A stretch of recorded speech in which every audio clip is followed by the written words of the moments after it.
人类与妖族相互受敌，战争不断。500年前，西方诸国在佛门的带领下，向南疆的万妖族宣战，史称甲子荡妖。自此，妖族气运受损，渐渐衰微。大凤从此一飞冲天，繁荣昌盛。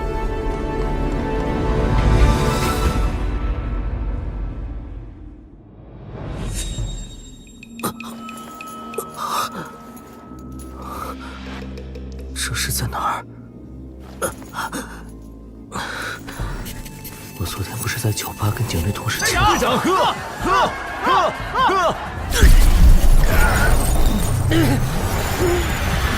几日前，玉刀侍卫许平志护送一批税银到户部，途中15万两税银全数得知。已经不在了，穿越了。圣上勃然大怒，亲自下令，许平志5日后斩首，女眷送入教理司。许其安字宁彦，自幼便被二叔许平志抚养长大，靠许平志的关系，成为了长乐县县衙的捕快，一并京兆府大牢发配边陲。尼玛，开局就是地狱模式啊！西藤，西藤，西藤爸爸，你出来呀！竟然没有系统，这是什么狗屁剧情啊！越狱？不行不行，区就骗五福祥，越狱就是痴人说梦。靠宗族？不对，如果宗族有用的话，至少不会连累我这个侄儿。等等，根据大风律法，将功补过可免除死罪。也就是说，现在唯一的机会便是找回银子。吵什么吵？安静点儿！一炷香时间啊！劳烦大人。你怎么来了？还不是我爹让我来送你最后一程。都打点好了，安心上路吧。那你呢？我可是云麓书院的新晋举人，我有书院师长护着，不需要发配。管好你自己就行。真的是来送我最后一程的吗？难道他？对了，你有税银案的卷宗吗？你要这个干嘛？我想知道案发经过，死也要死得明白。就你屁事！去了边陲，你还是收敛收敛脾气吧。保重。恐怕他已经被革除功名，还得入贱籍，子子孙孙不得科举，不得翻身。且许家女眷2日后送入教坊司，受尽凌辱。许新年是读书人，他还如何有脸在京城活下去？好好活下去。难道人想自尽？活下去，咱们还有一线生机。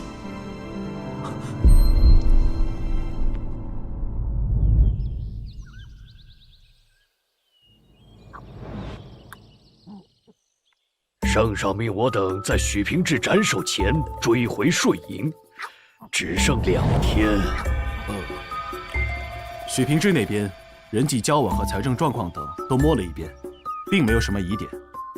哼，一介武夫，只一个劲儿的嚷嚷着冤枉，他连税银是怎么丢的都不知道。我用望气术看过他，他没有说谎。但税银丢失，许平志渎职，死罪难逃。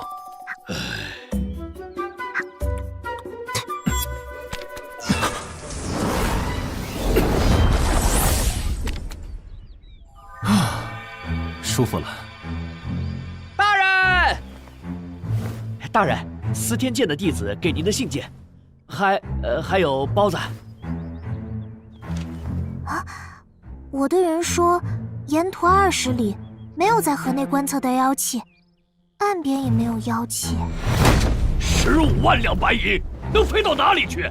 这都3天了，我们连对方的踪迹都没找到，找不回来税银，这锅谁来背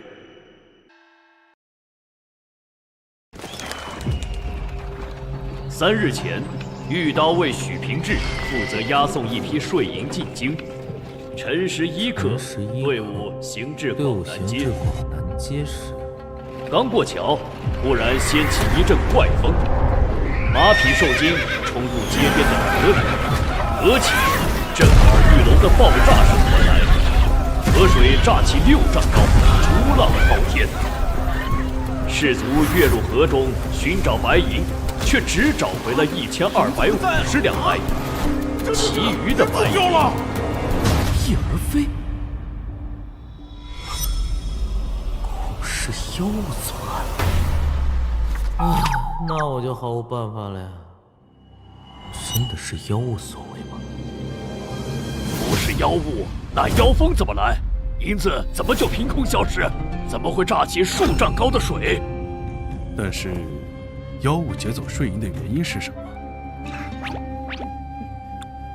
说到妖物，明明是人肉更好吃，没有银子做什么？肉。哼，等会儿，我先吃完包子。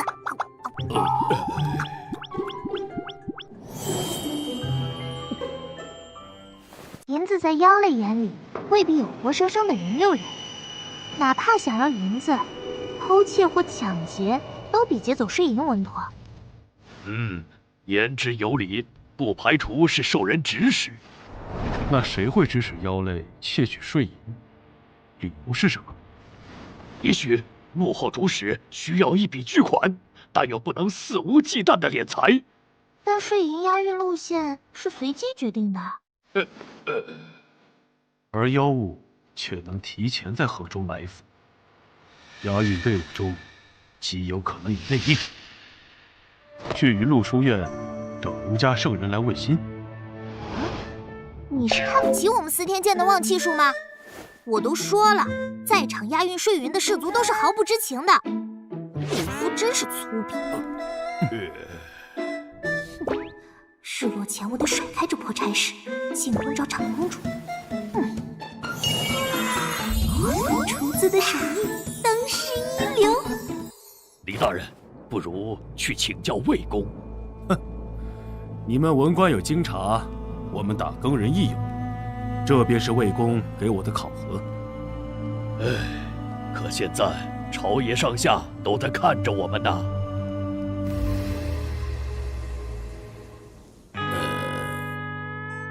我曾想过穿越回古代，超时耍酷，把酒言欢，还可以趁机撩妹女。听说妖女个个千姿百媚，身段玲珑，不知道有没有猫娘狗娘？重新推理，妖物为什么要窃取税银？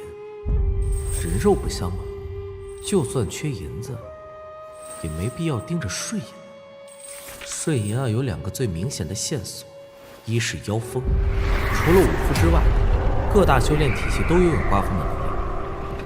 因此，武夫出身的二叔嫌疑就减轻了，但不排除他与别人合谋。2是爆炸，高段位的修行者战斗引发爆炸很正常，但在这个案件中不存在武力拼斗，因此爆炸的出现不合理，除非……不对，我跟京兆府犯了同样的错误。换个思路。假设这是一场精心策划的人为事件，也许破绽不在最显眼的2个线索里，而是在这些形形色色的痕迹上。来人呐！来人呐！快来人呐！吵吵嚷嚷的，嫌命长是吧？告诉你们府尹，我有税银案的重要线索。我亲自去求魏公。李大人，把卷宗给我，我与你一起去。有我们大奉的大国手出马，你俩就不用被陛下问责了。但是，在魏公心里减分，可比被陛下问责要严重多了呀。府尹大人，据狱卒禀报，许平志侄儿许七安说有税银案的重要线索。什么？把人提过来！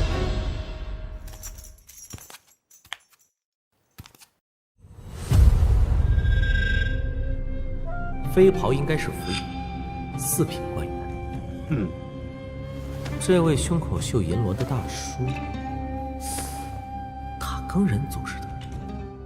哎呦我去！这姑娘好颜值，不知道嫁人没？哦，自古豪杰爱高山，未闻骏马踏平川。你这一马平川的身材，真是板上钉钉啊！见过大人。许七安，3日前下狱的时候，你可没说自己有重要线索，你可知隐瞒不报的后果？大人，刚刚许家二郎来找我，我问他要了卷宗，草民便从卷宗推理出了案件的真相。哼，凭卷宗就能推理出真相？你这个毛头小子，简直是在胡说八道！来人，把他拖下去，杖折200。且慢，你说说看。据城门守卫的口供，我二叔在卯时2刻进城，辰时1刻，队伍就抵达了案发地点广南街。哼，定是妖物藏于河中，伺机抢走税银是吧？不，妖风和爆炸都只是障眼法。税银案并不是妖物所为，而是人为。你怎么证明？我二叔押送税银15万两，敢问3位大人，15万两白银重几斤？有话你就说。是9375斤。你们这群人速算能力有点 low 啊！1两、2两、3两。这能说明什么？从城门口到广南街，路程多少？30里。途中经过几个闹市？4个。驽马脚程如何？驽马？时间对不上。广南街距离南城门有30里，以驽马的脚力，沿途要经过4个闹市，卯时2刻进城，不可能在辰时1刻抵达广南街。可当时目睹案件的百姓都说是辰时，不可能有假。没错，这是何解？因为押送根本不是银子。荒谬！马匹冲入河中，肉眼可见白花花的银子滚入水中，这能有假？眼见不一定为实，请给草民一次机会，为大人解惑，请大人借纸笔一用。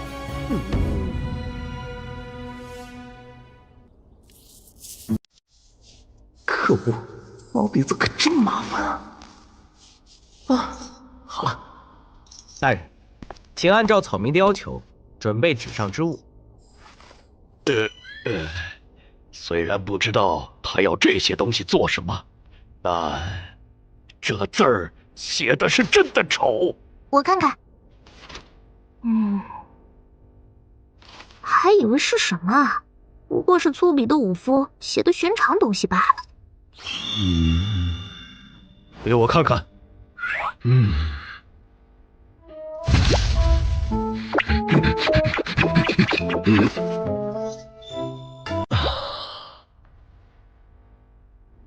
你要的东西都在这里了，务必给本官满意的答复。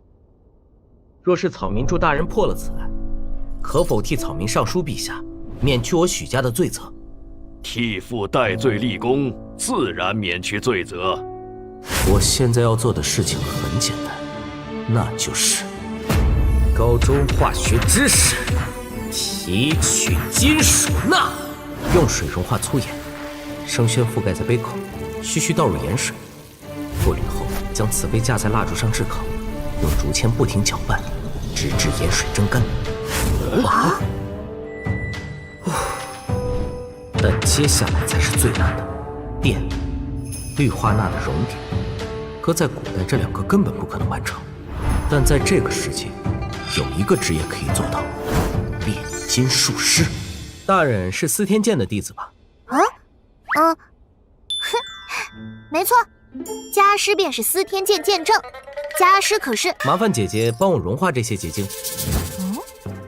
你个臭小子，你可真会使唤人，让你见识见识我师父法器的厉害。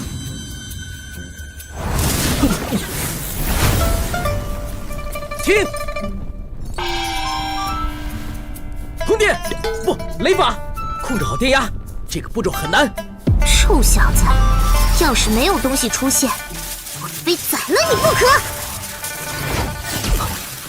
停！我这是欧皇附体了吧？竟然一次就成功了！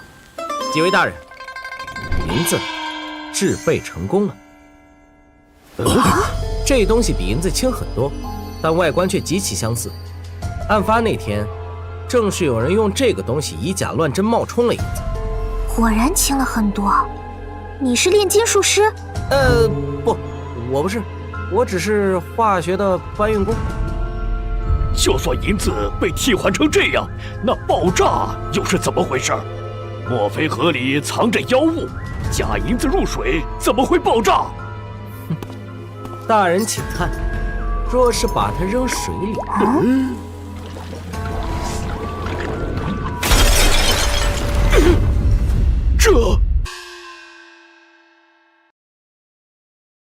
这假银子遇水会爆炸。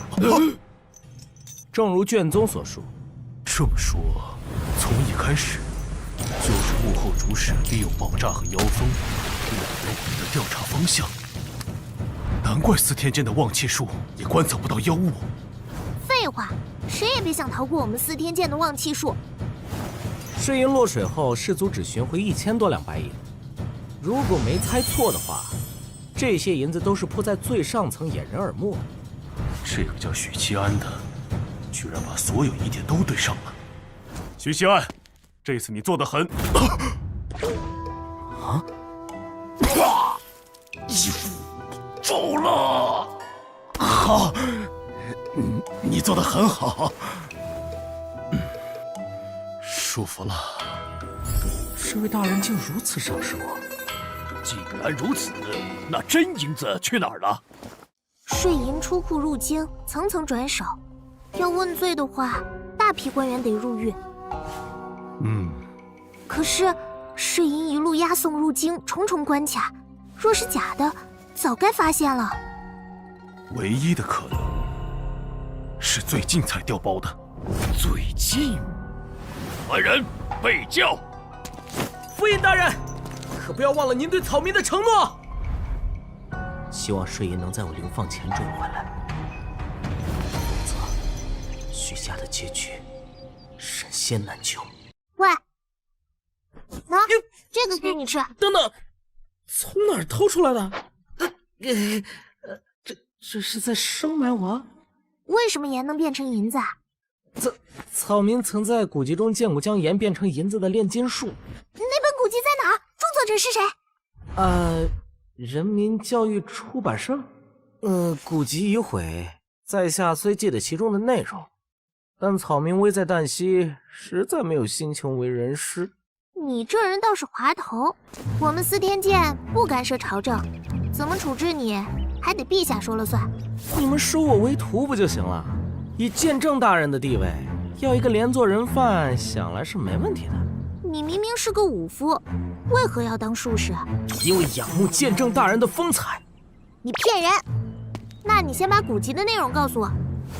内容有些深奥，恐怕你无法理解，需要细致入微的讲解，方能根深蒂固。哼，放眼九州之下，论炼金术，我司天监术士当为魁首。我1价青绿钾钠银，2价氧钙钡镁锌，3铝4硅5价磷，铜汞2价最常见，24铁24碳24 6价硫泉铀，35价氮战醛。什么东西啊？哼，你耍我！大人，还有，我们司天监只收童子。我也是童子啊！跟我回地牢吧。人说的是年龄。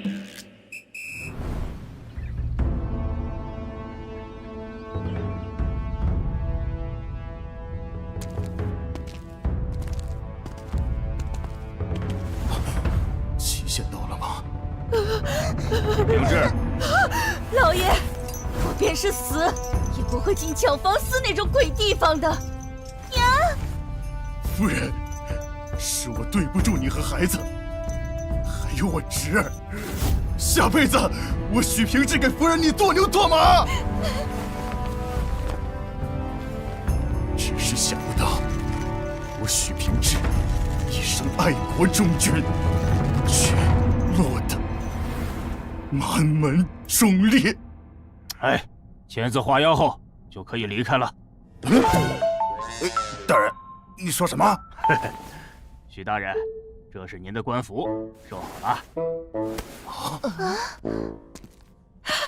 老爷，是新年，我们的儿子，定是他这几日在外奔走，帮我们打点关系，朝廷才网开一面。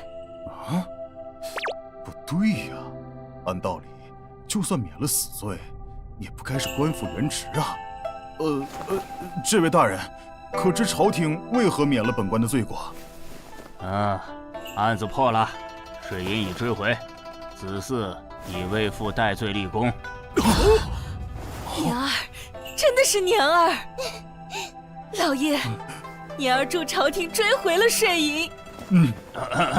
是你侄子许七安，他助府尹大人破了税银案。宁燕，娘亲，你很冷吗？居然是那个兔崽子！娘，我快掉下去了！行了行了，快签字吧，人还在后门等着呢。娘亲，我们什么时候去归院楼吃饭呀？这个嘛，二叔，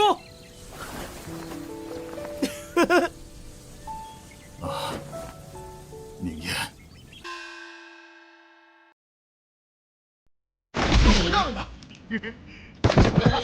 二叔，一巴掌差点没让我当场去世。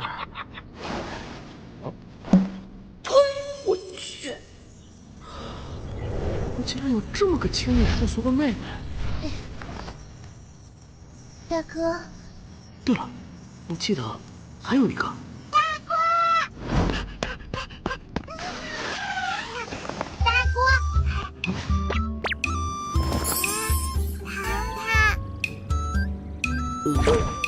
今天没糖给你，我自己也才从牢房里出来。牢房是什么呀？就是你这几天睡觉的地方。这个妖妹子怎么不太聪明的样子？肯定是遗传了她娘。宁烨，这次做的不错。例如，原主的婶婶，好像和原主非常不对付。燕武每年吃掉我100多两银子，你这兔崽子还有脸皮对我唧唧歪歪，给我滚出去！好，今天就搬出去。我死前出人头地了，你可别后悔。也太尴尬了吧！这是婶婶版的莫欺少年穷。婶婶别急着道谢，等回家吃了饭再说一次。你说什么？再给我说一遍！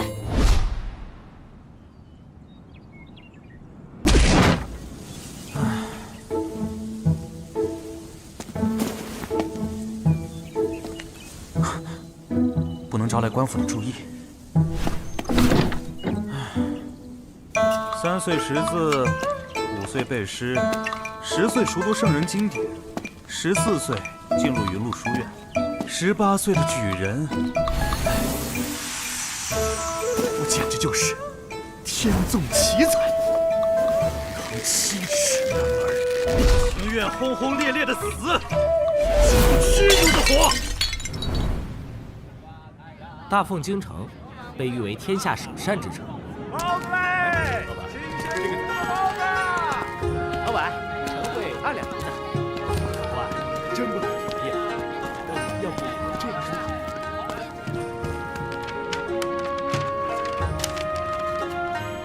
爷，不知道年儿怎么样了？年儿此时想必还在为我们奔走吧？等他回来，给他一个惊喜。糟糕，你想自尽！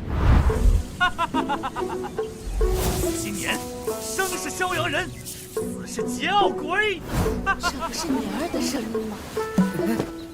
许新年，才华横溢，可天道不公，天不生我许新年，大凤万古如长夜。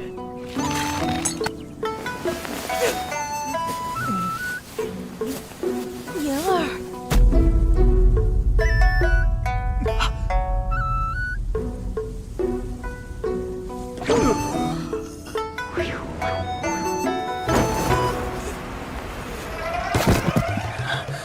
想不到，年儿，年儿，仇竟是我自己。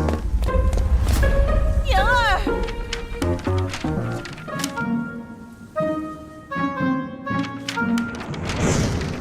600年前，大凤立国，初代司天剑剑正为各大体系划分了品级，原主就是5服体系的9品炼精境，二叔是8品巅峰炼气境。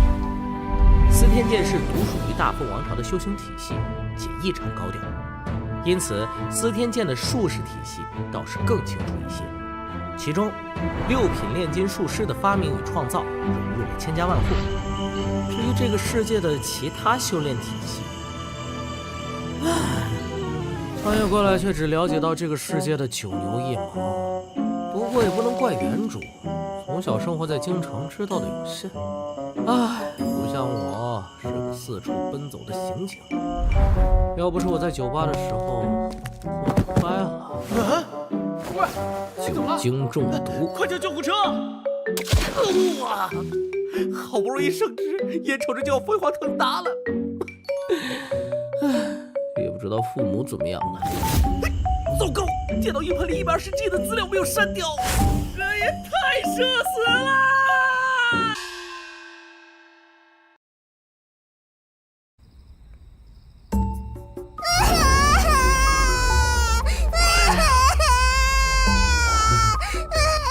我许新年，生是逍遥人，死是桀骜鬼。天不生我许新年，大凤万古如长夜。怎么了？大哥，娘亲骗人。娘亲说，如果能回家，就带我去桂月楼。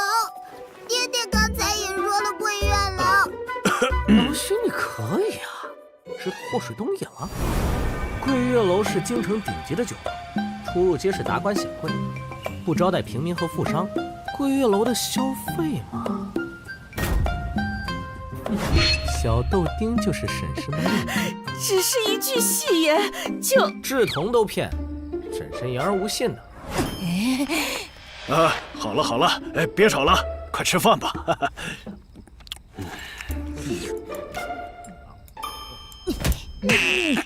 去。这么丢脸的事我问不出口啊，没准年儿呢？年儿啊。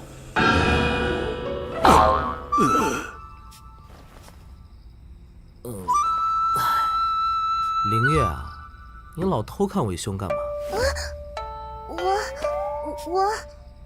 我想知道大哥是怎么从卷宗里看破案子的。问出来了。世上没有完美的犯罪，除了巧合，任何人为的案件都能找出蛛丝马迹。首先，我通过押送税银的路程和银子的重量，察觉出了税银的问题。之后，原来如此，做得还不错。大哥，好厉害！原来是这样，我竟然没发现。你能发现才怪呀！你个粗皮，连称量都不会。他们清点银子的时候，是不是带了守护？似乎是有啊。供词里怎么没说？哎呀，无关紧要的小事，有何可说？哼，都怪姓陆的当时递了我一壶桂花蜜，我的酒量深不可测，于是贪杯喝了点，你不说我都忘记了呀。猪队友！如果卷宗上有这条，何苦死那么多脑细胞？如此看来，陷害爹的十有八九是那个姓陆的。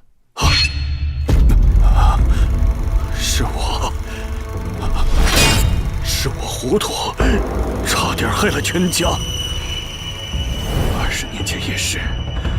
20年前，大凤联手西域各国与北方的草蛮子、西南方的南蛮子决战于山海关，各方投入的战卒达100万之多。从开战到结束仅用了半年，100万生灵烟灭，乃有史以来最惨烈的战争之一。是这山海战。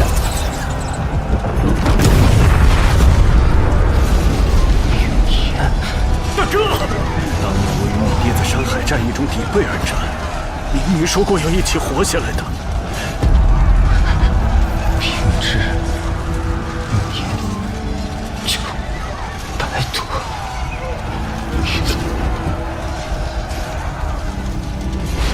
若被大哥替我挡道，死的就是我呀。所以我让年儿去读书，让你练武，其实是存了私心的。二叔，娘亲，我饿了。好，娘亲，我们前几天为什么要住黑房子呀？每天都吃不饱。他把大牢叫成黑房子，是爹做错了事。哦，我昨天饿醒了，抓了只虫子，头上有这个。我们让一个稚童受这种苦，实在是太失败了。你吃了，林英啊，都怪娘无能，娘不能好好保护你。我后来听见娘的肚子咕咕叫，然后我塞娘嘴里啦，娘吃的可快了，嘿嘿，塞娘嘴里啦，娘嘴里啦，娘嘴里啦，娘嘴里啦。我吃饱了。我也是。饱了。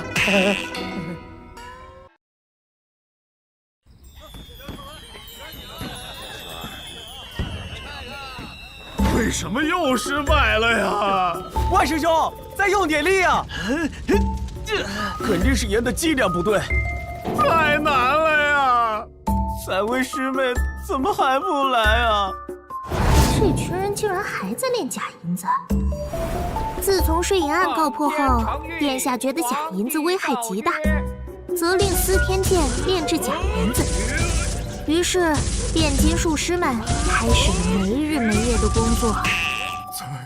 才会师妹，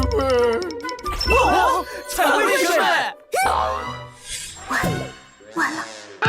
师妹，让我看看，到底是什么问题？师兄们炼制的过程没有问题啊。虽然我在徐府炼出来一次，但事后我私底下尝试了很多次，都失败了。各位师兄稍安勿躁，我给诸位师兄传授一句口诀，望师兄们牢记。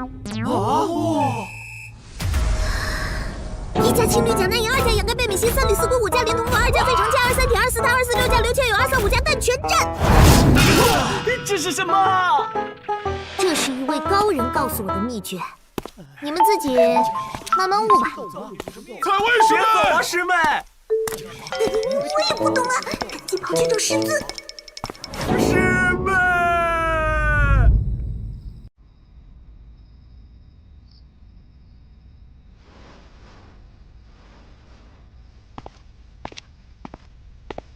师尊又在喝酒呢，真是个糟老头子。采薇来啦！师傅，哎呀，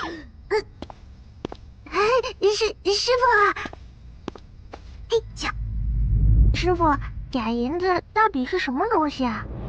为师也不知啊。世上还有师傅不知道的东西？为师不知道的太多太多了。那您知道假银子是谁炼制的吗？啊？师傅，司天剑是术士体系的发源地，天底下的炼金术师，即使不是出身司天剑，也必定和司天剑有渊源。这和19年前的小贼有关系吗？这个，为师自然是知道的。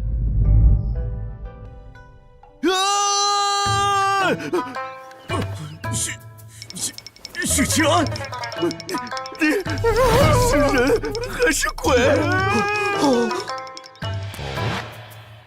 说不定是行尸走肉。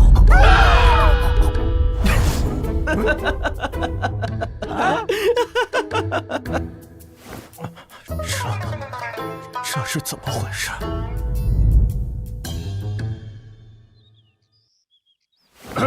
原来是将功赎罪啊！是啊，虚惊一场啊！宁烨，这你可得请客喝酒啊！是啊，大难不死必有后福，请客请客，没问题。我听说临水街那家勾栏新进了一批清官，要不今晚一起？请喝酒就算了，勾栏睡觉还要我请，过分了啊！哎呀，真是抱歉，最近家境贫寒，我就不。银子，算了，还有案子没办完呢。头儿的脸色不太好，发生什么事了？哎呀，这几天康平街出了一起命案，一个颇有前世的商贾死了，据说那位商贾和某位大人有关系，所以县令老爷大发雷霆，每天都带着王捕头痛骂。今天必须给我把凶手抓到！哎，头儿，喝杯茶，冷静冷静。最近太倒霉了，今天还掉了1钱银子。原来那钱是你掉的。哎，头儿，我这倒是有个招，咱们要不摸个鱼？没办法了，去挑几个作奸犯科的老混子回来吧。哎，好。等等，头儿，不能白白便宜了凶手。宁烨，你别多事，天天被县老爷骂，也是没办法的事儿。桃儿，宁烨家里刚遭遇大难，难免有些敏感，您别往心里去啊。那你告诉我怎么查啊？卷宗给我。死者张有瑞，今年51岁，是住在康平街的狗大货，发妻早亡，续弦了一位比自己小20岁的良家妇女。张有瑞除了亡妻留下的一个独子，此外再无子嗣。差了20岁，这就是所谓的只要努力赚钱，你未来的妻子还在上幼儿园。4天前，张有瑞下乡收租，10时左右赶回家中，屋中沉睡的妻子突然听到外面一声惨叫，妻子开窗一看，张有瑞已死在院内，妻子只看到一道黑影翻墙而去。巡夜的士卒问了吗？当晚巡夜的士卒在各个城墙都没有发现可疑人物。丢了多少银子？没丢，死者身上的碎银铜钱以及米粮一点没丢。果然不对劲。请问徐捕快查出凶手了吗？嘿嘿嘿，别急啊，头儿，等我问完3个问题。1，卷宗中说张宅外墙上留了脚印，为什么会留下脚印？这不废话吗？因为墙边就是花圃。那卷宗上为什么没有进入院子的脚印，亦或是抹去脚印的痕迹？许是那贼人轻功过人，并不会留下脚印，但杀人后太过匆忙，才留下了脚印。是有这个可能，但如果贼人有这份轻功的话，那他逃走时根本没有必要一脚踏在墙上借力。第2个问题，卷宗说死者是被钝器重创后脑当场死亡，那凶手为什么选择钝器，而不是杀人更干脆利索的刀剑？或许贼人最初并不想杀人。不对，钝器击中后脑，一击毙命，是起了杀心的。凶手当时没有趁手的武器。没有趁手的武器。最后一点，也是我比较在意的。大夫诊断出张氏怀有身孕。唉，真是可怜啊！孩子没出生就没了父亲。是啊，吃瓜群众能不能不要插嘴呀？张杨氏与死者差了20岁，嫁给死者有小10年了，怎么独在这个时候怀孕？也许孩子根本就不是死者的。到底怎么回事？快说清楚！也许这不是入宅盗窃，而是偷情杀人案。张杨氏背着丈夫偷情，奸夫要么是外面的汉子，要么是死者的儿子。两人趁着死者外出收租，双方秘密幽会。谁料到死者竟然提前归来，当场捉奸。双方血腥，奸夫一怒之下抓起钝器，如此大逆不道，打死了死者。张杨氏和奸夫匆忙处理了现场，并将死者拖到院中，伪装成贼人入宅偷盗。如果贼人真的是求财，就绝对不会在那天晚上动手，而是会等着死者把收租的银子兑换成银票再下手。你为什么觉得奸夫有可能是死者的儿子？我怀疑他的理有2点。第一点，死者的儿子张宪说，当晚他在书房看账目，张杨是被惨叫惊醒，而他一个醒着的人却没有听见半点动静。第二点，如果找不到贼人潜入时在花圃留下的痕迹，那么这个所谓的贼人很可能是不存在的。以此推测，凶手就是死者的儿子。升堂威武！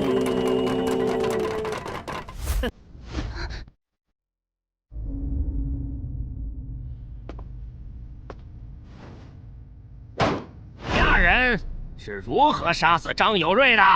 同时招来。大人何出此言？草民怎么会杀害生父？王捕快已经推理出真相来了，还想狡辩？那我问你，事发时你在何处？草民在书房看账目。可有人证？深更半夜，哪来的人证？那你为何没听到那院子内的动静？大人，我离院子有些距离，并没有听见任何声音。你这是在狡辩。草民不敢欺骗大人。切，不行，换一个。张杨氏，本官问你，你与张有瑞成亲10年，无所出，为何如今又有了身孕？是不是你与继子苟且，谋杀亲夫？大人，民妇冤枉啊！民妇身子不好，是近些年日日调理，才患上的丈夫骨肉。大人怎么凭此断定凶手？朱县令啊，像你这么审，案子肯定翻了呀！你说看到黑影杀人后翻墙离去，为何捕快至今没有发现任何花草践踏的痕迹？这……大人，贼人如何潜入宅里？母亲如何知道？你们查不出来，也不能把罪责强加给我母子2人啊！好一个母子啊！你别侮辱这2个字好吗？巧舌如簧，来人，给我上刑！大人，这是要屈打成招。家书任知礼部给事中，大人就不怕弹劾吗？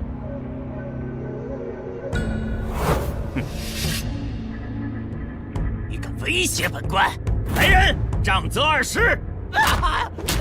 就算张宪招供了，案件上交刑部，他依旧有可能依靠亲戚翻案，到时候反而可能给朱县令扣一个屈打成招的包子，这样不行。喂，许七安，你怎么来了？告诉朱老爷，暂时休堂，我有个好主意。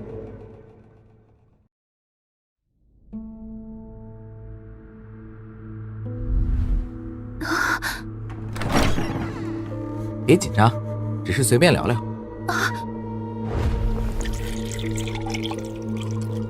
请喝茶。其实我觉得吧，以你的年纪，这么多年怀不上崽，多半是张有瑞的问题。都是民妇的错，是民妇肚子不争气。话说张有瑞平时去青楼吗？自是常去。你可慎言呐！50多岁常去青楼，金库空虚，我几乎可以确认你肚子里的孩子是隔壁老王的了。唉，皇上很理解你了。张有瑞年过半百，流连青楼冷落你，红杏出墙也是情理之中。但杀人就不对了。民妇不知道差爷在说什么。我看过卷宗，张宪比你小了足足7岁。差爷这话是什么意思啊？你这是老鹰吃小鸡啊！民妇不懂。那就说一些你懂的。张杨氏，你独守空闺难耐寂寞，于是勾引继子，做出了无耻背德之事。你趁张有瑞下乡收租，与继子偷情，谁知张有瑞提前归来，撞破你俩奸情，于是你失手杀死了张有瑞。为了掩盖罪行，甚至伪装成贼人盗窃杀人。我没有，我是冤枉的。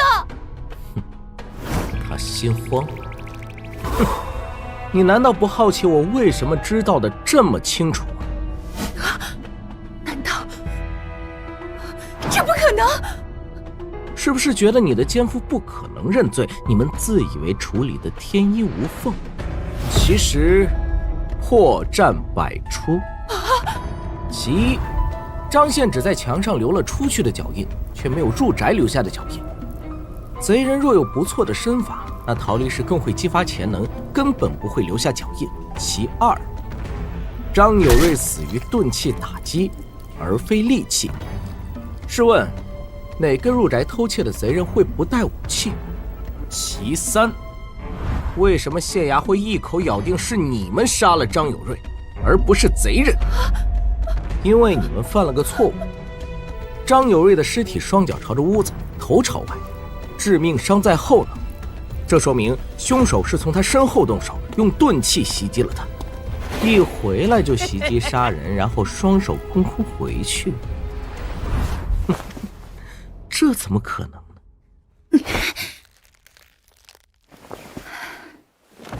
没想到竟然有这么多的破绽。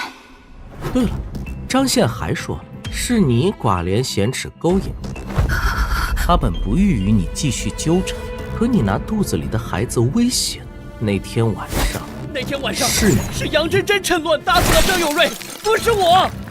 张宪知道破绽这么多在劫难逃，便向县令老爷认罪，愿意献上500两银子疏通关系，把罪责推到你的头上，让你一人承担谋杀亲夫的罪过。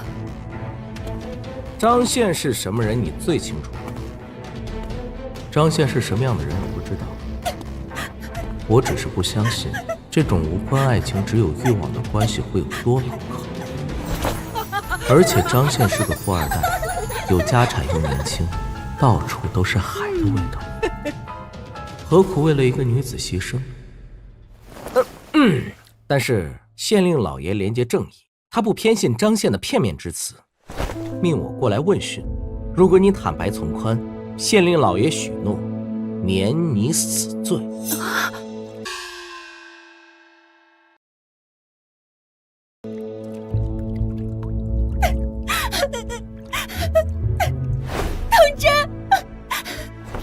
当真？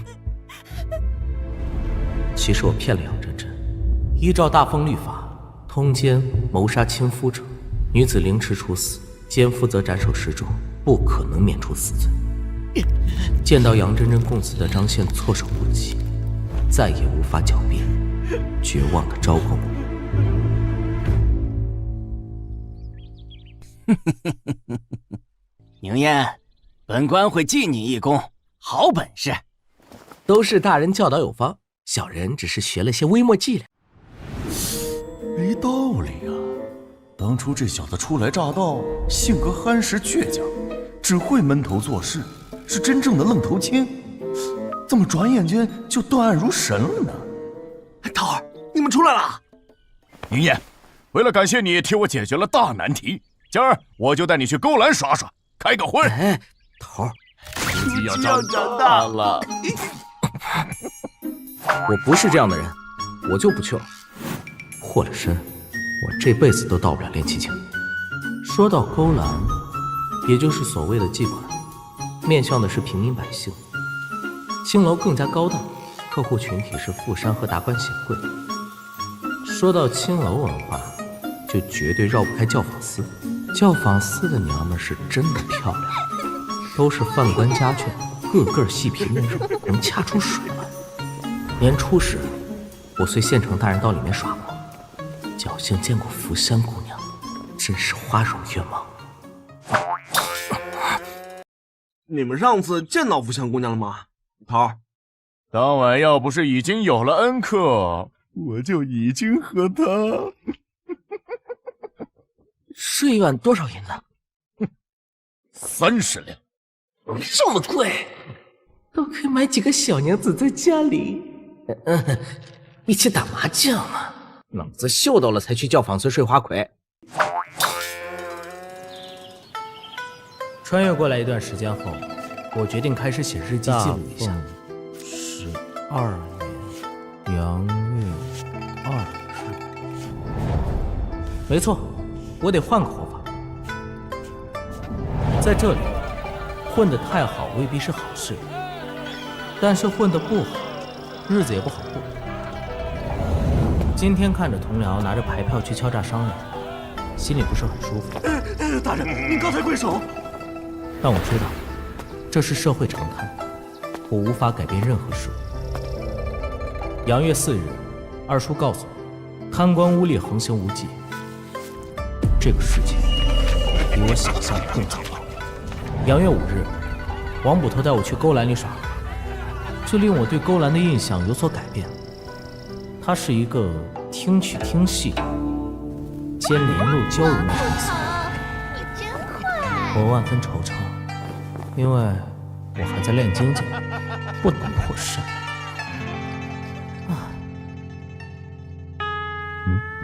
但我在勾栏捡到了1000银子。说起来，最近是不是走了狗屎运了？6日在衙门捡到1000银子，勾栏听曲。7日在勾栏又捡到1000银子，勾栏听曲。8日在集市上捡到1000银子，勾栏听曲。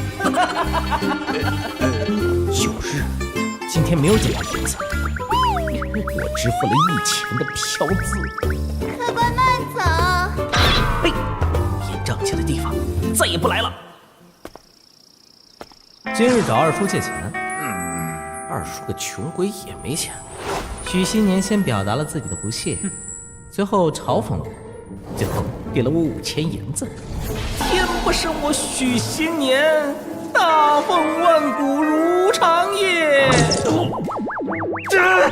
除了有些毒舌和傲娇，我这堂弟其实还是不错的，不能辜负堂弟的心意啊！勾栏听曲儿。14日与李典史喝酒，他说镇北王的王妃是当朝第1美人，到底有多美丽？他形容不出来。问了二叔，他竭尽全力用他贫瘠的词汇量形容了王妃的美貌，有容乃大，这让我产生了一丢丢的兴趣和期待。已经连续几天没有捡到银子了，银子，这样下去，何时才能去教坊寺睡花魁？所以我必须要有钱！所以我必须要有钱！这个世界有火药，有火铳，皂角也有了，效果还出奇的很。对了，玻璃，我还可以烧玻璃，这群古代人肯定没见过。你想的玻璃也有了，今天又发现了一个赚钱计划，那就是改良纸张。只要改良纸张成功，日进斗金，吃最好的食物，是最美的花魁，这将不是梦。纸的制作流程，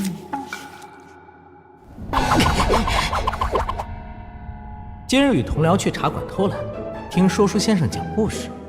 如果把后世的武侠小说4大名著网文写出来，我躺着也能赚钱呢。我真是个小机灵鬼，但我太天真了。一部小说即是上百万字，我有毛笔怎么写啊2月28日，天气雨，时至今日一事无成，我给祖国丢脸，给穿越者丢脸了。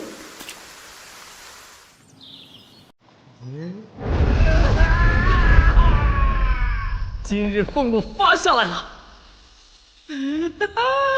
勾栏听曲。我打算先好好工作，经商的事慢慢来。就这样，加油！啊！我随手投了那么多次都能全中，运气实在太好了。啊！我的身体绝对有问题，而且连续1个月，总共捡了1两2钱银子。最古怪的是，每次都只捡1钱银子。但有一点可以肯定，原主根本没有惊人的运气。他要有的话，婶婶就不会嫌弃他，而是会把他当祖宗养过。不错，全家都不奋斗，靠他捡钱过日子。你今天捡钱了吗？大伯，来糖糖。这种来历不明的馈赠，真是让人心慌不踏实，只能走一步看一步。今天休沐，去二叔家吃个免费早餐，钱得花在该花的地方。例如，跟我们听曲看小姐姐。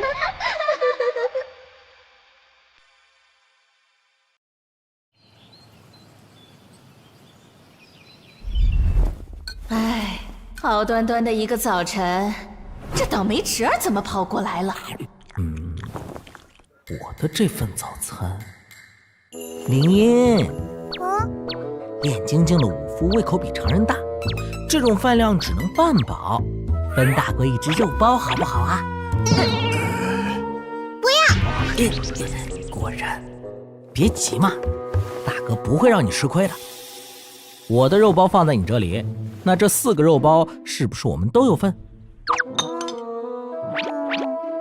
那我们是不是应该平分呢？我原本的，我的加大锅的。大锅成交！真棒！你2个包子，大哥2个包子，然后大哥再送你半根油条，那你是不是赚了？我怎么会生出你这么笨的闺女？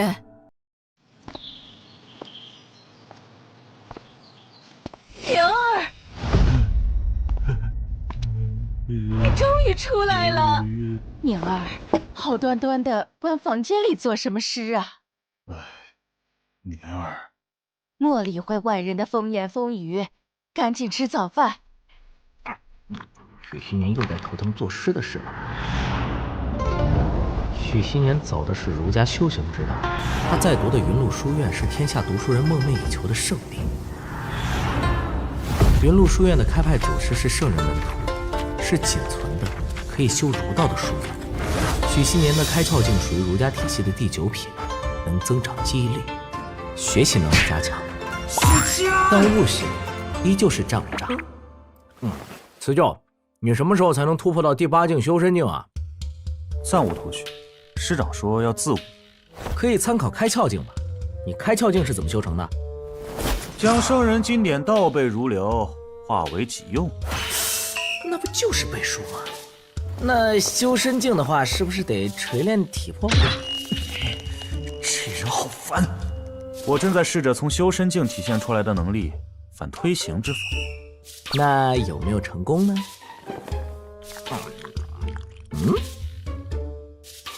母亲，书院里一位长辈出事了，我们学子明日要为他送行赠诗。不这样啊！这是假装听不见。我还没写出来送行诗。唉，二哥没有诗才。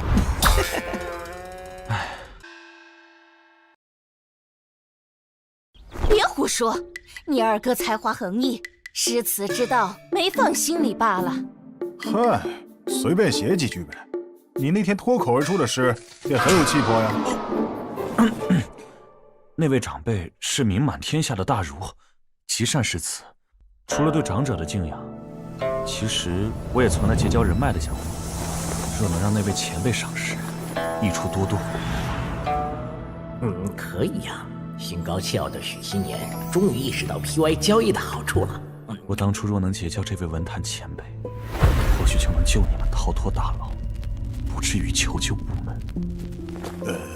你外祖父也如你这般，只会写文章，毫无诗才。哎，你这是什么意思啊？是我父亲的错喽。今年能考上举人，全是我李家的功劳，因为他随我。是。娘亲，我还要吃包子。你看看林莹，就是随了你，至今都没启蒙。小善，照你这意思，是说我许家基因笨喽？你当初要是读书的料，也不会去学武，连字都写得歪歪扭扭，更别提写诗了。没话说了吧？写诗是吧？今日就让婶婶知道，我许家个个都是人才。宁燕啊，读书人的事儿我们就别掺和了。别学你大哥啊，一天就知道。千里黄云白日曛，北风吹雁，雪纷纷。这首诗，莫愁前路无知己，天下谁人不识君。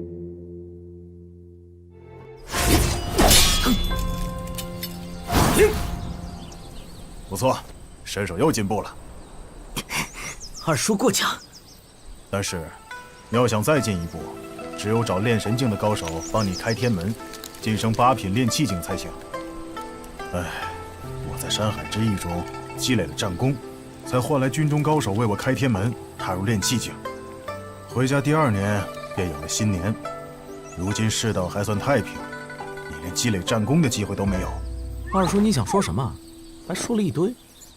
二叔想看你成家，娶妻生子。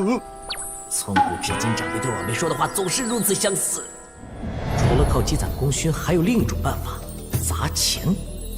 侠以武犯禁，因此朝廷对武夫数量严格管控，明文规定，炼神境的高手不得私下为任何人开天门。然而，如今大奉官僚风气极差，贪官污吏横行，因此仍有不少炼神境高手会在黑市上交易。我想办法赚钱，便是为了用银子代替功勋。我操！我有这铁棒有何用？老爷，你今天休沐，带林莹和林月出去逛逛吧。嘿，爹爹，逛街街，逛街街。我约了同僚吃饭，待会儿就要走了。宁燕，你带他们出去玩吧。跟大哥出去。好啊，正好闲来无事。话说回来，不知道小老弟那边怎样？子阳先生终于出山了，若能得他赏识，将来我们必定官运亨通。一定要好好抓住这次机会。是啊，一点没错。这首诗我准备了好久。哎，子舅，你准备好诗了吗？潦草准备了半首，剩下半首。哎呀，你叫我啦！九叔，你太过于功利了。这不是功利，学海与宦海一样，苦作舟，钻营为桨。永叔说的没错，而今官场腐败，虚实配合贪官愚弄百姓，连逆听待。若想改变局面，心思就得活络些。哼，一群只会媚上欺下、玩弄权谋的小人。是啊，200年不到，就把天下祸害成这般模样。唉，终究还是被人挤出官场啊。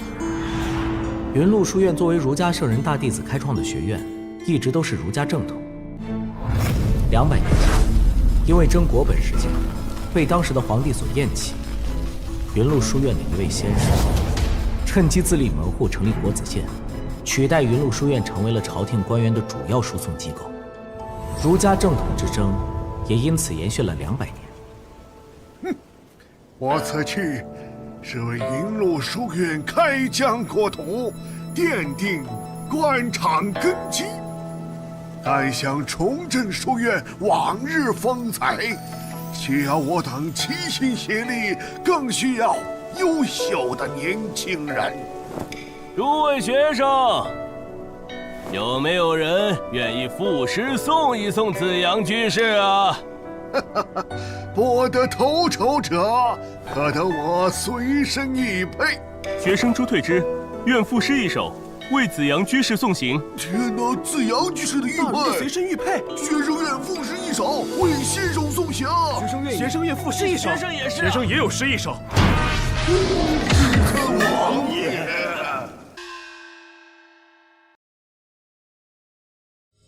当初的儒家在各大体系中立于不败之地，然而到了现在，怎么回事啊，小老弟？这写的都是什么东西呀？先生，我有一诗。喂，回来！你出来做什么？你小子！学生辞旧，有一诗为子阳居士送行。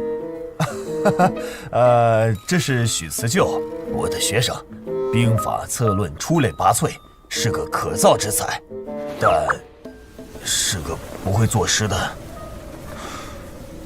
千里黄云白日曛，北风吹雁雪纷纷。莫愁前路无知己，天下谁人不识君？天下谁人绝世之诗，君？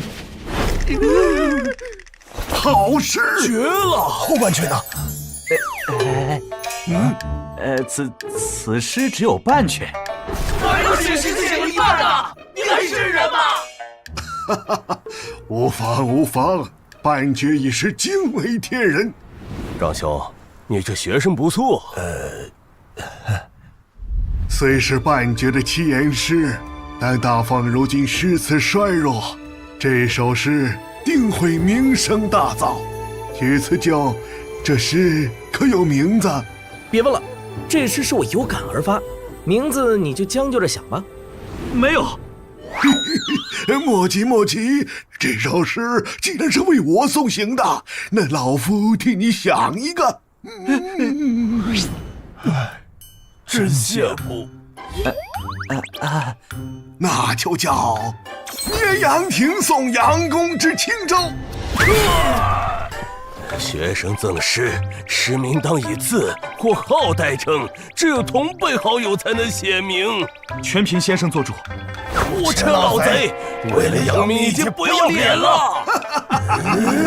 你个臭老头！此诗并非我所作，乃另有他人。什么？何人如此？是谁？是我们学院的吗？是家兄。怎么没听说过这号人物啊？不光是你，我也没听过。你听说过吗？不好，我被粗皮老爹影响了，我不该把粗皮老哥说出来的。读书人是骄傲的，大家若知道大哥不过是一衙役，一等差役也能写出绝品西律，我们算什么？家兄在家苦读经典，不在云鹿书院和国子监。性格寡淡，不喜名，不喜功，只愿好守穷经。竟如此气节，简直是我辈楷模。哇，这就是紫玉佩吗？如此大才，不能明珠蒙尘啊！陈静、景言，你们觉得呢？快走，赶紧走。这徒弟我收定了。辞旧啊，老夫忽然起了收徒之心，今日索性无事，带我去见见你的兄长。辞旧，看在咱俩师徒之情，想必你哥将来再做一首，比如无师张慎之类，甚好。兵法不是主流，别祸害人家了。棋道就是主流了，还不是输不起？在魏渊手里无一胜绩。老贼，你闭嘴！老夫向来爱惜人才，这学生老夫收定了。老匹夫，你那是爱惜人才，你那是铲他尸残。无耻老贼，信不信老夫浩然正气震死你？来呀，好像老夫没有似的。这是我第一次和大哥一起出去逛街。自从顺银案后，大哥和我们关系突然改善了，不像以前那般冷漠了。我忽然想到一条生财之道，我可以改良衣服，让爷爷的衣服更加勾人。估计我会被虎门斩首吧。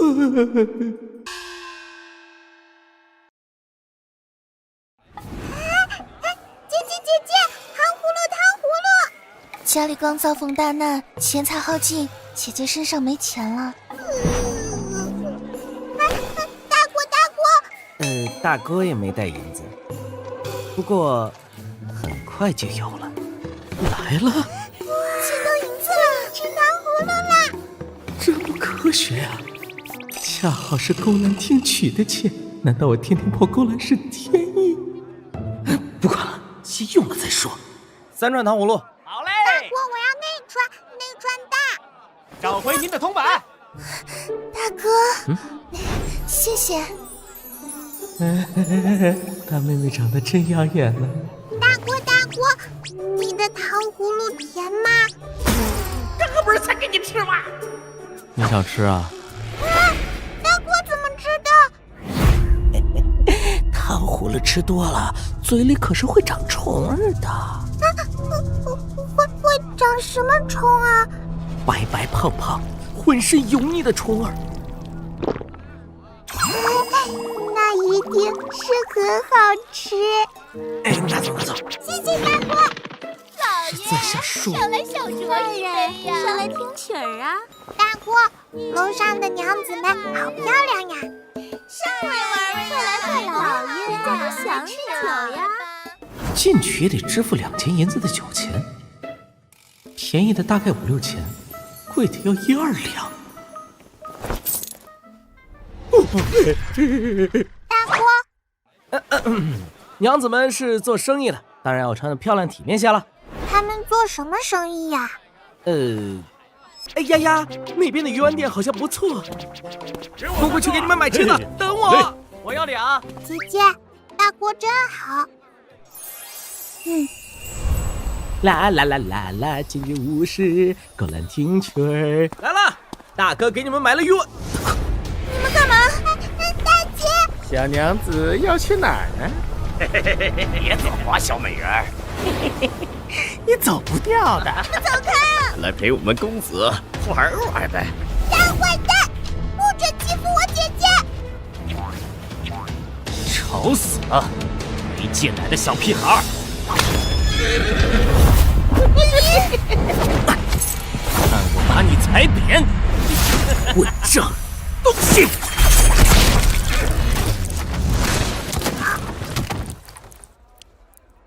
公子，没事吧？公子怎么样了？公子没事吧？都散开！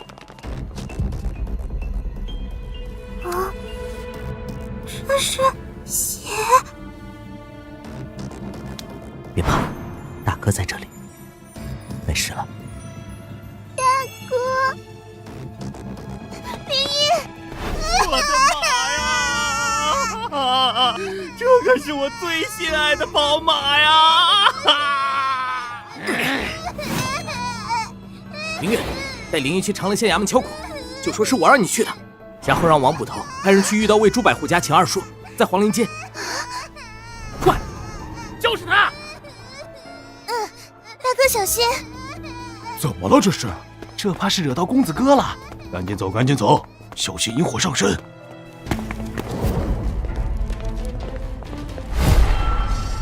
是你杀我的马？是我还想杀你。血提乌龙标，军中副将级以上地位才能骑，相当于现代的兰博基尼。在古代能开得起兰博基尼的，那绝对是地主级的官二代。能打败官二代的，只有官二代。在下许西安，御刀卫百户许平志的侄儿。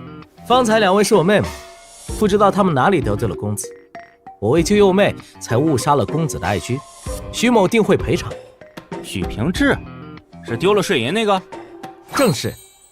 废了他，留口气便成。在炼精初期，道义奈何不了我。糟了，司命加急！这撒混，和机器！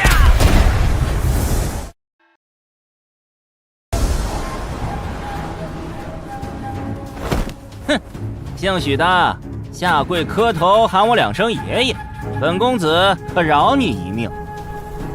虽然他们会合机器，但我可是炼精巅峰。爷爷，太奶奶的滋味很不错呢。杀了他，一口气也别留。该我。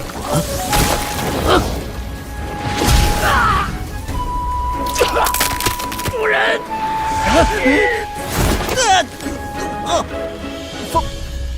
我可是我管你是谁！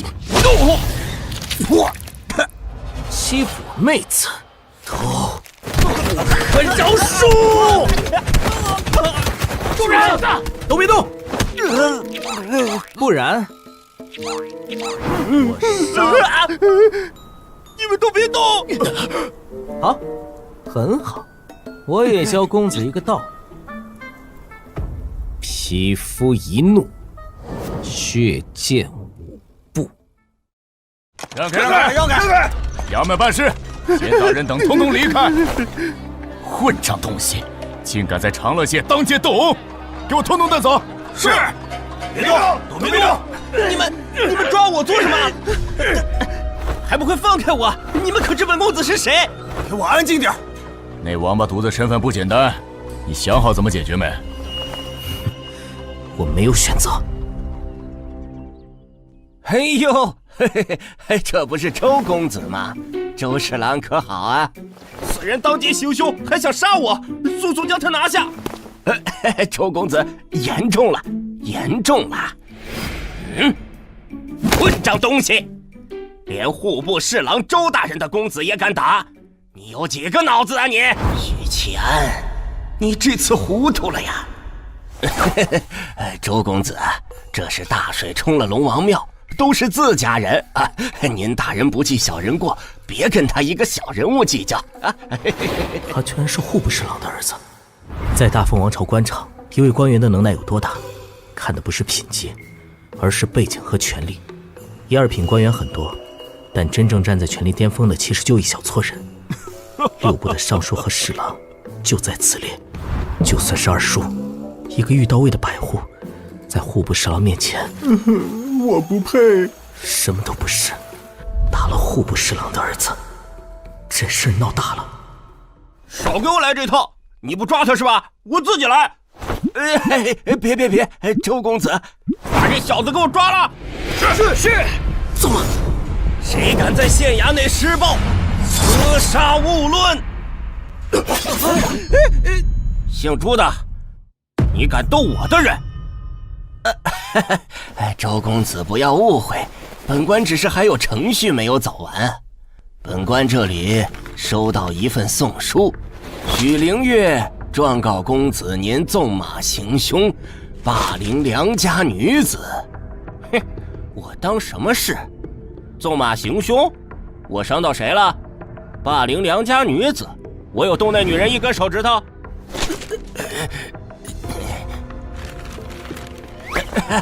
那也许是他认错人了。许宁燕，我尽力了。老朱，你别怂啊！头儿，兄弟，我今天在劫难逃了，有件事想拜托你。你说。你先借我1两银子。你要来做什么？头儿，你现在骑马速去我家，到我床边的柜子里取一本书，一本蓝皮书，千万别拿错了。你拿了书之后，立刻去司天监帮我找一位叫采薇的姑娘，帮我捎一句话：许七安有难，速救。等等，司天监那地方当是我这种人能去？不行不行，我就知道，猴，我要是出了事，这些银子可就没人还你了。你，许七安，老王，靠你了，我的勾栏知己。你谁啊？滚出去！周公子，我刚从凌月那里了解了，此事能了吗？皮肤一怒，血溅不。徐百户好大的官威呀！谁？完了，居然来了位！怎么，我家公子要是不罢休，你还想血溅五部？练神境的高手，7品练神境，比我高了2个品级。您是？不敢，老夫只是州府的一个老奴罢了。老前辈客气了，这事儿都是误会。经查在即，大家以和为贵啊！老前辈，您觉得呢？谁不知道宰相门前7品官呢？只是几个微不足道的小人物，还影响不到老爷的经查。况且，州府向来以德服人，一切以朝廷规章制度办事。刑部缉拿人犯，闲杂人等退避，如若干涉，同罪处置。哎呀，这位公子，本官问你，人犯在何处呀？把这狗东西给我锁了！拿下！大人，我侄儿何罪之有？本官身为刑部郎中，向来秉公执法，有没有罪，本官自有定夺。带走！你们别说了，陈叔，我要那小子死！老奴会办妥的。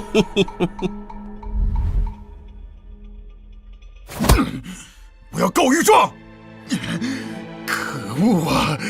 这世道还有没有王法了？没用的，你一个御刀卫百户，既见不到圣上，也没上奏的权利。你现在唯一能做的，就是赶紧去找辞旧。他是云麓书院的举子，说不定会有办法。云麓书院虽然在官场备受打压，但在那里头的可不是无缚鸡之力的读书人，那是一群圣人门徒。许新年之所以能在税银案中免于流放，靠的就是云麓书院的那群人。毕竟他们不但擅长以理服人，更擅长以理服人呐。司天监的监正大人关心象定立法，是可以与天上的仙人沟通的谪仙人物。而且司天监的炼金术师为百姓造福，在我们的心目中就是敬仰的神仙。神仙住的地方没人敢来，除了我，杀千道的许宁燕。再找找看有没有顶替的。上面记载的材料现在可不易寻得了。哦，你是何人？来这儿干嘛？我是长乐县衙门的捕头。啊，又失败了。宋师兄，连你也不行吗？瞎说！宋师兄怎么可能失败？宋师兄这是在为无数次的失败做总结。只要宋师兄能吃透其中奥妙，咱们司天监就又多掌握了一项本事。宋师兄加油！还是失败了。若能与创造炼金术的天才结交就好了。宋师兄，宋师兄，这里！啊！刚才有个捕头来找采薇师姐，有一位朋友让我把这本书捎给采薇姑娘，他说许七安有难，速救。许七安，这个名字有些熟悉啊。这字儿简直丑出天际了。等价交换，爱德华·艾尔利克是暗号。还是某种炼金术领域的暗语？这是在教人踏入炼金术的领域？哼，狂妄至极！炼金术一直都是言传身教，口口相传，天资愚钝者30-50年都一事无成。司天剑至今都没有一套正经的教科书，我就不信。这是什么东西？苏师兄，这是怎么了？化学是什么？他在看什么？物理是什么？怎么看得浑身发抖啊？师兄又在思考什么令人无法接受的炼金术了吧？是啊，去年他试图把猫的血肉炼化成术，这样的话，砍掉猫的头也能重新长回来。但被监正老师关禁闭了1个月。宋清是不会放弃的。啊，银子的炼制方法，炼制水银关键的一步，真相就在后面了。没有啦！许吉安有难，速救！我知道了，这是一个交换。诸位师弟，听我说，这是一个让司天剑飞速崛起的机会，是千载难逢的机遇。炼金术或许会迎来前所未有的辉煌。那次可真惊险！辞旧！辞旧！爹，事态紧急，你听我说，你大哥他现在被关入衙门，这刑部监评。大哥被押去了刑部。老师，慕白先生，家兄有难，请老师和慕白先生出手相救。是那位写出“莫愁前路无知己，天下识人不识君”的才子。岂有此理！辞旧，你兄长的事就交给我吧。你与你老师先回学院。哼，闲杂人等不要多事，我学生的事我会处理。这个时候就不要斗嘴了呀！老师，慕白先生，家兄已经被带去刑部了，请速去，事后生变啊！哼，先不跟你吵，关窗救我弟子要紧。此乃千里良驹，能日行千里。这弟子老夫收定了。接下去！我这马又大又壮，不但是千里驹，它还有6条腿。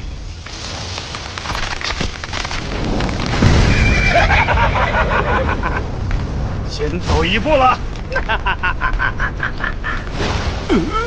无耻老贼，哪有6蹄的马？嘿嘿，我说有就有。好，那我这匹马有8蹄。哇！无耻老贼，非要跟我抢弟子是吧？我这马车轻如薄纸，随风而飞。喂，老贼，你过来呀！世上竟有如此无耻之人！我的马车会下云。读书人可真能吹牛啊！这不是吹牛，这是儒家五品德行。他还有另一个名字，来自监正大人酒后的嘲讽——儒以文乱法。根据京城衙门的案牍库资料发现，权贵欺男霸女的案子数不胜数，但这些事还没传到皇帝老儿的耳里，便被压下来了。他们只是想速战速决地解决我，再以全家的性命逼二叔忍辱负重。这样，就算在京察期间，他们也不怕被政敌攻坚了。我现在才发现，我一直以来都想错了。中产阶级固然过得滋润，但一旦惹到那些大人物，便万劫不复。想要活出人样，我得拥有权力和力量。喂喂，死出来！该吃断头饭了。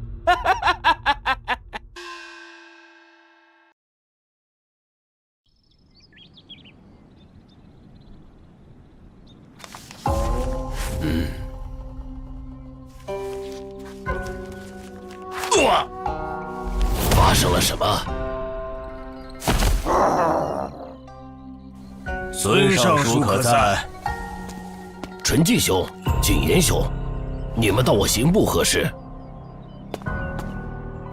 刑部今天抓了我一名弟子，叫许其安，劳烦孙尚书放人。抓了云麓书院的学生。在官场上，伯子健将云麓书院打压得抬不起头，因为伯子健是朝廷公办学院。大人，您力道如何？但云麓书院掌握着儒家修行体系，并不是让人随意揉捏的软柿子。云麓书院的这群老东西是出了名的护短，除非他们口中的弟子真的作奸犯科，不然我们刑部的人谁敢主动去找茬？尚书大人，外面来了一群司天监的白衣，硬闯衙门，我们拦不住。尚书大人，我们来刑部是要一个人。谁？今日刚被刑部无故捉拿的许其安。又是许其安，这人到底何方神圣？迎来云麓书院的大儒就算了，怎么连监正的弟子也来了？毕竟在大奉，没人愿意得罪监正。即使是自诩儒家正统的云麓书院，被喝醉酒的监正嘲讽以文乱法，也得捏着鼻子认。奇怪，缉拿文书里没有许其安这个人啊！怎么回事？许其安是谁啊？对了，税银破案呢，就是许其安。他一介武夫，怎么和儒家还有司天监扯上关系了？没有，谁去抓的人？我好像记得是黄郎中。大人，事出突然，卑职没来得及去缉拿文书。周公子派人递交送书，说有贼人当街殴打他，还说要让他血溅5步。王继，卑职就决定先将人拿下，免得潜逃。竟敢在术士面前说谎！圣人曰：“君子当诚。”我说谎的我真是卑鄙无耻！周公子要整死许其安，要让他死在刑部大牢，以泄心头之恨。我想卖周公子一个人情，说出来舒服了。卑鄙无耻！本官定写折子弹劾你！传我命令。当街行凶，对方还是户部侍郎的公子。我如果签字画押了，刑罚最轻的都是流放。但这姓周的随便运作一下，判我个菜市场斩首都有可能。姓许的，我给你2个选择：先画押，再受刑，还是先受刑，再画押？这是要整死我！哎呦，这表情真是吓死我了！陈叔，万一他又要血溅5步怎么办啊？少爷放心，一只蝼蚁而已。这下可不妙，司天监的彩姑娘怎么还没赶来救我？那本书我明明写的非常有诱惑力，不可能啊！再不来救我，我真就要废了！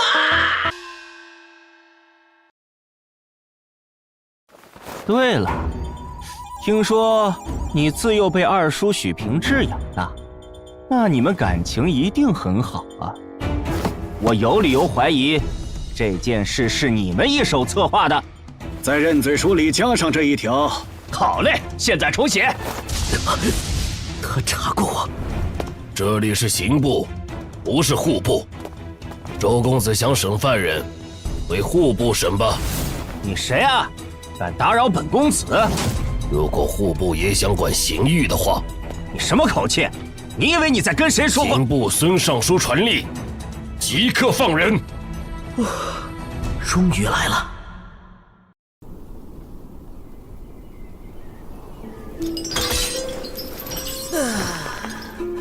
你该庆幸没有对我用刑，看来有必要给你们重新自我介绍一下。我是剑正新收的弟子。剑正的弟子？怎么可能？许七安见过几位师兄？师兄，这人在说啥子呀？啊，奇怪，那小美人怎么不在？书是你写的？正是，但这里不是谈事的地方。等离开了刑部，师兄想问什么，宁愿知无不言，言无不尽。孙大人，司天监的人怎么？他们是直接来问我要人的。不是吧？他真的是剑正的弟子？尚书大人，那两位大儒，那两位也是来要人的。你就是许七安。莫招秦吾之己，天下谁人不识君，可是你写的。晚辈拙作，让前辈见笑了。晚辈许七安，字宁燕。事情既然结束了，我们先离开刑部，跟我回司天监！快！好，这期学生真不错，必须拿下。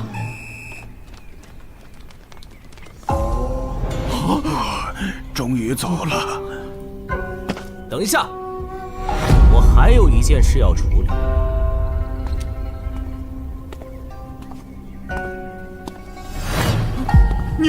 你想干什么？你敢在刑部动手？孙大人，快拿下这贼人呐！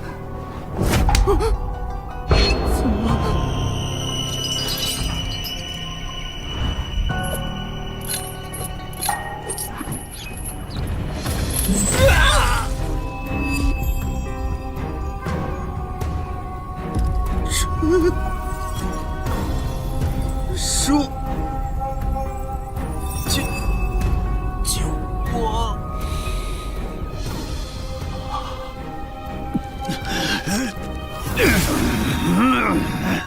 拍死我！当着我师兄们和刑部诸位大人的面，当着两位大儒的面，赶紧拍死我这只蝼蚁！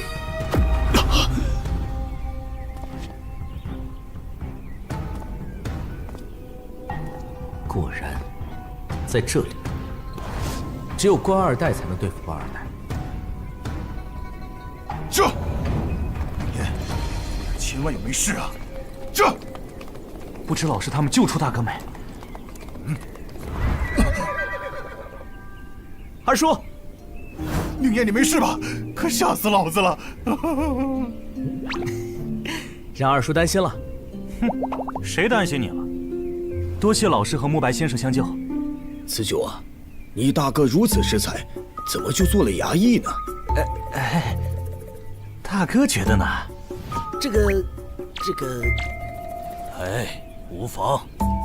宁燕啊，有没有兴趣来云麓书院修儒道啊？好家伙，认识不到2刻钟，宁燕都叫上了。那家伙可以败在老夫门下啊！这俩演的是哪一出啊？辞旧啊，这是什么情况啊？哎，不说是吧？承蒙两位前辈厚爱，宁燕虽修武道，但学海无涯，前晚辈读书确实有天赋。我若去了书院，必定后来者居上。超过辞旧。别自恋了，老师与慕白先生看中的是你的诗词《绵阳亭颂杨公之轻舟》。踩雷了。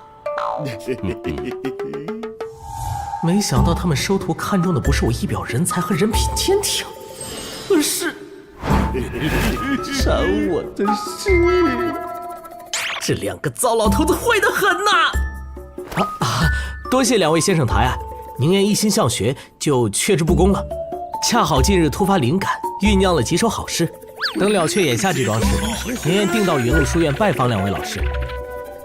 既然如此，那我2人就在云路书院等你了，你一定要来啊！好。对了，辞旧啊，你1年来迟迟无法突破到修身境，回去把圣人语录抄300遍，选后给我。300遍，300遍，300遍，300遍，300遍，300遍，300遍，300遍。为师就先回去了。300遍，哇，前辈好厉害的样子。这老贼故意在我徒弟面前炫技。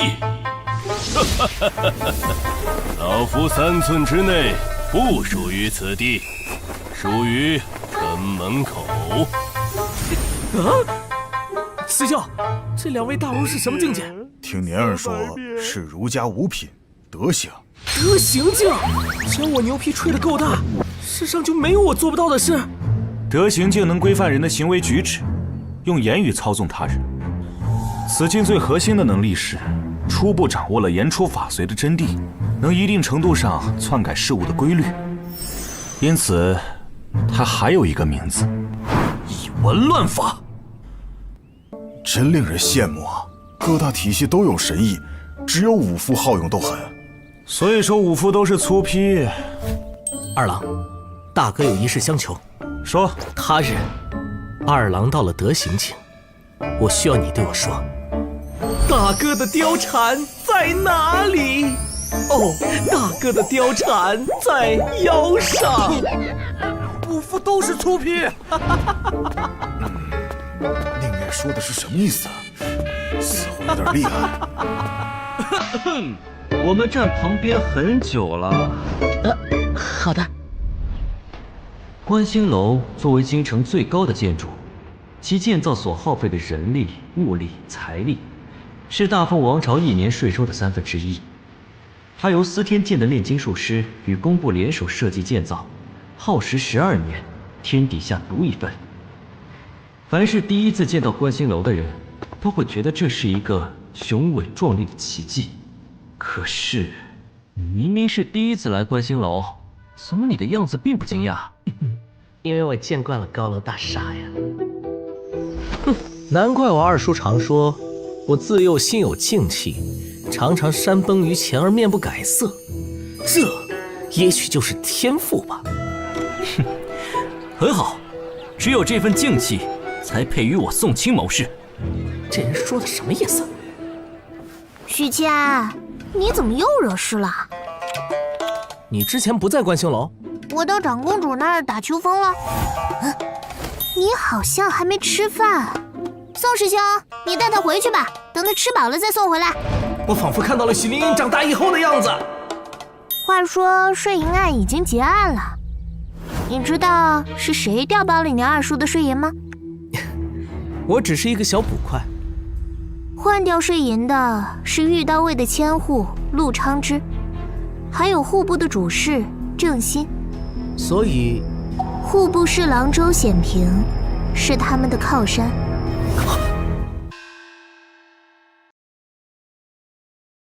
原来如此，难怪姓周的听到我的名字后，心里要置我于死地。因为我破了税银案，坏了他老子的大事，所以他要报复我。也许今天发生的事，本来就是他蓄谋已久的。户部周侍郎的府邸在内城，徐府在外城，两地相隔遥远。姓周的偏偏遛弯溜到徐府附近。姓周的既然调查我，那他肯定认得林月的长相，调戏良家女子是演戏，真正的目的是找茬。看，并借由这个理由整死我。虽然经查临近，但整死一个微不足道的虚礼，难不成还能撼动堂堂正3品的户部侍郎？看来，自从我破了税银案的那天起，我就已经得罪了户部侍郎。亏得我还想着远离皇权，当一个妻妾成群的富家翁，过着枯燥朴实无华的生活。要不是二郎正好要送诗给学院长辈，要不是我前几天忽然心血来潮，凭着记忆写了一点化学知识，我现在可能已经凉了，甚至连自自己被弄死的真正原因都不知道，只当是惹到了纨绔二代。但这接二连三的巧合太奇怪了，是运气。采薇姑娘，你会忘气？我会。八品术士叫忘气师，忘气术是我们术士最基础的能力，后续的种种神意都建立在忘气的基础上。但是你知道为什么术士的9品不是忘气师，而是医者吗？总不会是你们术士都有一颗救死扶伤的心吧？世间万物都有气数，其中以人为最，人生8苦、7情6欲都是气数。医者救死扶伤，不可避免的会沾染人的生老病死，久而久之，便会诞生出一双可以看穿气数的青瞳。我就喜欢这种知无不言、言无不尽的姑娘。那你能看看我的气数吗？小意思。被忘气术盯着的感觉很不舒服呀。气数淡红中夹杂着黑气。什么意思？红色代表你是吃官家饭的，但色泽偏淡，说明你是底层蓄力。黑气则是厄运的象征，这点你应该深有体会。难道就没有其他颜色，比如象征天命之子的颜色？你这话在我面前说便好，若被有心人听了，就是大不敬之罪。除了皇帝，没人敢自称天命之子。大不敬也就算了，这人哪来的底气？或许我的欧皇体质与气数无关，他看不出来，也有可能是段位问题。就是这样。又想偷吃，我吃饱了再给你吃。吃饱？这一桌子都被你干掉一半了，你的肚子是黑洞吗？对了，户部侍郎如今处境如何？前些日子弹劾周侍郎，但折子被陛下压下来了。至于调换税银的那2人，他们畏罪自杀了。所以是没证据了。趁现在再打听点大凤朝堂的事。采薇姑娘，我还想问一下。你好烦呀！我们司天监不过问朝堂之事的。好像打击到他当老师的自尊心了。那换一个问题，那你这一桌花了多少银子？我给了店家4两银子，他找回我1两3钱60个铜板。那我到底花了多少钱啊？我也不知道呢。原来你跟我一样，也不会算数呀。嘿嘿，给你吃。你这菜的味道一般哎。瞎说，这家醉心居是南城那边最好的酒楼了。我吃过更好吃的。你有空来我家，我做好吃的给你。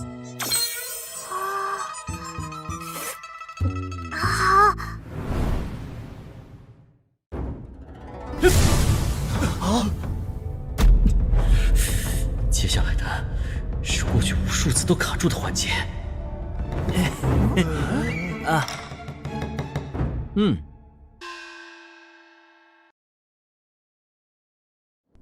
最后一步，飞机，屏住呼吸，屏住呼吸，要屏住呼吸。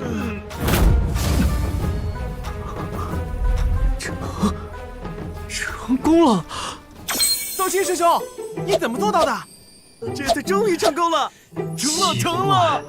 师兄，教教我们！徐宁烨，你知道原因？出所了！那天采薇姑娘一次就离开家里，就是走了夺水院。因为有我在身边，并且涉及到了我。你们这个问题不该问我。作为一个成熟的炼金术师，我想你应该能意识到问题的关键在哪里。问题的关键？前面的步骤明明都没有变，真正改变的应该是……我懂了！徐宁烨，你真是个了不起的炼金术天才。你虽然没见过我们之前的失败，但你早就知道我们失败的真正原因了，对吧？不，我只知道你思想渐渐敌化了。关键是什么？你懂了什么？是雷击的强度。原来如此。没错，我把它命名为电压。电压？电压是什么东西？电压又叫电势差或电位差，是衡量单位电荷在静电场中由于电势不同所产生的能量差的物理量。那便换个说法，电与水流是一样的，它会向着低点流动。这杯子里的水倒在谁身上都没事，但如果是一挂瀑布，人置身其中，就会被水的冲击力击断骨骼，甚至失去生命。电也是如此，因此我把这种现象叫做电压。原来如此，这也是写在那本炼金秘籍上的。问得好，没错，那本炼金秘籍只有我看过研究过。我让人送来司天剑的笔记上的内容不过是沧海一粟。那本炼金秘籍不但记载着知识，还有许多闻所未闻的炼金术。而我决定将炼金秘籍分享给司天剑。但是永远不要忘记，炼金术的原则是等价交换。没错。那你想要多少银子？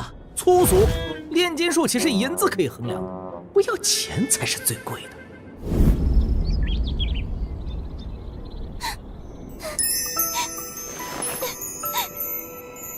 真是个娇滴滴的小娘子啊！许小姐莫急，徐百户大人会救出宁燕的。姓周的简直是仗势欺人，我看他简直不是人。宁燕定会平安回来的。对，宁燕是个值得让人尊敬的人。尊敬？万不腾，能与我说说关于我大哥的事吗？像我们这种当差的人，手底下哪有干净的？不对普通百姓出手就算有良心了。至于那些富商，向他们捞油水不是天经地义的事儿吗？可他不会，平民也好，富商也好，他从不去敲诈勒索。前阵子考虑到许家遭逢大难，我决定带他捞一笔，他笑嘻嘻的答应了。事后我分了5000银子给他，说好了，谢谢头。可他后来悄悄还给人家了。门口有银子。奇怪，刚刚谁敲的门？要说他懂事儿吧，水至清则无鱼；要说他不懂事，又很会来事儿，和大家关系都处得很好，所以他出了事儿，大家都难受。万般皆下品，唯有读书高。我从小就崇拜二哥。无以悦乎？你二哥是许家唯一的读书种子，是将来的顶梁柱。二哥还在今年修为考中了举人，我更崇拜二哥了。直到水银案全家入狱，大哥在绝境中为全家开辟出了一条生路。以及最近发生的种种，我才知道这个大哥是何等的可靠，并超越了二哥。雨月，爹，二哥，爹，二哥。宁燕没事了吗？我请了老师，还有慕白先生，以及司天剑的白衣。什么？难怪司天剑的白衣也在那里。啊，二哥认识司天剑的白衣？虎父无犬子，虎父无犬子啊！令郎天资聪颖，不但得到云麓书院的重视，还与司天剑的白衣们有交情往来，前途无量啊！嗨，毕竟是我许平志的儿子。你们似乎误会了，前途无量倒是没错。慕白先生不是我请的，是大哥自己的关系。司天监的白衣我也不认识，同样是大哥自己找来的。哦，是大哥。大哥他真的越来越神秘了。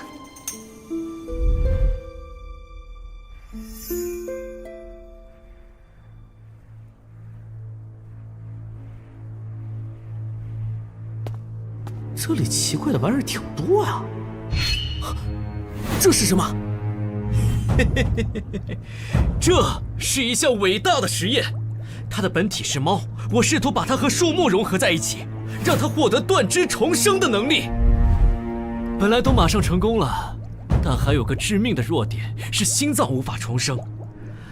它也彻底变成了树木，不会动，不会思考，只能养在水里。你觉得我这个想法怎么样？你是魔鬼吗？你也觉得有问题？我只是觉得你走错了方向，因为我也思考过这方面的炼金术，但我把它命名为杂交技术。杂交技术？我们可以先从小事做起，杂交同类的物种，比如把2个不同品种的猫杂交，让它们生下全新的物种，也许会产生全新的优良的品种，也许会是反向的。但这正是炼金术的魅力，你说呢？你刚才说炼金术了？你刚才说炼金术？我认为炼金术不仅限于没有生命的物体，生灵也是炼金术领域内的，所以我改变了这只猫。但老师不同意。生命不在炼金术的领域之内，滚！为此，他还把我关禁闭了很久。老师，我不服！见证大人干得漂亮啊！如果你想反驳见证大人，又不想关禁闭的话，你可以从植物方面入手。植物也是生命，但性质又减轻了许多。我在炼金古籍上看过一种与你想法不谋而合的炼金术。哎呀，你继续说呀，苏师兄，这里的玩意儿挺不错呀。我记得炼金术不变的原则是什么来着？我送你3件礼物。宋师兄是个爽快人。以你现在的炼金境水平，我觉得这件物品适合你。在偷袭的情况下，它能击破炼气境5夫的护体真气，但不包括炼气境巅峰。这把军弩最珍贵的地方是，它刻了阵法。阵法会增幅箭矢的威力，对炼神境高手造成威胁，但只能使用3次，之后阵法就会消散。这是法器？法器是大凤王朝独有的武器，也是大凤王朝敢自居天下正统的底气。这么看来，法器与司天剑有着千丝万缕的关系，也不算什么秘密了。你知道4品术士叫什么吗？我连自己5夫体系的第7品是什么都还不知道。是阵师。炼金术师炼制出的东西都是凡物，阵师在其上刻制阵法，它变成了法器。哦，我懂了。术士9品药师是在为8品旺气师打基础，8品旺气师为7品风水师打基础，但7品风水师却与6品炼金术师毫无关系。其实6品炼金术师是与4品阵师是相辅相成的。炼金术师炼制出强力武力，阵师加工成法器。术士这个体系有点东西啊。难怪见证大人在大凤的地位如此崇高。这酒不错，我一定要把楚采薇泡到手。没有什么特别的目的，就是想在这冰冷的社会里收获一份真挚的爱情。第2件护心镜，它可以抵挡5夫炼气境高手的攻击。最后一件蚀骨灼心，把毒药涂抹在剑矢上，能要了炼神境高手的命。这3件东西我都很喜欢。那这种炼金术叫嫁接，和我日记里的发财实验一样，理论知识比较丰富，但实践能力，不过无所谓，反正实践的人不是我。假如宋清失败了，那也是他自己能力弱；假如成功了，这就是嫁接，功劳全是我的。世上竟然还有这么一本炼金古籍，神书啊，简直是神书啊！今天收获不错，我可以用其中一件法器到黑市上换取开天门的报酬。果然，白嫖才是人类永恒不变的快乐源泉。明天给我来听曲儿去。我站在烈烈风中，恨不能荡尽绵绵心痛。望苍天，四方云动，剑在手，问天下谁是英雄？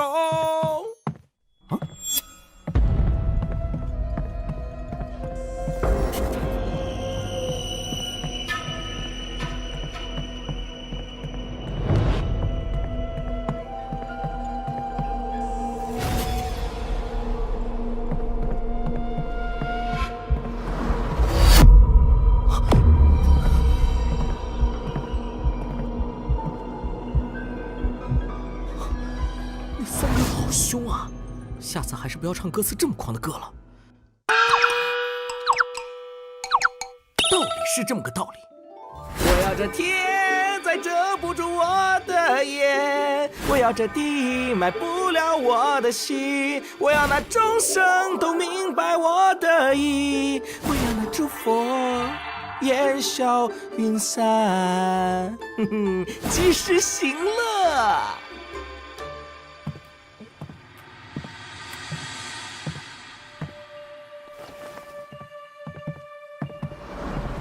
魏公，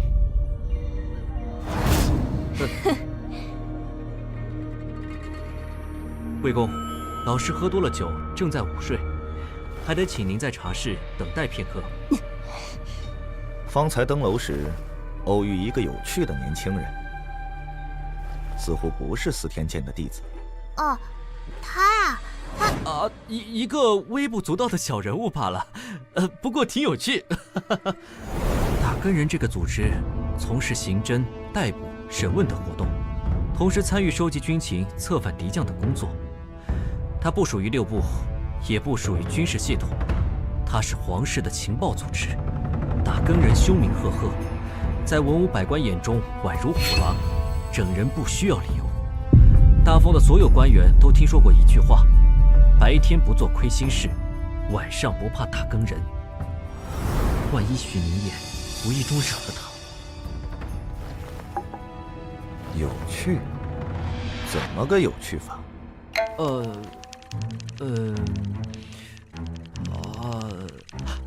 天才，一个炼金术的天才。如果他没有走错修行之路，如果他拜入司天监，史书上会有他的名字。哼，天才。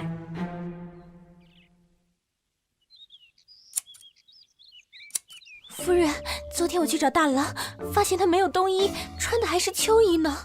你想说什么？也给大郎做一件冬衣吧。休想！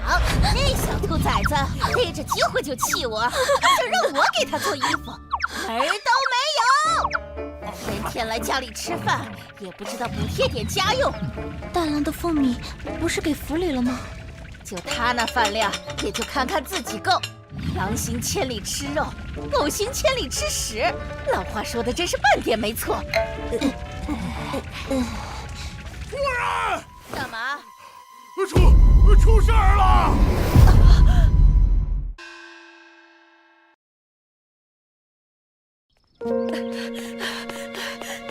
林一，娘，放心吧，没事。凌音只是睡着了，你送她回房睡觉吧。怎么出去一趟就这样了？还有宁夜，他没事，他已经从刑部出来了，这件事暂时算是解决了。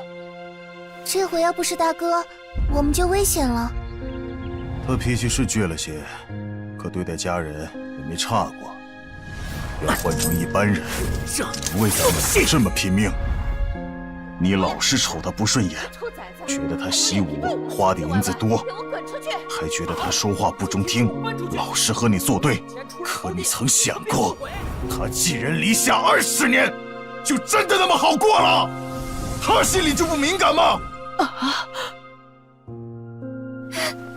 大哥，要是宁燕真的回不来了，你就真的不心疼？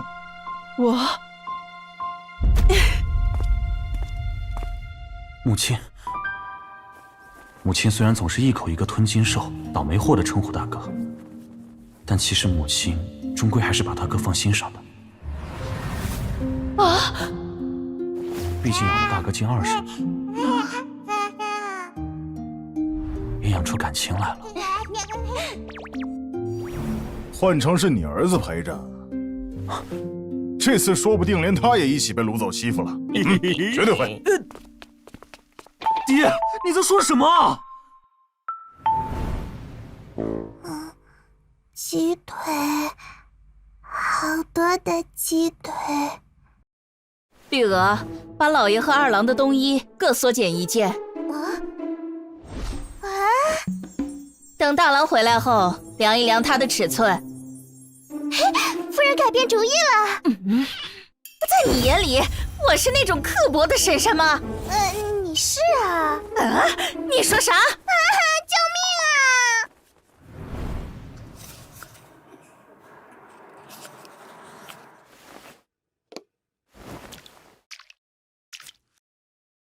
我又要开始写日记了。冬月16日，这是个值得铭记的一天，因为我终于决定放弃有钱人朴实无华又枯燥的生活。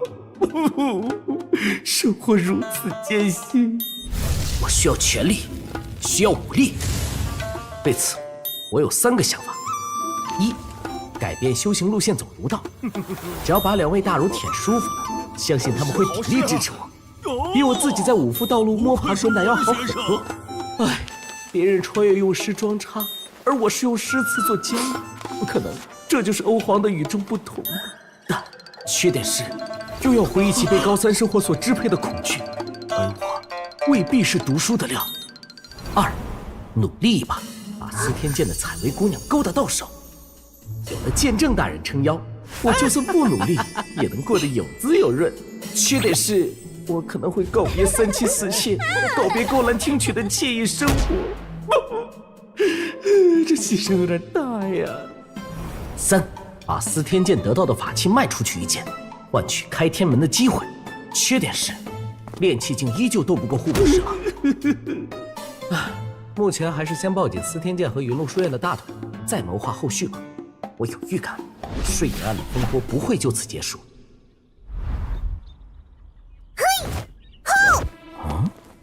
你说什么风啊？我在练武呀，大姑，你是在挑衅我吗？练武，可能是早上经历的事，在他幼小的心灵产生了阴影。这个5岁的孩子，觉得自己应该学武了。哼，我是啊，挑衅你怎么了？爹爹说，人争一口气，武夫也是，这叫做尊严。对，我要跟你决斗。吵死了！给你1根鸡腿，算你输了。好的呀。你的尊严呢？大姑，尊严是什么呀？有前途。尊严啊，就是好吃的鸡腿。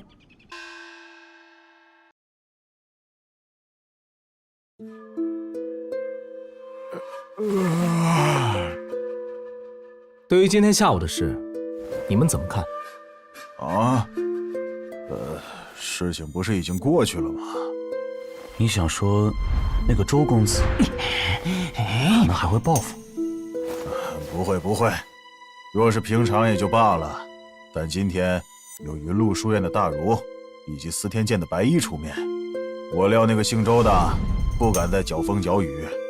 但我今天在司天监得到一个消息，睡银案的幕后黑手是周侍郎。这么看来，今天发生的事并非偶然，而是周厉刻意报复。可以，不愧是能考中举人的读书人，脑子很好用。如果今天这里只有二叔，是兄弟就跟我去砍人。二郎有什么看法呢？哼，考我，当然是先下手为强，后下手遭殃。哼，小样。可以呀，没想到许慈就会说出这种杀伐果断的话。收起你无知又狂妄的想法！别说你区区一个举人，你就算中了状元，也惹不起户部侍郎。爹，我真是你儿子吗？我觉得二郎的想法是对的。我们得罪的不是周丽，而是户部侍郎周显平。周丽也许不敢再打击报复，但是户部侍郎呢？我们不但坏了他的好事，还打伤了他的嫡子这笔账。只要是个有烟火气的人，就绝对没道理忍。况且，徐府在周侍郎眼里，与蝼蚁何异？不妥，我们斗不过周侍郎的。宁愿你结识了司天监的白衣，新年是云麓书院的学生，靠这2层关系，只要我们安分守己，便没人敢招惹。二叔，你可能不知道，司天监的白衣不插手朝堂政事。睡银案时，我不也是云麓书院的学生？今天大哥能回来，是因为周丽不占理，手段太低级。但如果是那周侍郎出手，再来一次银水案，合理合法的让许家满门抄斩。司天监和云麓书院，难不成还能为我们劫狱？为了我们对抗大奉律法？可是，我们要怎么做才能对付户部侍郎？堂堂正三品呢？我也不知道，我只是个淳朴的穿越者。怎么办呀？二郎觉得呢？我刚才一直在想一件事：税银被劫，皇上雷霆震耳，显然是对银子很重视，理当会严惩的。那2个瘪犊子不是畏罪自杀了吗？闭上你的嘴！我能想到的是2种可能：一，户部侍郎背后还有靠山；二，皇上有所顾虑，维持某种微妙的平衡。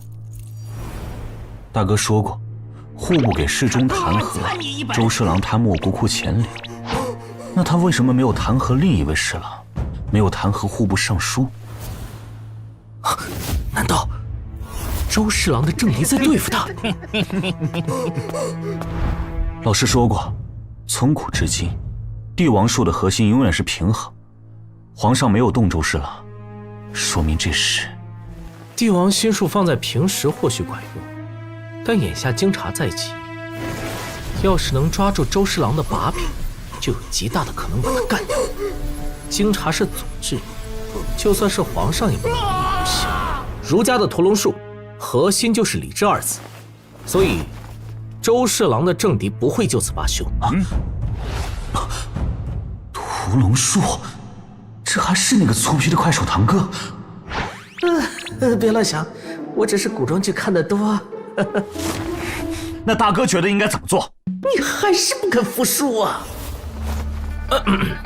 周侍郎为什么要制造税银案？肯定不是贪污，因为贪污随时都可以，何必顶着京察的风口浪尖？除非他急需一笔银子，需要这笔钱来填补窟窿，而填补窟窿的原因，正是为了应付京察。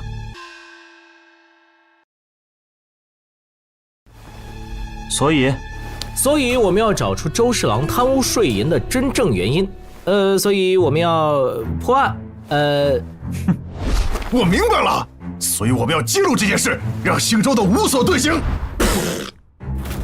嘿，我许平志也不笨。父亲是觉得，以你御刀卫百户的身份，可以接触户部的卷宗，可以堂而皇之的查户部侍郎。哼，当然不可能，多谢二叔疼嘞。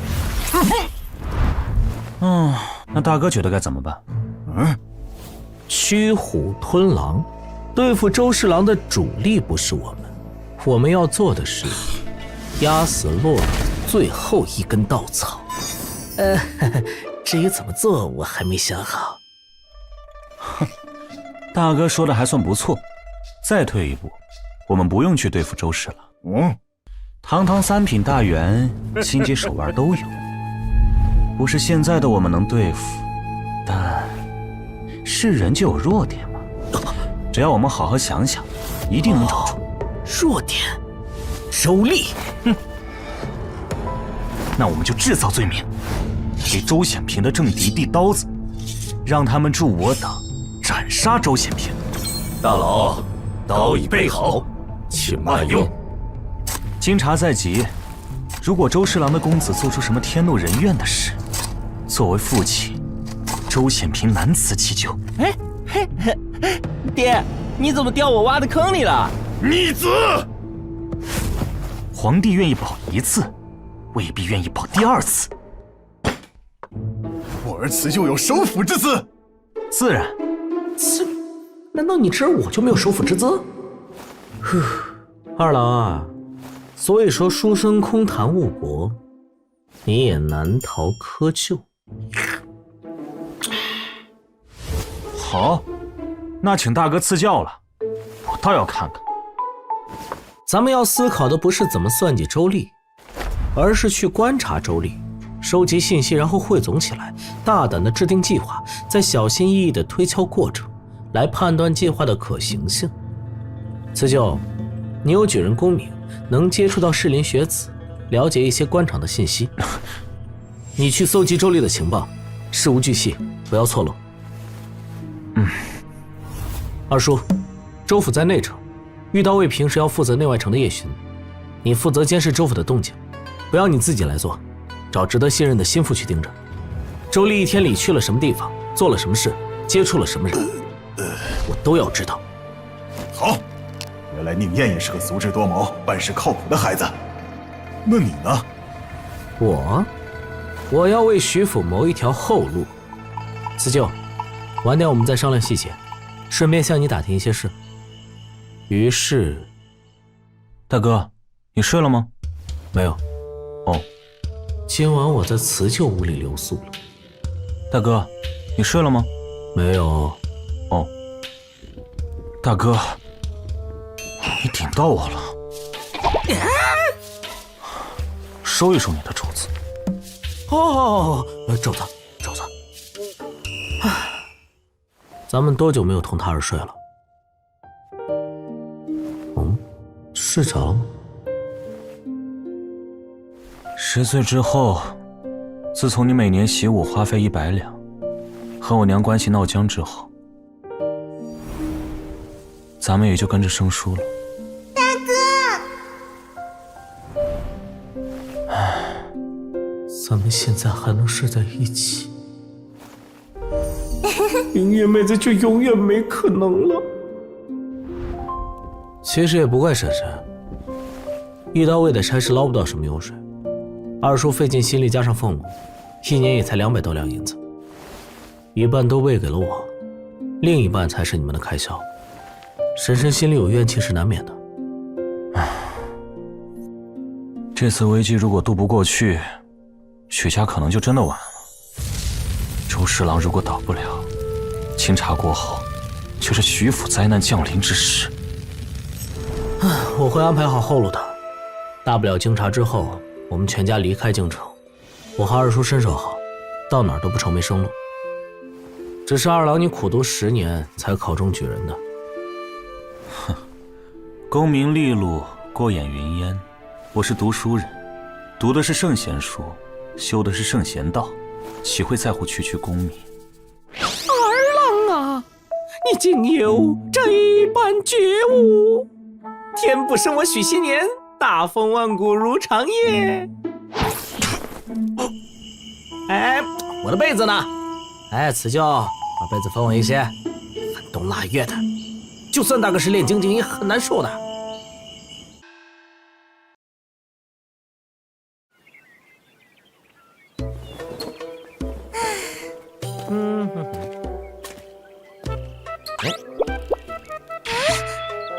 嗨。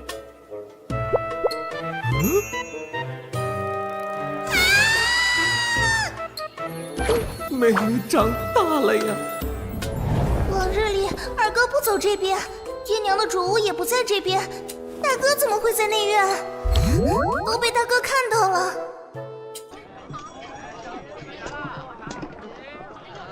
结账。差爷，您这就客气了。您能来我这儿用早食，是我的福气。真不要，吃了这么多，这差爷吃了4、5个人的量啊！不用，哪能收您的钱呢？我坐着消食一会儿，你走开吧，别打扰我。好嘞。今天都白做了。大凤王朝的制度积弊已久，虚吏一日不整治，老百姓的生活就好不起来。从古至今，对老百姓加害最深的，永远是大人物们看不见的苍蝇。终于走了，真是倒霉呀！这么多年，第一次遇到吃饭给钱的虚吏，还多给了。二郎，你把衣服脱下来。你要干嘛？咱们换换，你的比较好看。穿好了就出发，你在想屁吃？我们此行的目的地是京郊60里外的青云山。此教，大哥一直很好奇，你说圣人是一品吗？哼，你觉得我会知道？你不知道就不知道，摆这么骄傲的表情干嘛？那圣人活了多久？你可知道？享年82岁。82岁，堂堂圣人，儒道的开创者，就算没有一品也不会差，只活了82岁。虽然对这个时代的普通人而言算是高寿了，但这个世界武力值不同寻常啊，连圣人都不能长生久世。云麓书院不收留外人，这是规矩，即使是我，也无法让老师同意。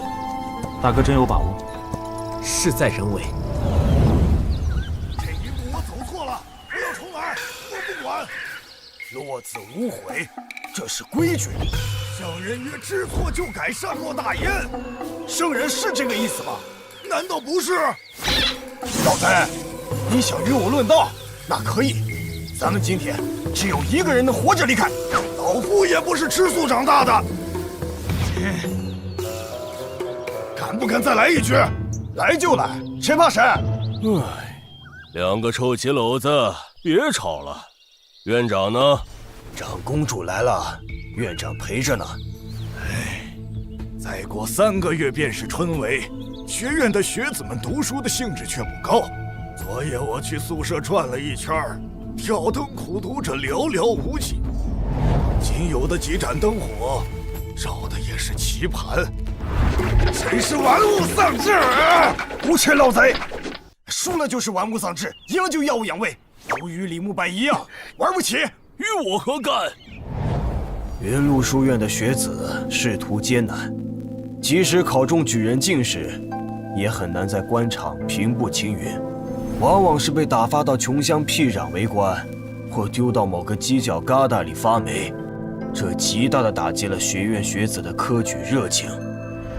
此风不可长，得把学子们的科举热情提起来。就算苦苦支撑，也得撑下去。云麓书院不能绝了官场这条路。开堂劝学吧，让院长出面。院长年年劝学，一鼓作气再而衰，不会有太大效果了。得换个新颖的方式，让学子自发苦读，重视春闱。写文章如何？吃力不讨好。那就只有诗词了。自古诗词动人心，做一首震耳发聩的诗词，比开堂劝学效果好多了。但大凤如林，诗词衰弱已久。杨子谦若是没赴任青州，这个活儿倒是可以推给他。景言兄比我更适合在朝为官。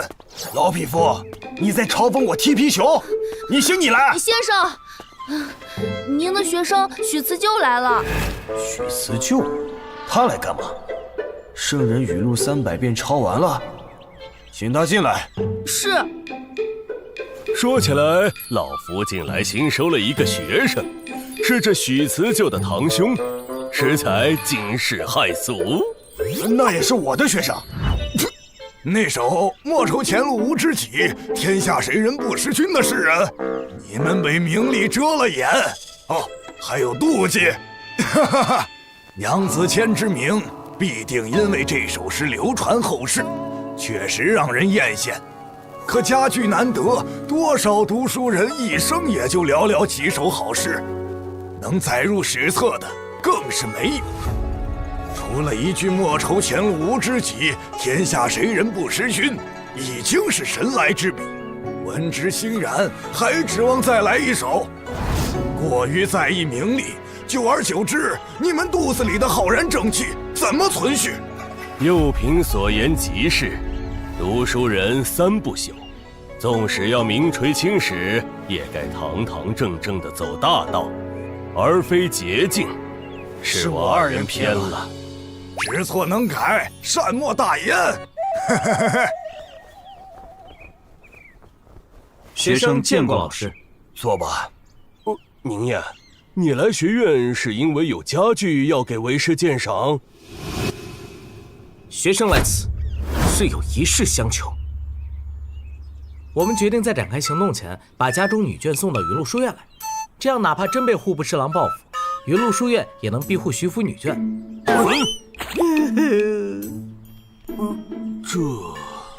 当然，我们隐瞒了要报复户部侍郎的想法，只说顺阴庵幕后主使极有可能是周侍郎，而对方如果挨过经查，必定报复徐府。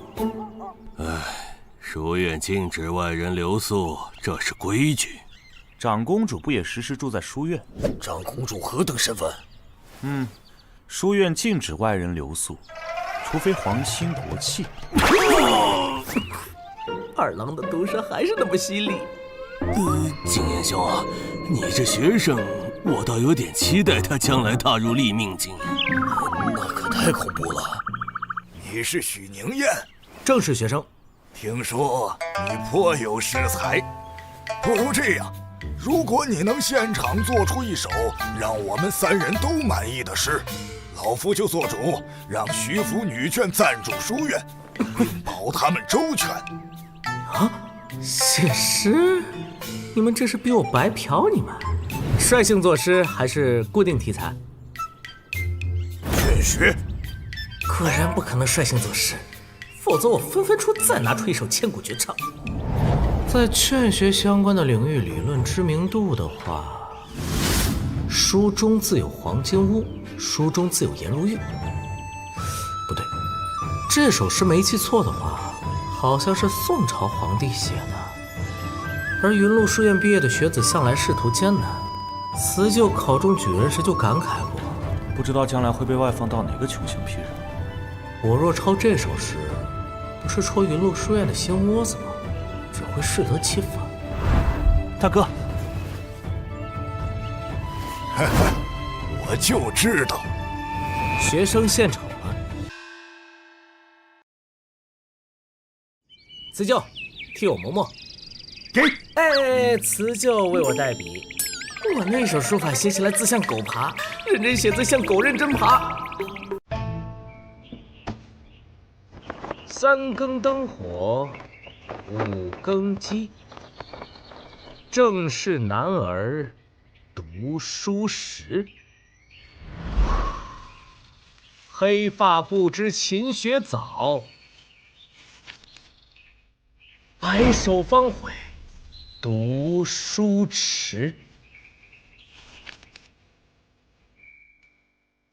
黑发不知勤学早，白首方悔读书迟。好诗，好诗啊！宁燕果然有绝世诗才，不愧是我的学生，文字朴素却意味深长。三更灯火五更鸡，正是男儿读书时。景琰兄，还记得我们年轻时在学院求学的日子吗？我年少时家贫，每天只能吃2个馒头，时常半夜里饿得饥肠辘辘，强撑着挑灯苦读。这就是你3天2头偷我鸡卵的理由？读书人的事怎么能叫偷？那是借，我后来不是还你了？哼！贫苦时一枚鸡卵，不至于如今千斤万两。辞旧婚配之后，不管名次如何，怎么能下蛋？都有出仕的资格。有考虑过将来吗？我虽不为官，但在大奉官场也有几分脸面，倒是可以为你谋划留京。不必谢我，如果真要报答，老夫确实有个想法。没人说要报答你啊！宁燕啊，你转投老夫门下吧。无耻老贼！历史总是惊人的相似啊！两位先生，宁燕确实有问题请教。晚辈卡在炼精境很长一段岁月，始终没有资源和机会踏入炼气境，请先生帮我开天门。我等修的是儒道，怎么帮你开天门？五夫气机如何体内循环，怎么走经脉，这是你们五夫才知道的事。既然开天门需要炼神境以上的高手帮忙，那最开始的人是怎么开的天门？没想到体系之间的差异比我想象的还大。你觉得武道之路是某个人开创的，是一蹴而就的？这是一代又一代的人开辟出来的。也许最开始炼精境就已经是巅峰，有人机缘巧合之下开了天门，于是炼气境变成了武道的巅峰，经年累月才形成完善的武道体系。机缘巧合？炼神境高手帮忙开天门是最安全、最便捷的方法，但这不是唯一。婴儿诞生时含着一股先天真气，随着年岁增长，天门闭合，先天真气藏于体内。要想重新掌握这股气机，就得把闭合的天门再度打开。方法有许多种，除了耳熟能详的开天门之外，还有2种方法：一，吐纳法。吐纳法需自幼修习，日日泡药浴，洗涤经脉，贯通天门。10几年下来，耗费金钱无数，这法子已经被淘汰。2，借外力打开天门，是最初的前辈们采用的笨法子，如吞妖丹。妖丹是妖族道行精华凝聚，内蕴磅礴能量。吞了妖丹，磅礴的力量会强行打通奇经八脉，但因为无法控制，所以是九死一生的法子。哦，原来如此。虽然没有白嫖到手，但也算自摸了一把，这波不亏。谢先生们授课。这学生又谦逊又礼貌，说话又好听。俺也会古代上装逼的妖媚，谁知道你做呼啸的流放，水眼不见了的妖物来背锅，大风筝吹鸟，路道有分多少嘲笑，笑看九州时推理我最强，线下世界寻找又能破案。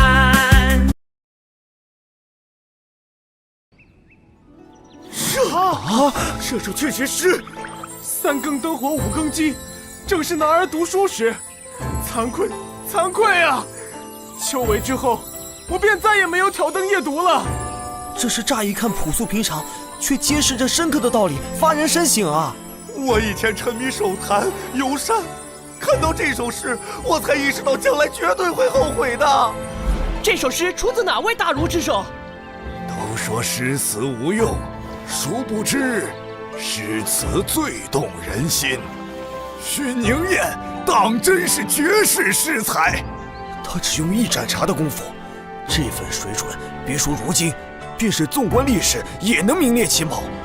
如此才华，竟然学了武，简直是暴殄天物啊！可惜呀，他已是及官之年，转修儒道为时晚矣。听辞旧说，2人年幼时，其父便定下辞旧读书，宁燕习武。真是个大聪明。哼，那许平志不当人子，白白荒废了一个读书种子，实在可恨可恶。啊去！一首天下谁人不识君，如今再出一首劝学诗，难道我大凤如林的诗词之道要再次崛起了吗？哇，这首劝学诗必定流传更广，时时训诫读书人。怎么没有署名啊？是哪位大儒所作？此诗必定流传甚广，没有署名。没有署名？没有署名？纯净兄，哎，方才还在此处，在那里。庚子末辛丑初，吾师慕白劝学有感，作此诗。这也能测？无耻老贼，快放下笔！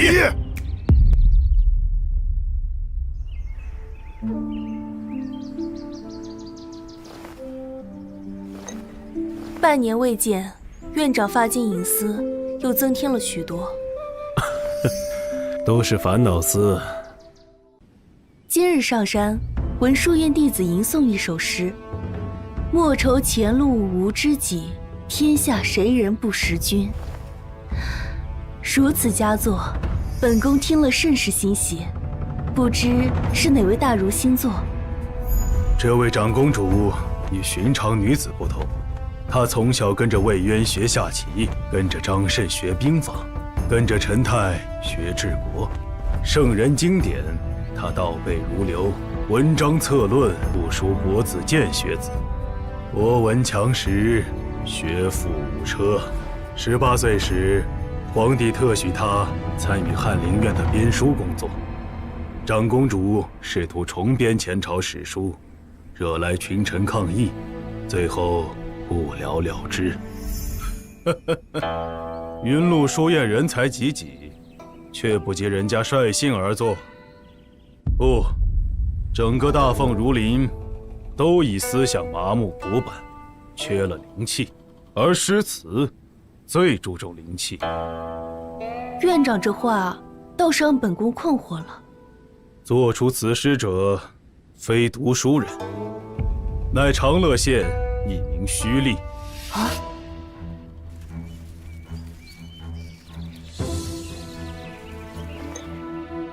院长真不考虑出仕？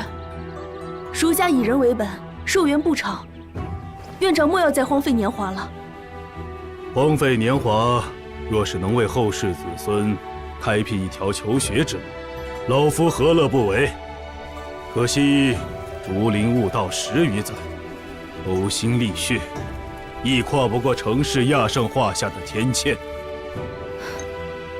院长执念太深了，何至于此？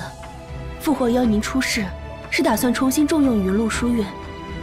您若真为了云麓书院的学子着想，就不该拒绝的。哼，是越来越驾驭不住魏渊了，还是那帮诸子贵胄的屠龙术越来越犀利？是为了大凤的百姓，为了天下苍生。百姓，苍生。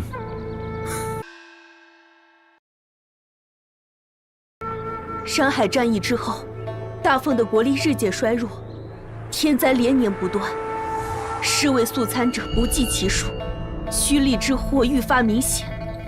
朝堂诸公只知党争，袖手空谈者数之不尽，实干兴邦者寥寥无几。院长，大凤缺一位缝补匠。3年前，北方蛮子撕毁条约，屡犯边境，劫掠百姓；南方蛮夷毁坏驿路，偷袭军镇，妄图夺回失地，西域诸国冷眼旁观。佛门以此要挟，欲传教中原。院长，身为读书人，难道不应该一展抱负，重振国威吗？非我不愿，时机未到。长公主，请回吧。院长，大事不妙！啊！李慕白、张慎还有陈泰3人打起来了。你一句老匹夫，他一句无耻老贼，瞧着是动真怒了。院长带我一同前往。无1丈之内，属圣人学宫。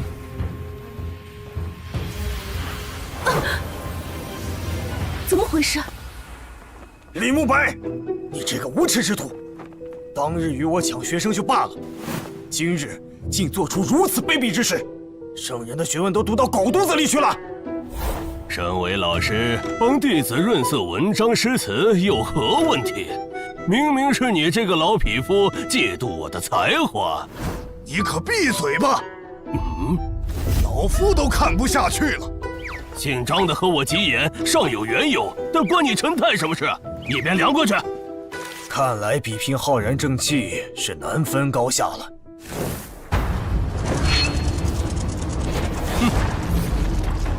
老夫前些年游历天下，也不是没有收获的。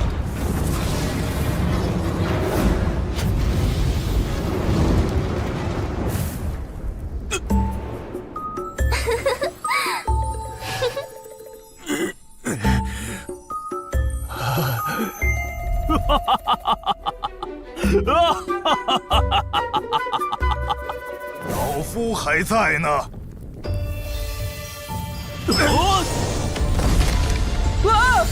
这是什么？啊！6品儒生技，能够学习其他体系的绝学，并将之付诸笔端，载入书籍之中。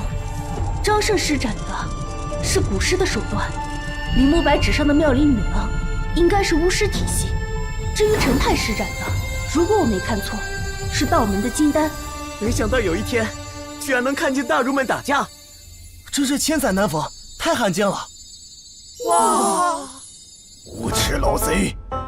既然如此，你裤子掉了，李慕白！所有人，裤子都掉！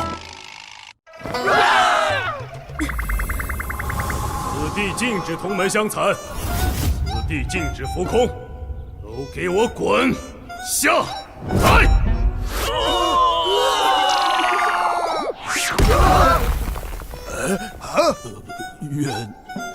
院长，怎么回事？只是在治学上产生了意见分歧，谁都说服不了谁。于是就换了种方式。院长，我举报，他们骗你。这行小子原来都想成名啊！等等，他们刚才对我隐瞒是什么意思？我是那种人。好诗，这首诗是何人所作？他叫许其安，也是我的学生，是老夫的学生。绵阳亭送杨千之青帚也是他所作。许其安，这名字似乎听谁提起过。如此大才，却当一名快手，过于屈才了。即使只会作诗，也够本宫养在府上，当一位幕僚。他人在何处？他呀，谋山去了。据石碑记载，此人生于600年前，活跃于大凤开国之初。彼时，前朝君王昏聩，官令贪污腐败，豪伐鱼肉百姓，中原各地狼烟四起，叛军割据。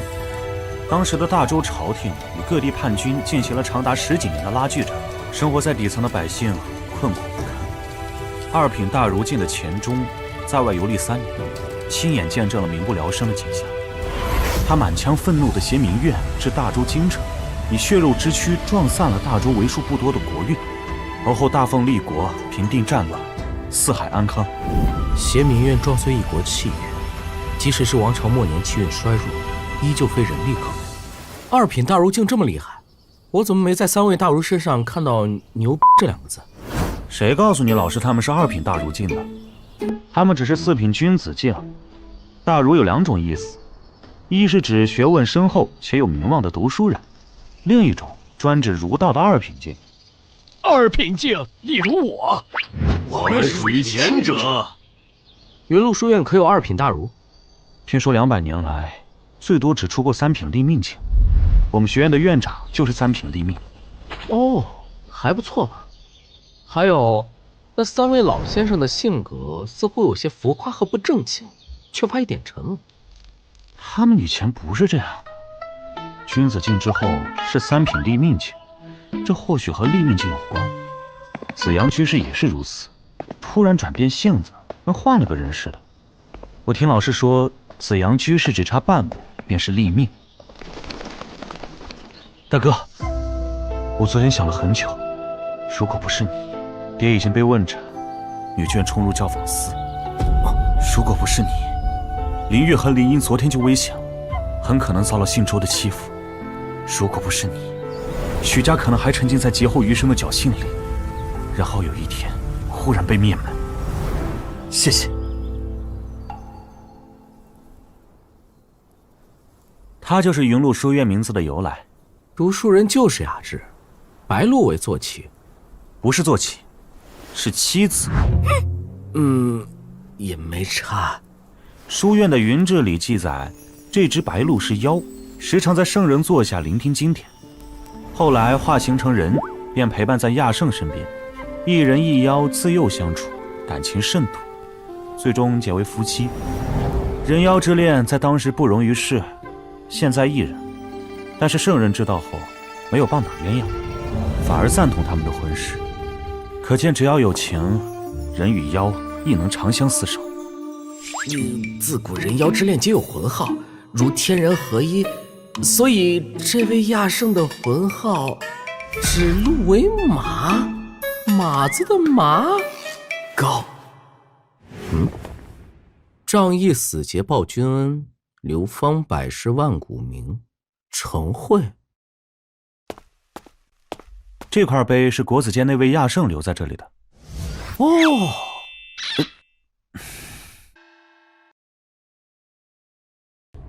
此事要从200年前那一场争国本事件说起。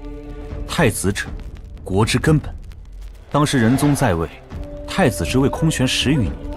争太子之位的2位皇子中，一位是嫡长子，另一位是贵子所生的庶出皇子。那位贵人甚是妩媚妖艳，深得仁宗宠爱。仁宗打算立庶出的皇子为太子，却遭遇了满朝文武的反对。立长不立幼，立嫡不立庶，是自古以来的规矩，就算是皇帝也不能违背。大哥说得很对，礼制是读书人惯用的屠龙术。仁宗多次下旨，但都被内阁封驳回去。而当时带领满朝文武的，正是云麓书院的读书人。这场国本之争，双方拉锯了整整6年，期间内阁首辅换了4人，朝堂上官员走了一批又一批。这时候，一位云麓书院的读书人接替了内阁首辅的位置，却毅然投入到了仁宗麾下。他顶着谩骂为仁宗解决了此事，闹得沸沸腾腾的国本之争终于结束。而云麓书院因为此事被仁宗厌恶，仁宗他意识到云麓书院的存在不利于皇权的统治。这时陈慧提出组建国子监，由朝廷培养人才，儒家的衰弱也至此开始。这就是云麓书院和国子监关于儒家正统之争的由来。国子监是国立大学，云麓书院是私立，私立怎么可能干得过国立？大哥有什么感想？我指的是争国本这件事，与学术无关。是觉得涉及到学术的话，大哥这样的泥腿子答不上来。表面是争国本，实际上是权力之争。读书人想施展抱负，必须手握大权，而一个国家的权力体量是固定的。当你手握更大的权力时，便有其他人失去权力。党争的最高境界是架空皇帝，成为无冕之王。怎么，我说的不对？你继续说。很对，但这话不能乱说。儒家的屠龙术再怎么厉害，终究还是皇权更强一些。把持朝政只是一时的，到最后都会被清理，因为臣子永远是臣子。有何破解之法？无解。朝堂如战场，党争一时爽，全家火葬场。不过大哥这里还有一个思路，钱大儒的事迹就是活生生的例子。当你能对一国气运造成影响，你就能从依附皇权的读书人变成了能与皇权平起平坐的强者。二郎聪慧过人，孺子可教。明明是我在考他。云麓书院虽然断绝仕途，但仍旧是掌握着儒家修行体系的圣地。至于整个儒家体系开始衰弱，200年来最多只出过3品，是因为3品之后儒家体系必须入场为官，还是涉及到儒家气运之类的东西？这块碑是什么意思？为什么会立在这里？这是儒家正统之争的后续，或者说是一部分。那位程亚圣经才绝艳，他建立国子监后，为了超越云麓书院，历时13年，创建了一套青出于蓝而胜于蓝的教育体系。存天理灭人欲。没错，程亚圣认为世间万物都依循着某个规律，理是世间最本质的东西，也是最正确的。万物依存于理，才能蓬勃发展。但是人在世间万物的纠纷交错中，会迷失自己，迷失理。于是陈亚圣的圣人集注制定了一套规矩，读书人遵循这套规矩，便不会出错，便是应合天地规律的。这套规矩将忠、孝、节、义上升到了天理的高度。君要臣死，臣不得不死；父要子亡，子不得不亡。为大义当舍生，为保洁当赴死。那辞就觉得呢？这是对是错？对还是错？对还是错？我明白了，是思想禁锢，所以才有了这块碑。云麓书院和国子监之争，是学术之争，是理念之争。这块碑屹立在亚圣学宫200年，它始终不倒。它一日不倒，云麓书院就一日胜不过国子监。院长枯坐学院10几年，好守穷经，试图反驳碑文上记载的东西，试图创立一套更成熟、更正确的理念。但他失败了，因为它代表着真理，代表着正确。是，不止院长，书院历代大儒先生都在和这块墓碑较劲。可亚圣的思想，岂是等闲之人可以驳斥？那边上那块空白的碑，是院长立在那里的，但10几年来，他从未上面落笔。不过桌上的笔和砚台倒是留了下来，或许是院长也抱着一丝期待吧。可惜院长期待的那个人始终没有出现。我曾经以为我可以也在石碑上题过字。辞旧，大哥问你，君王重还是天下苍生重？自然是天下苍生。那你读书是为什么？自当是忠君报国。名垂青史，真的是读书人的毕生追求吗？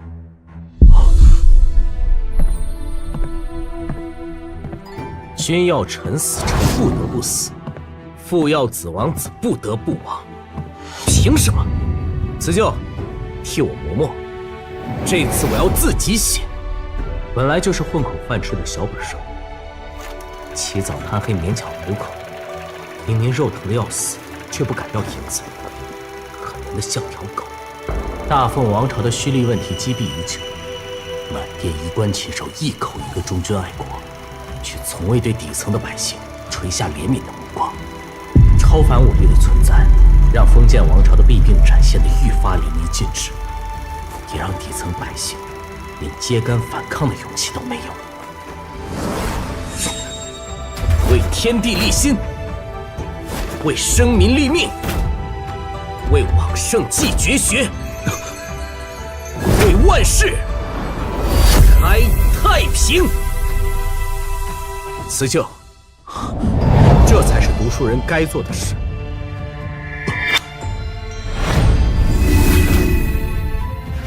自尽？怎么了？没了，是错觉，没什么。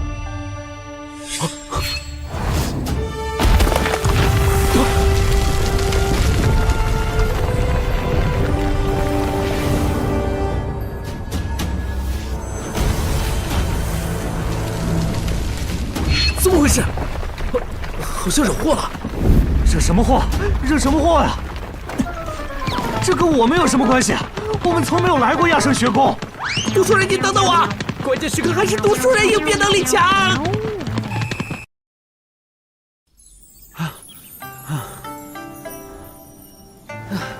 我刚才算不算是为学院破开了一个千古难题？顶多是200年的难题，没什么大不了。我们现在怎么办？如果是初入学院的我，会建议你留在原地，等着接受学院师生的膜拜和感激。但现在的我，只想带你赶紧离开。不辞而别是此刻最佳的选择。云麓书院与国子监是道统之争，大哥接受云麓书院感恩戴德的同时，必定招来国子监出身的读书人的敌视。满朝诸子贵，都是国子监，一个税银案就疑惑无穷了，而这比100个税银案还危险、麻烦。辞旧与我的想法不谋而合，很好。二郎不是迂腐的读书人，这或许是他精读兵法的缘故。哼，辞旧，你是真的高，粗鄙！只要我们离开，事后相信书院不会肆意宣扬，会替我们保密。快看，怎么回事？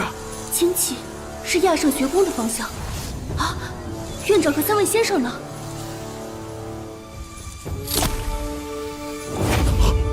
但城市亚圣的碑文，怎么可能平白无故的崩裂？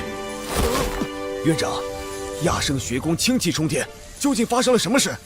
石碑怎么裂了？好事啊！这意味着镇压云麓书院气运的封印产生了动摇。在亚圣不出的年代，居然有人能撼动城市石碑。院长，天地立心，为生民立命，为往圣继绝学，为万世开太平。这才是一个读书人真正该做的事儿啊！为官，当为民、为国、为天下苍生，不该为一姓之家、为少数几人醍醐灌顶。醍醐灌顶啊！这是谁写的？你们先出去，有什么话，事后再议。君子缄默。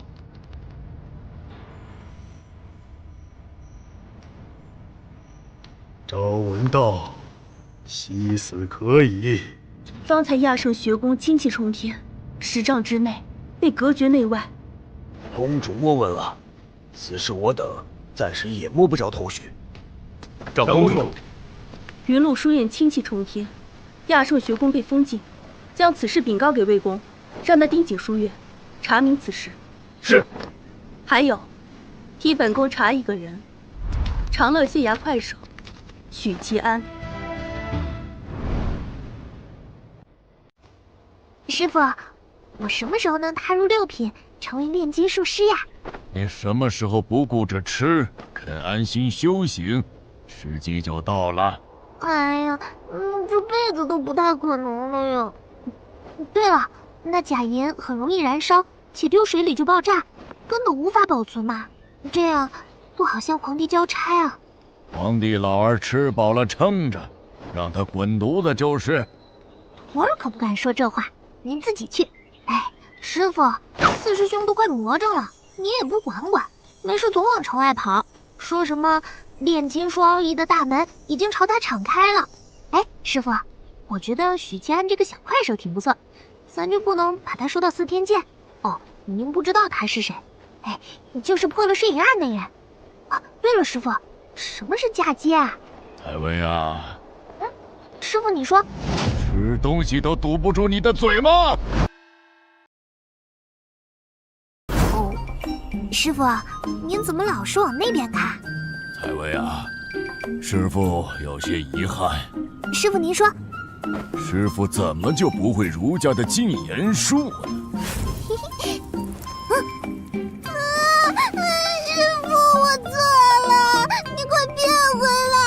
师傅就再教你一个道理，在炼金术的领域里，绝大部分转换都是不可逆的。我再也不来陪你这个糟老头子了。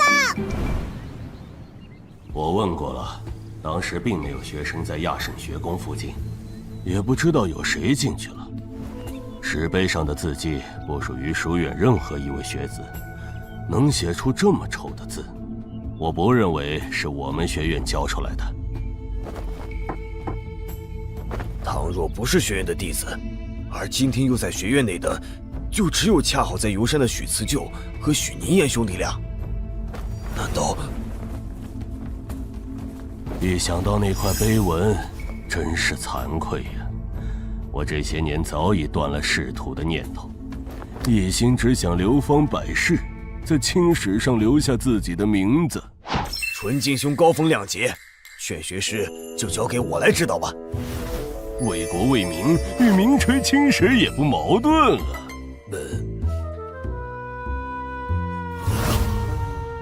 你快立命了！刹那顿悟，豁然开朗。三品立命境是一个寻找人生目标的境界，每个人都有自己的道。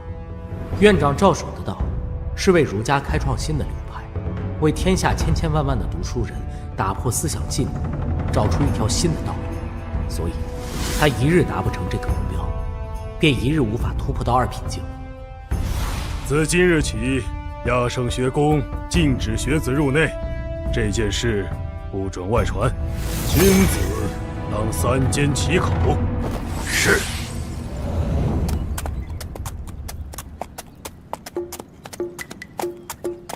大哥，是否该解释一下？你明明只是启蒙，如何说出那般惊天地泣鬼神的话？哼，那是读书人才能说的话。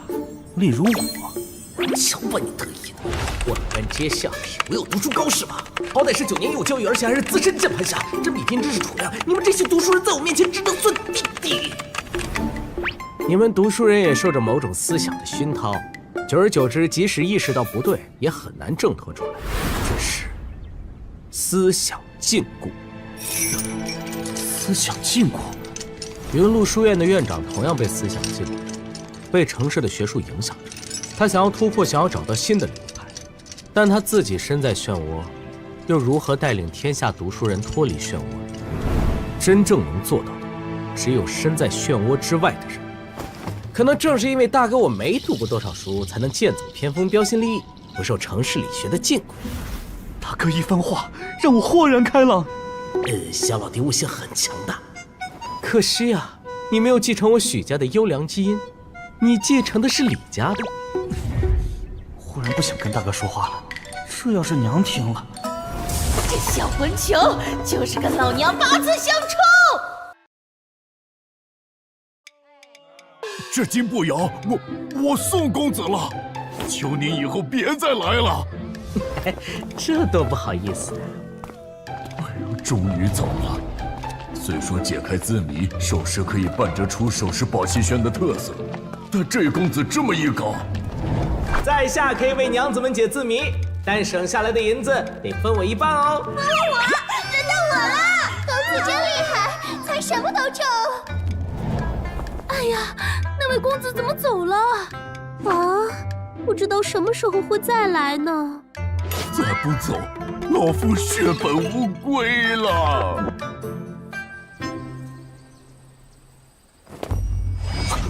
有人在跟踪我，暗藏着敌意，是个高手。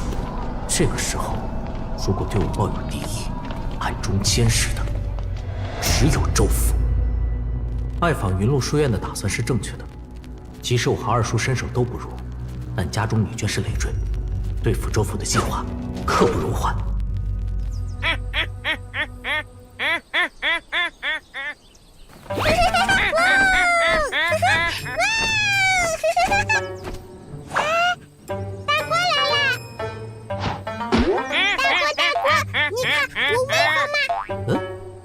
哪儿来的鹅？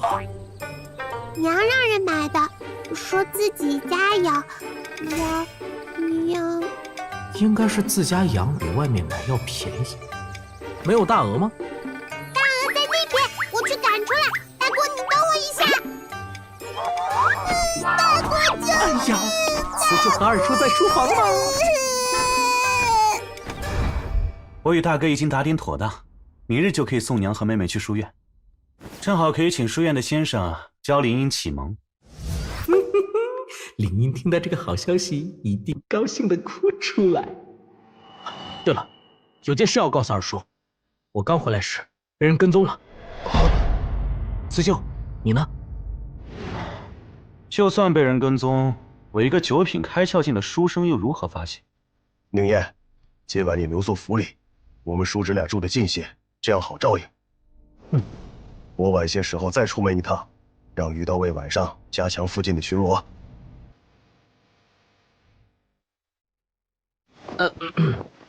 这倒霉侄儿又想做什么？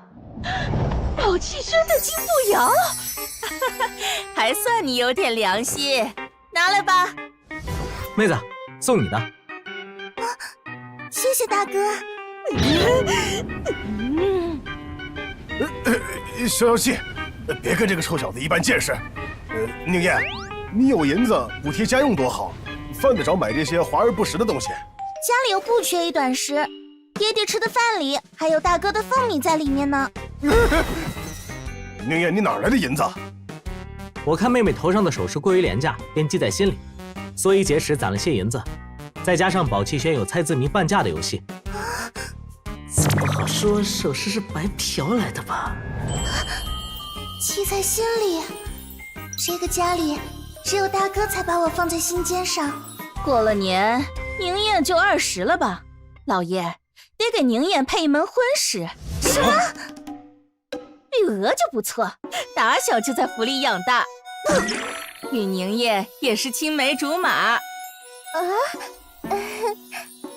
娘，你别擅作主张了，大哥的婚事就让他自己和爹爹商量吧。娘，你在大哥心里什么地位，自己没数吗？宁烨与绿娥郎才女貌，知根知底，轮得到你一个妹妹反对？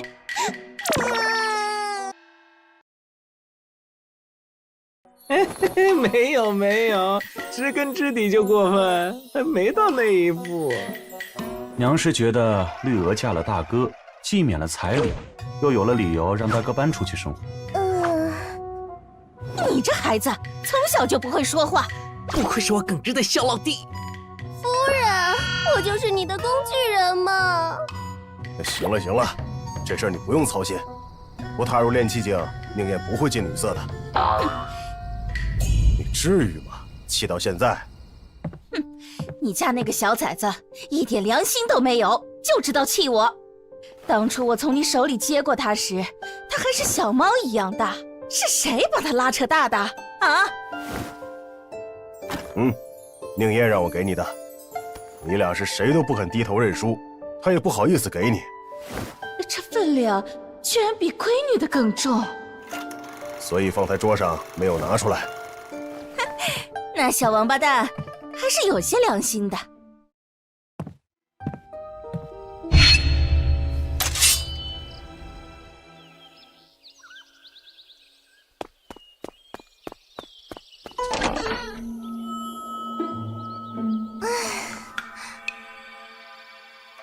小姐，你在窗边看什么呢？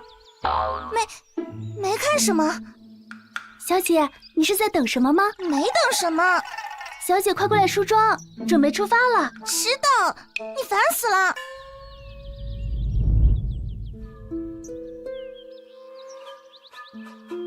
娘亲，我们到了吗？我们是太草木皆兵了，从昨晚到现在都风平浪静。如果昨日跟踪大哥的真是州府的人，那么他们已经错过了2次最好下手的机会。但也有可能在周侍郎眼里，我们随时都可以对付，或者还有更大的麻烦缠身。但有件事我们必须要面对，周侍郎不出，我们必死无疑。大哥，这是哪里呀？这里呀，是二哥的书院。我们准备把你送去读书，以后都不准回家了。读书？娘，我不要去书院，我不要读书。你大哥他是王八蛋，是骗你的，吵死了！慕白先生，张胜老师呢？哦，他闭关了。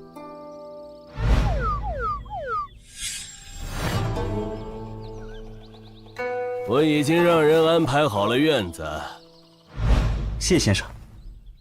舍妹正处在启蒙阶段，先生可否允许她在书院读书一段时间？可以。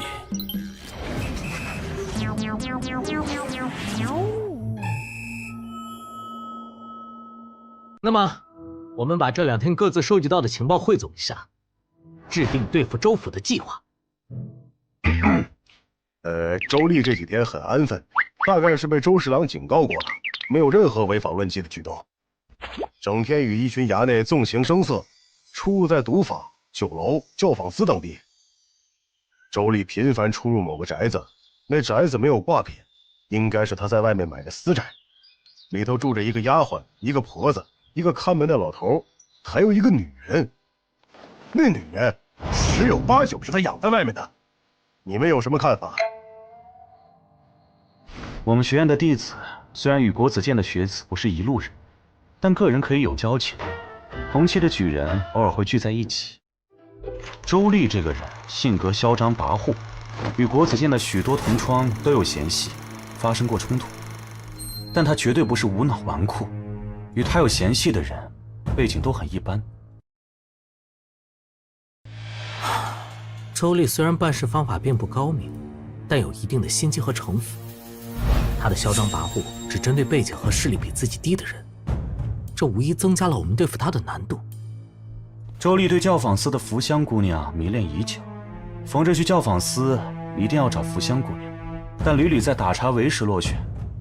福香姑娘，那教坊司的花魁，王捕头说睡一晚这辈子就值了的美人。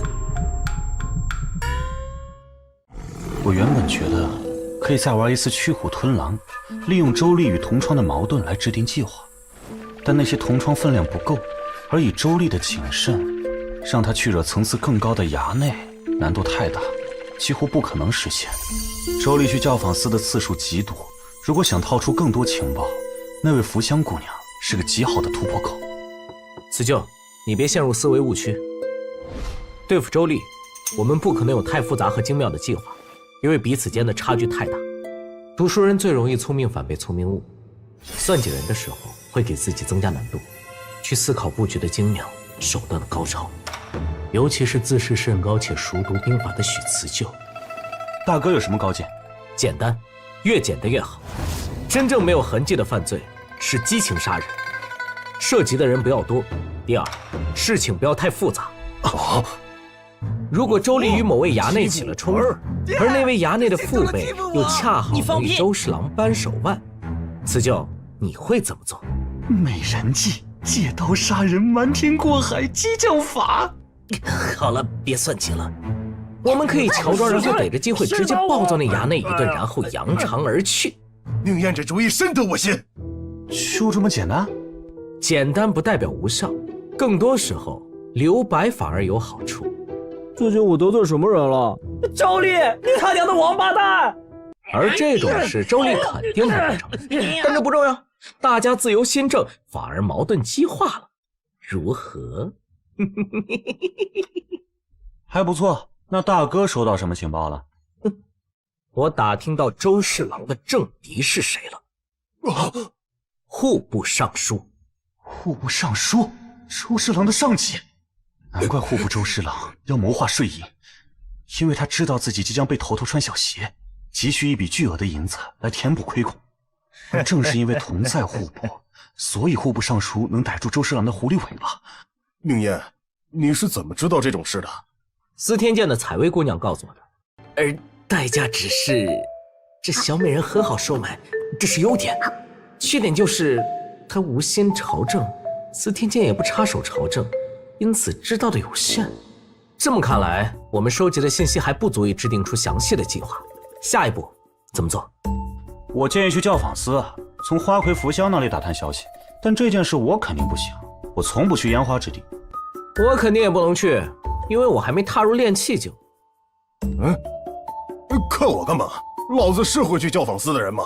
老子字都不认识，去了自讨没趣。大哥写的诗在教坊司极受欢迎。你大哥是个连勾栏都不去的老实人，让他去教坊司打探，别到时候陷在里面，事儿没办成，身子还被女人占了去。没错。徐二叔拒绝去教坊司，除了那里是文人地盘，不喜欢粗坯外，还有一个原因。徐慈就拒绝去教坊司，除了学子要注意名声和风评外，还有一个原因。许七安拒绝去教坊司，除了从不去勾栏听曲外，还有一个原因：社会性死亡。内城和外城不同，外城没有宵禁，内城住的都是体面人。为了达官显贵们的安全，黄昏击鼓之后，街上就不能再有人了。众所周知，教坊司是夜里上班的，这意味着去教坊司可不仅仅是打探消息，你还得留宿在里头。而在座的3个男人都是有人设的，正人君子许辞旧，不去勾拦许七安，顾家爱妻许平志。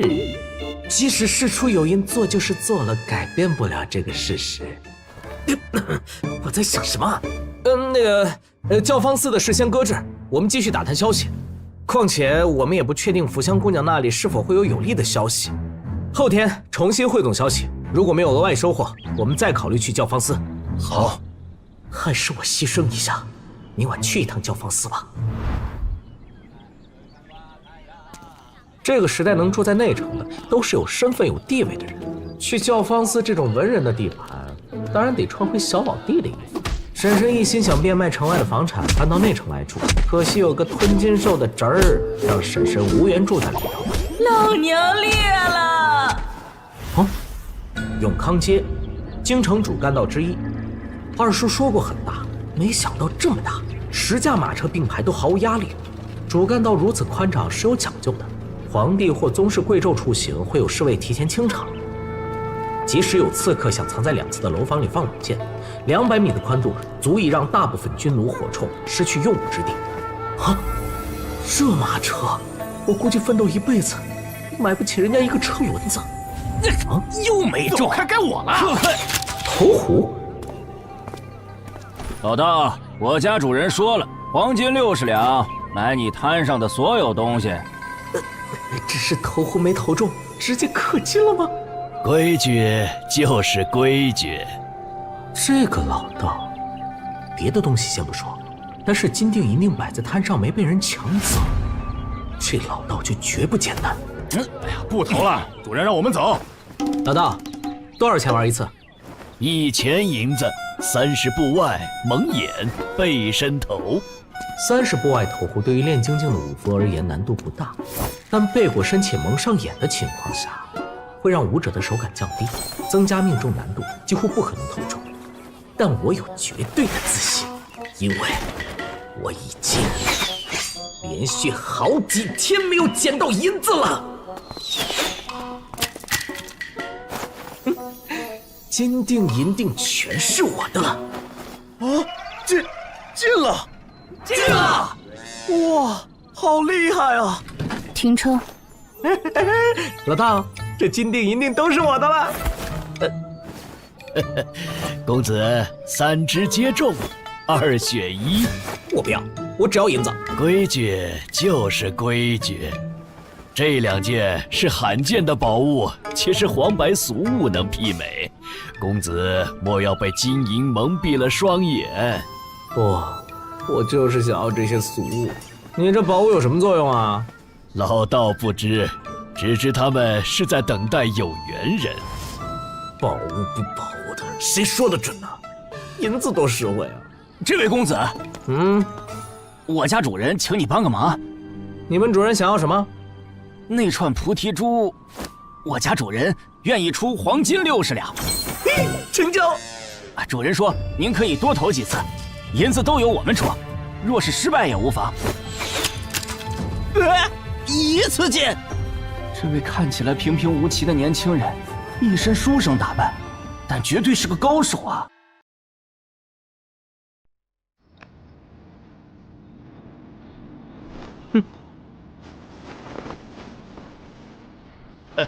这2件宝物都是你的了。你们要的手串。多谢公子。黄金60两到手。也不知道车里坐的是什么大人。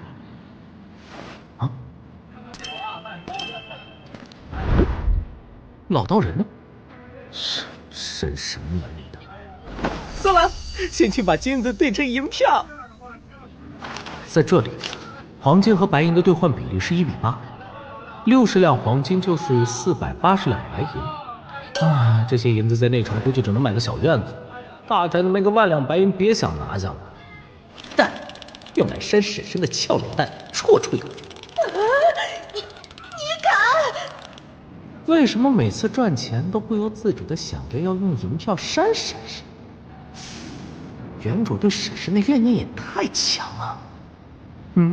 快黄昏了，教坊司应该准备开门营业了。除了扇婶婶，480两还可以赎一名档次低些的青楼花魁。回家好吗？但这样不划算。480两，我可以轮流临幸多位花魁，促膝长谈数月。而为一位花魁赎身，耗尽家财不说，还得负责他的吃穿用度。以我目前的工资，只够养一个正妻。再说，我才不会给青楼女子赎身，公车私用，天打雷劈。哇，这就是著名的国企大宝教会所，教坊司。王捕头说过，正常的青楼是1座2层或3层的建筑，附带1、2个别院，便算是相当有规格的了。但教坊司不需要，因为这一片的院子都是教坊司的。国企就是这么财大气粗。教坊司是有门槛的，最低消费5两银子，勾栏只需要1000。但这不是与姑娘共度一宵的价格，而是开桌费。因此，教坊司的客人主要有3种：一，豪绅巨贾，这类客人最舍得花钱。嘿嘿嘿，王老板，你也来了，你家母虎知道吗？多谢关心。因为平日社会地位低下的他们，对犯官女眷有狂热的执着。2，官员，教坊司对于他们来说就是下班喝茶聚会的地方，只要有应酬就喜欢往教坊司走。哎呦，这不是礼部的张大人吗？张大人，一起。值得一提的是，礼部的官员可以白嫖，因为教坊司归礼部管。3，读书人，这类人比豪绅巨贾要斯文，喜欢吟诗作对，又没有当官的难伺候，所以最受教坊司姑娘的喜欢。教坊司的姑娘也分3种：一，犯官女眷，这类女子是最惨的，被迫沦落风尘，受人欺辱； 2，战争中掳来的女子； 3，教坊司招募的女子。身材不错，勉强可以。真是活到老学到老，王捕头乃无师也。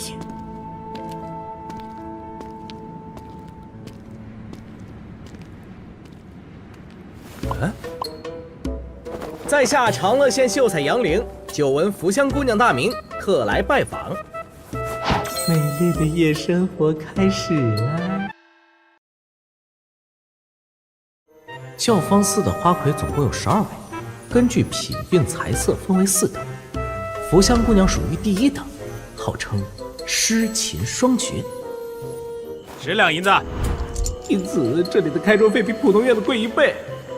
公子这边请，大茶尾已经开始了。哎呦，刘大人财富全有啊！对的好，喝！哎呀，喝呀！好，干，喝得好啊！下一位到谁了？这我尚未想出。把酒啊！下一个该谁了？对诗啊！好，鼓手！干！在下长乐县秀才杨凌，各位兄台有礼。继续。第一次来，看着挺面生啊！久闻福香花魁大名，特来一睹芳华。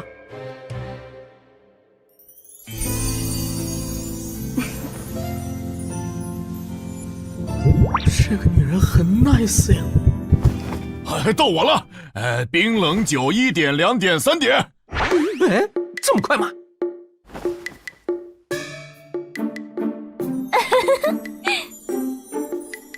杨公子，到你了。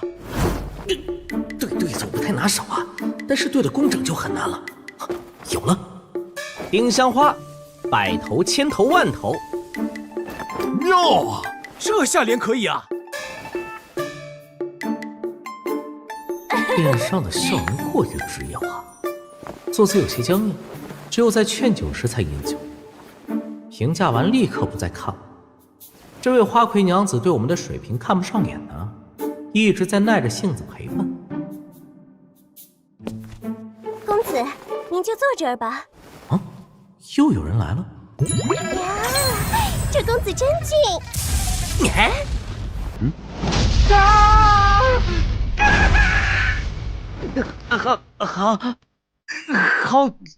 好巧，两位认识啊？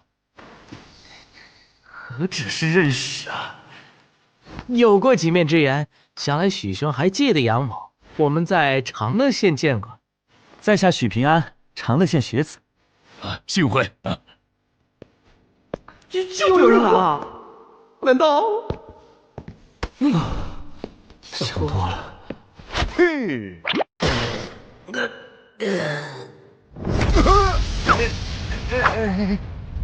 让个兔崽子不是说没时间吗？死咒也就罢了，毕竟他的内心真实想法我也算了解一二。宁宁可是从来不去勾拦的。不是说基本吃不饭吗？以前每次我和婶婶闹矛盾，他就说这辈子能娶到这么漂亮的媳妇是8辈子的福气，不愿意和吃成真。我呸，还不是来了？大哥不是从不去勾拦吗？我说我的袍子怎么不见了？爹不是说深爱着娘，从不进烟花之地吗？这9岁大叔和弟弟，我的妈呀！我也是我也死亡了，我不应该在桌上，我应该在桌底。但反正射死的不止我一个人。妙呀，自愧不如。赵兄大才呀，不愧是国子监的读书人，竟然没一个人能对上，过奖了。这位赵公子还挺有才华的，而这3位，可恶！花9千对对子轮番来了一遍，就是没有诗词。本来我可以吊打在场任何一位。大凤诗词衰弱，读书人不擅长作诗作词，大茶为时自然就会避开不擅长。小女子有些乏了，先行告退，几位慢饮。这场打茶为结束，如果花魁娘子瞧中了某人，就会让婢子将其留下，引入屋中；如果没有瞧中，婢子就会送客，然后开启下一轮大茶会。我家娘子请赵公子进屋喝茶。怎么办？咱们仨大茶位30两银子没了，哪怕是找一个院子的丫鬟陪睡，3人也得好几两。你快想想办法！这是钱的问题吗？这是什么消息都被套出来的问题。等等，无香花魁的称号，诗琴双绝。是。崔兄，问婢女拿笔墨纸砚，你替我代写。啊！我要作诗。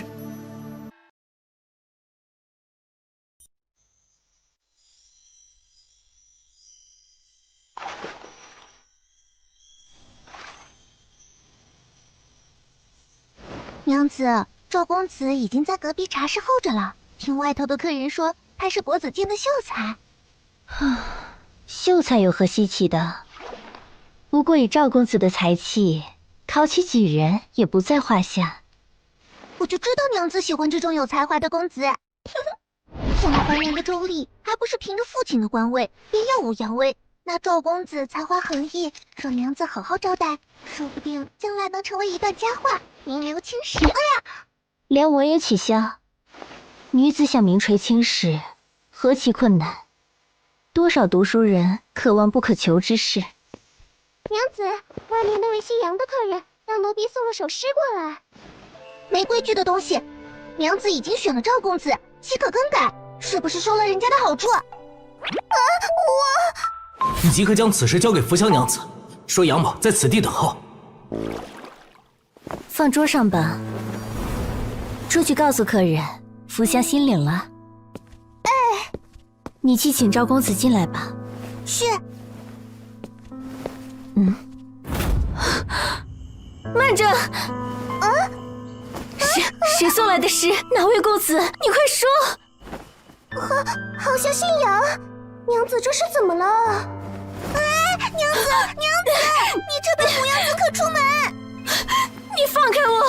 快放开我！莫要让那公子走了！快追回来！娘子稍安勿躁，奴婢立刻去请那位公子。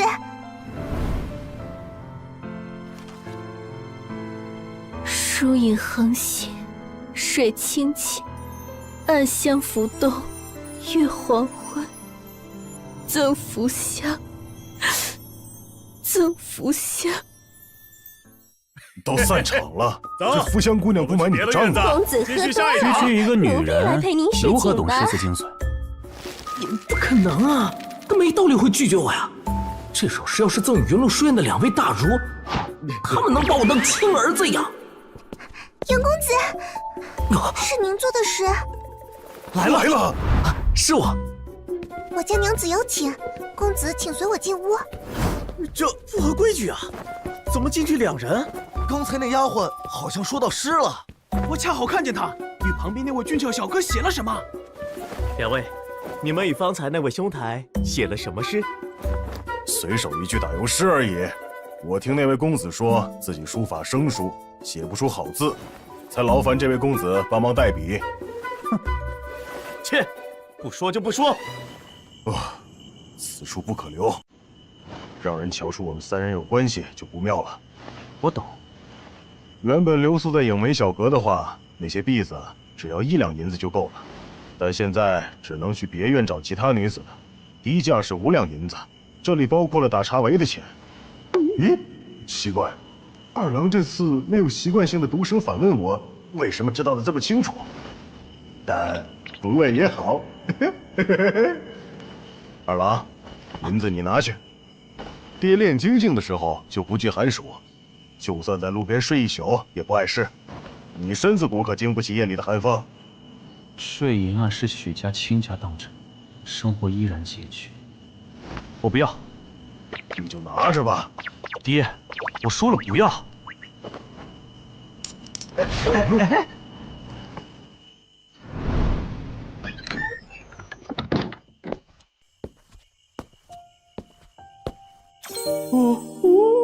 大茶围是文雅如大家闺秀，在踏便是妩媚勾人欲收还休。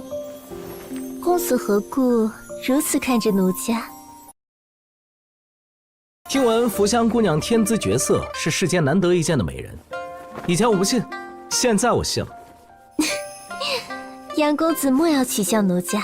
我在茶室等了许久，为何福香姑娘还不见我？赵公子莫怪，娘子已经选了他人。福香姑娘分明是选了我，为何突然改变主意？消遣人是吗？你若不给我个说法，休怪本公子不客气。平儿，既然赵公子不服气，你就把诗带出去，让他看看。诗？什么诗？赵兄，你怎么出来了？赵兄，你这是怎么了？我输了，输得心服口服。赵兄，那人是写了首诗，对吧？到底什么诗能让福香姑娘破坏规矩？到底怎么回事？书从何说起啊？你倒是快说呀，急死人了！众芳摇落读宣言，战尽风情向小园，疏影横斜水清浅，暗香浮动月黄昏。好诗，好诗！此诗一出，休杀千古咏梅人。各位，小生要去别处打茶围了，将诗词传扬出去。在下也告退了。为大凤师太扬名，怎么能少得了我？还有我也去。走，下一场。奴家要谢过公子，倘若将来奴家能名垂青史，定是公子的功劳。你要怎么谢我？公子，长夜漫漫，不妨先听奴家为你弹奏一曲，助助雅兴。得先打开话题。福香姑娘国色天香，难道没有人为你赎身吗？教坊司的姑娘，哪里是说赎身就能赎身的？即便是遇到个有情郎，礼部也不会同意的。教坊司当红花魁赎身很难，因为是官妓。要走一大堆流程，上下打点，耗费的银子远胜其他青楼花魁。寻常青楼的花魁大概500两至1000两，教坊司的花魁也许还要翻1倍，甚至更多。我现在这中等偏上的收入，也得不吃不喝攒10年。也是，以福香姑娘的美貌，在大凤京城也挑不出第2个。公子不要取笑人家了，人家不过是蒲柳之姿。这大凤京城第一美人是镇北王妃。镇北王妃，又是这个女人。那位王妃出身江南书香门第，9岁那年随父母到玉佛寺烧香，住持赠了她一首诗：出世惊魂压众芳，雍容清寂沐夕阳，万众推崇成国色，魂系人间惹帝王。从此名声大噪。13岁时被送入皇宫。但当今圣上潜心修道，早已不近女色。19年前，山海关大捷，当今圣上的亲弟弟镇北王，作为第2大功臣，圣上便将那位京城第1美人赠予他。第1大功臣是谁？魏公。当初魏公是3军统帅，若非他是宦官，王妃也就不是王妃了。原来是他，魏渊这个人太有名了。虽是宦官，但经才绝艳，文能治国，武能平乱。若非是宦官，考个状元当个首辅，轻而易举。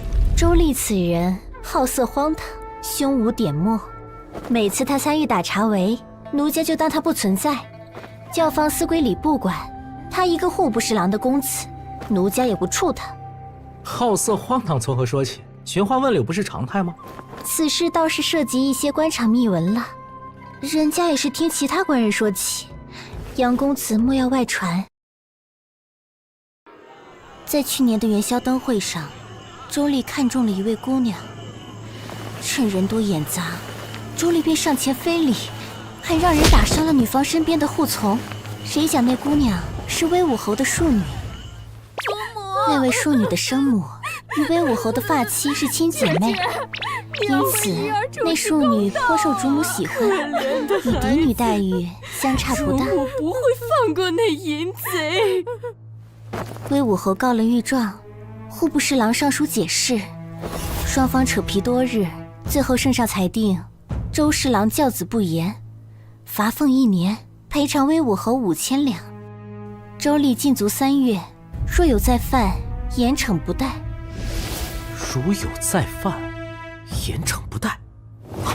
假设周历垂涎威武侯庶女美色已久，因前阵子吃了亏，心情苦闷，脑子一热之下，又打起了威武侯庶女的主意。于是派人掳走了威武侯庶女藏在外面的私宅里，打算淫乐，事后杀人灭口。当然，目的是栽赃陷害，我没必要杀了一个无辜的姑娘。公子，难道要和人家做一整晚吗？我还不能破身啊！不做一整晚难不成还做一整晚？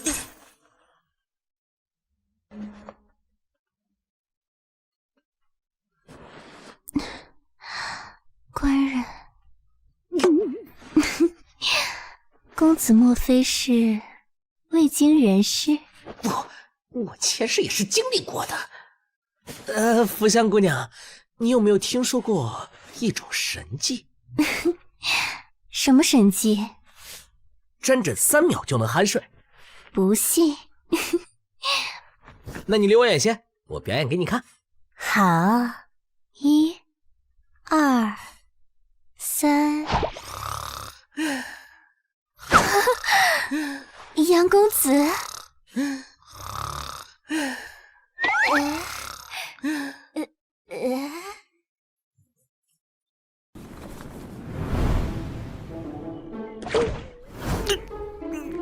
赶紧溜！等等，我的银票呢？难道是有没小阁里的丫鬟趁我睡着时偷走了银票？我的银票怎么跑镜子里了？你他妈给我吐出来，不然老子砸碎了你！银票从里面出来了，所以这镜子还真他妈是个宝贝。是我欧皇运气滔天，还是那道士刻意将镜子赠予我？他的目的是什么？难道他发现了我莫名其妙的气运？不对啊，司天监精通旺气术的采薇都没有发现我的特殊。道士，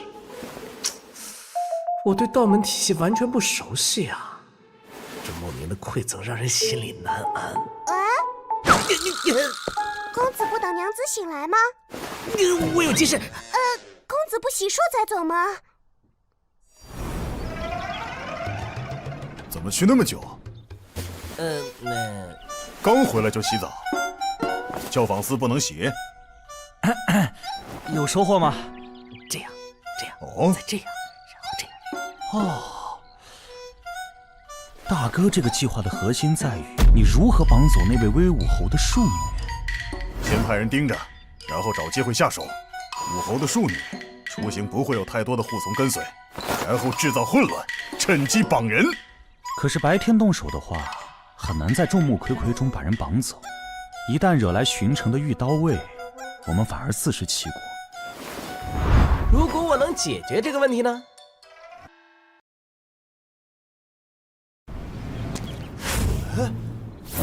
醒醒！你怎么混在这里？啊！我刚刚明明在为大郎烧水，他在屋里沐浴。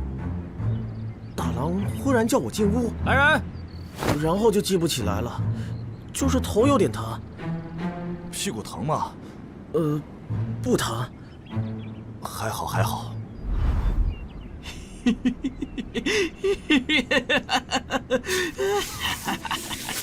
钟师兄，炼金术奇才许七安来了，想见您。来得正好。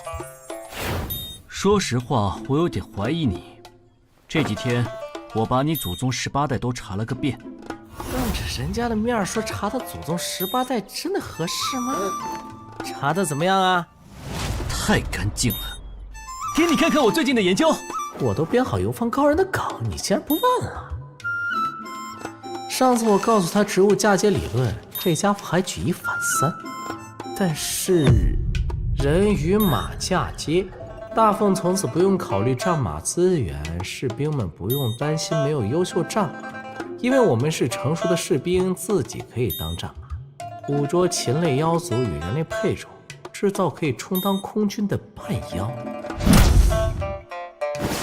嘿嘿，这次来司天监是有事想求宋师兄帮忙。但说无妨。我得罪了周侍郎的事，你应该知道。啊，采薇与我说了，但我不能帮你。司天监不插手朝政，陛下不允许。再说，一位手握实权的侍郎已经超过我的能力上限。宋师兄别急，我需要你做的很简单。啊，这不可能！宋某堂堂正正、光明磊落，绝不做这种事。是我考虑不周。我们继续说说你的嫁接理论吧。恕我直言，这是不可能成功的。你听说过元素周期表吗？二小姐，轿子备好了。今日行程，先去城隍庙上香吃斋饭，再去文远伯府与闺中密友喝茶聊天。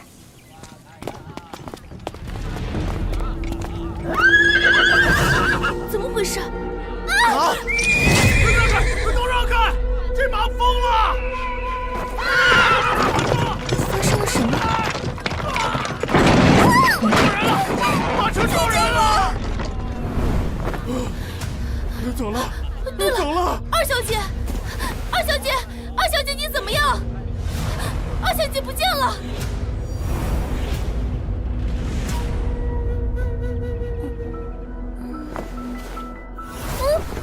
我被劫持了。哎，我刚才偷偷验过货了，这娘们儿漂亮。你真贱，竟然不喊我一起！她还是个雏儿。废话，这位威武侯的二女儿还待字闺中。他们知道我爹是威武侯，竟然还敢绑架我。你说周公子会怎么处理这娘们儿？一直养着好像不太保险。哼，想多了。等周公子玩腻了，就一把勒死，在这院子里埋了，谁知道？但咱们还能跟着喝几口汤。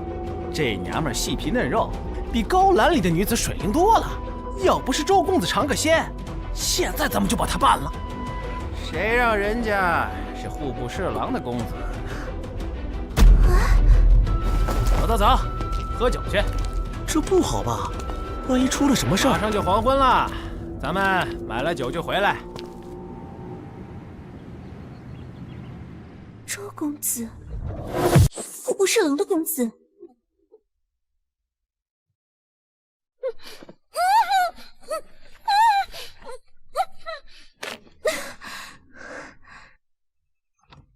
趁现在，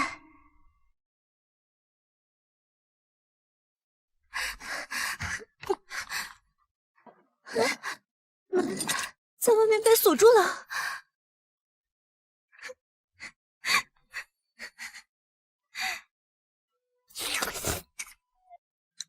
荤话说的不错哦。他会不会出不来？为什么要把院门给锁？强大的求生欲会激发人的潜能，他出得来。不锁门，痕迹就太重了。这座小院就是周丽在外面买的私宅，而原本住在里面的女人和院子里的丫鬟婆子门房，现在都被我关在镜子里。那面玉石小镜可以容纳物品以及活物，我已经试过。哈，这不就出来了？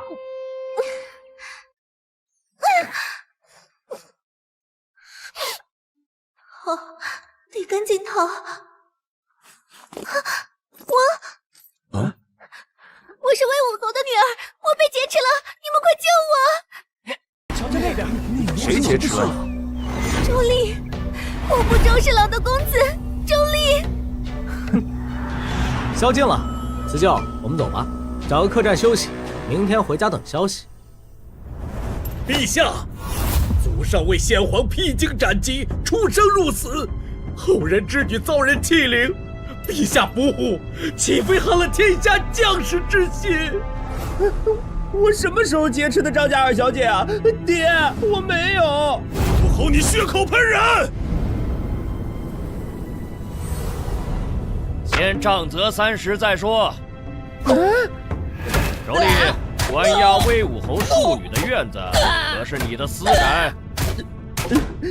是，但是既是你的院子，那就不必再说，签字画押。不是我做的呀！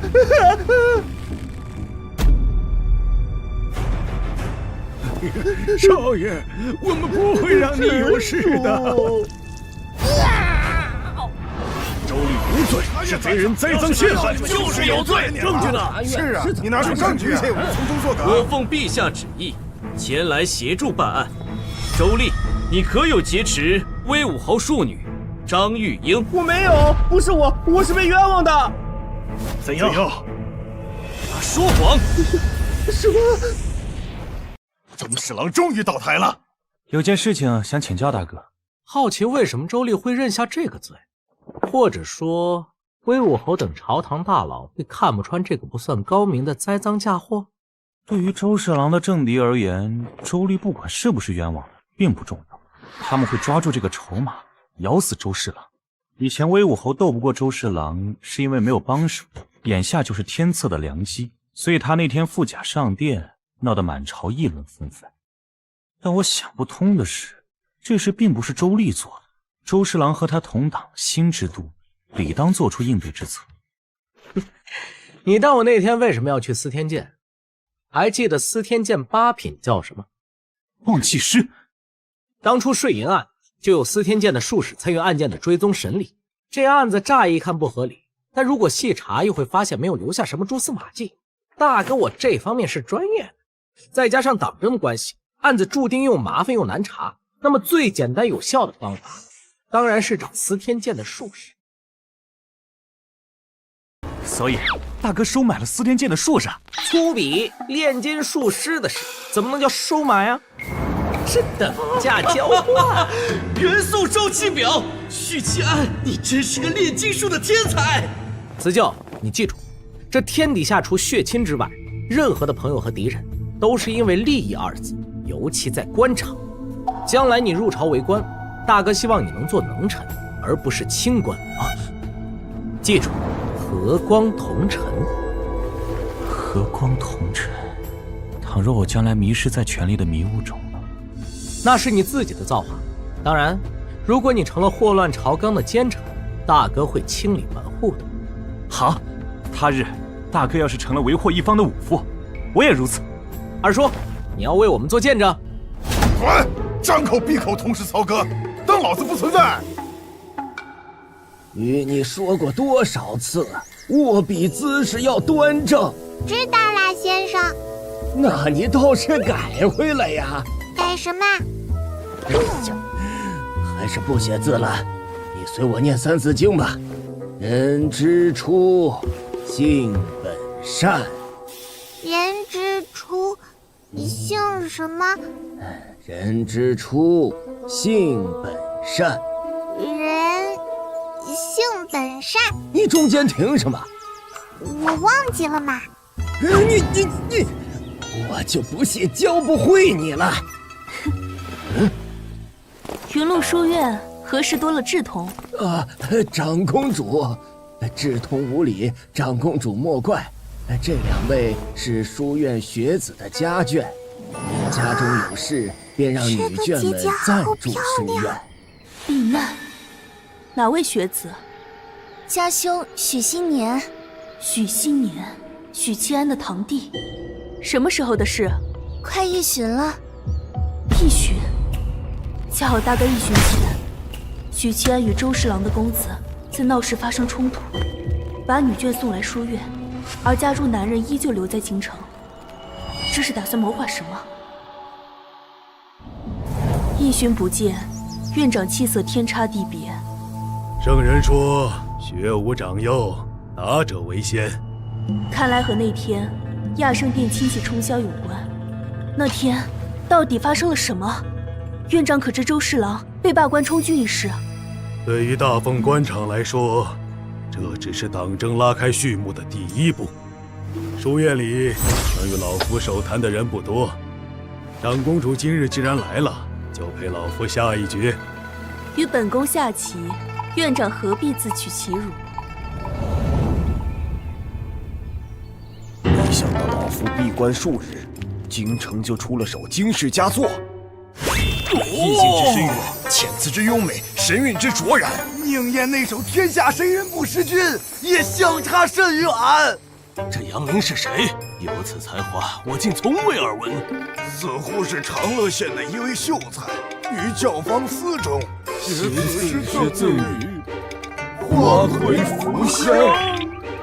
我觉得应该立刻通知院长，这样的人才绝对不能埋没了。有理。子修，看来为师让你抄写的圣人语录，对你裨益甚深啊！抄写圣人语录有助于踏入修身境，老夫怎么没有发现？我确实触摸到了修身境的门槛，但那是在见到大哥写在石碑上的4句之后。当然，这事不好当众说出来，哪怕大家对那4句话的出处心知肚明。你2人住在京城，可知最近京城出了首绝世佳作？宁燕，你虽有诗才，但也不要自傲。须知天下读书人，藏龙卧虎啊！老匹夫就是嫉妒我们收了个好学生。虽说现在的读书人缺了些灵气，但终归是有个例的。那杨凌未必能再做出第2首，但以宁燕的诗才，将来定有第3首、第4首。对，宁燕无需与他交陈。这首诗也是我大哥做的。小老弟，你皮痒了，居然直接把我卖了！什么？杨凌是我的化名。你去教坊司做什么？少年慕爱。千古绝唱，你用在一个风尘女子身上，她配吗？是，用在你身上就好了。咏梅便咏梅，引梅小阁赠福香，简直俗不可耐，生生糟蹋了一首好诗。如果改成云鹿书院赠慕白先生，你应该就笑出猪叫声了吧？将来有好诗好词，一定先让2位老师修改润色。既然宁燕有2个老师了，那为什么不能有3个？怎么突然涌出一股凉意？妹妹在书院启蒙多日，不知可有成效？你那妹妹当真是心志坚定，坚不可摧呀！1旬之间，教她的先生换了4个，都发誓这辈子不为志同启蒙。林音啊，林音，不愧是你。爹爹，你终于来接我回家了。看来林音在书院启蒙受苦了，书院的先生一定非常严厉。大哥身为年儿长子，你终于来了受父母喜爱，林烨无所顾忌地投入到父亲的怀抱，而夹在中间的我，啊，一旬没见，妹妹清简了许多。大哥，回家吧。老爷，我不在府里这段时间，有没有出去鬼混？没有。又没问你们。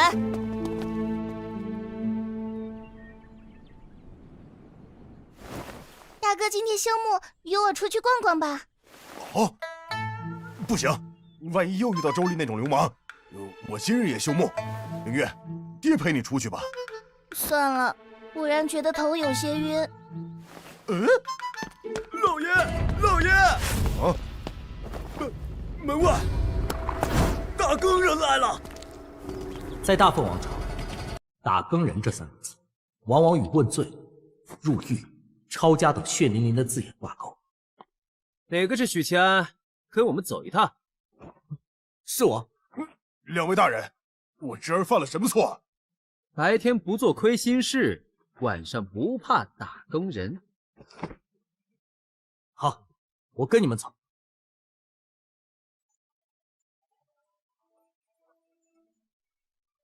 打更人找我做什么？为了周丽的案子？不可能。虽然我不保证能完美犯罪，但在没有监控设施的大凤王朝，不可能查出是我绑架的张家2小姐。即使有蛛丝马迹，也不会这么快就锁定。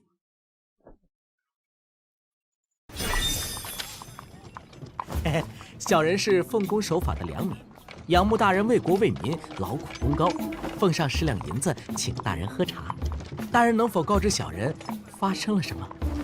打更人规矩森严，受贿超过10两，杖责50；超过50两流放，超过100两斩首。你觉得我会为了10两银子挨板子？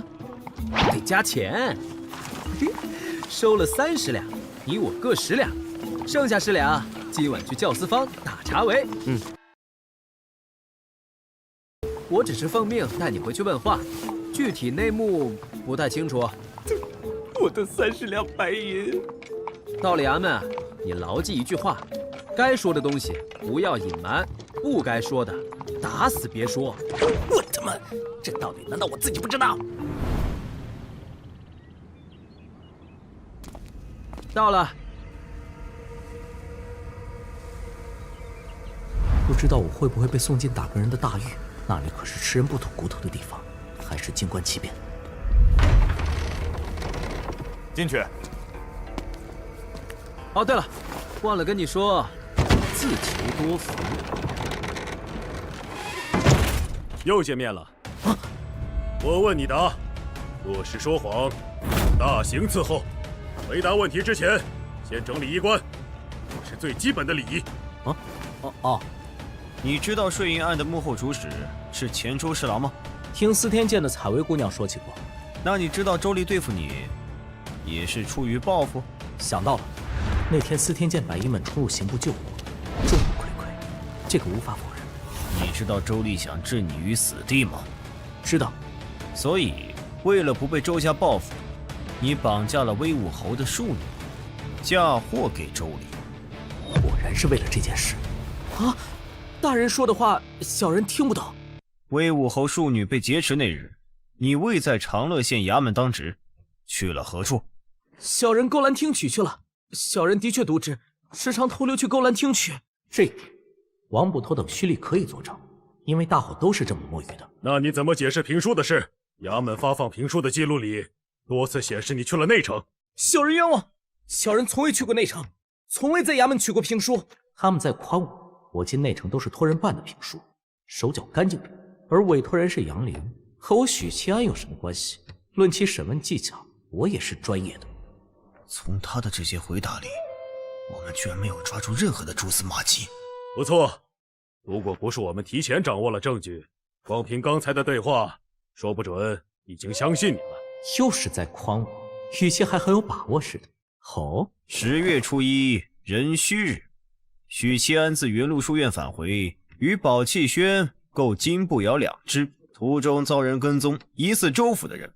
当晚，吴金退州府刺客， 10月初2，癸亥日，以女眷至云麓书院庇护。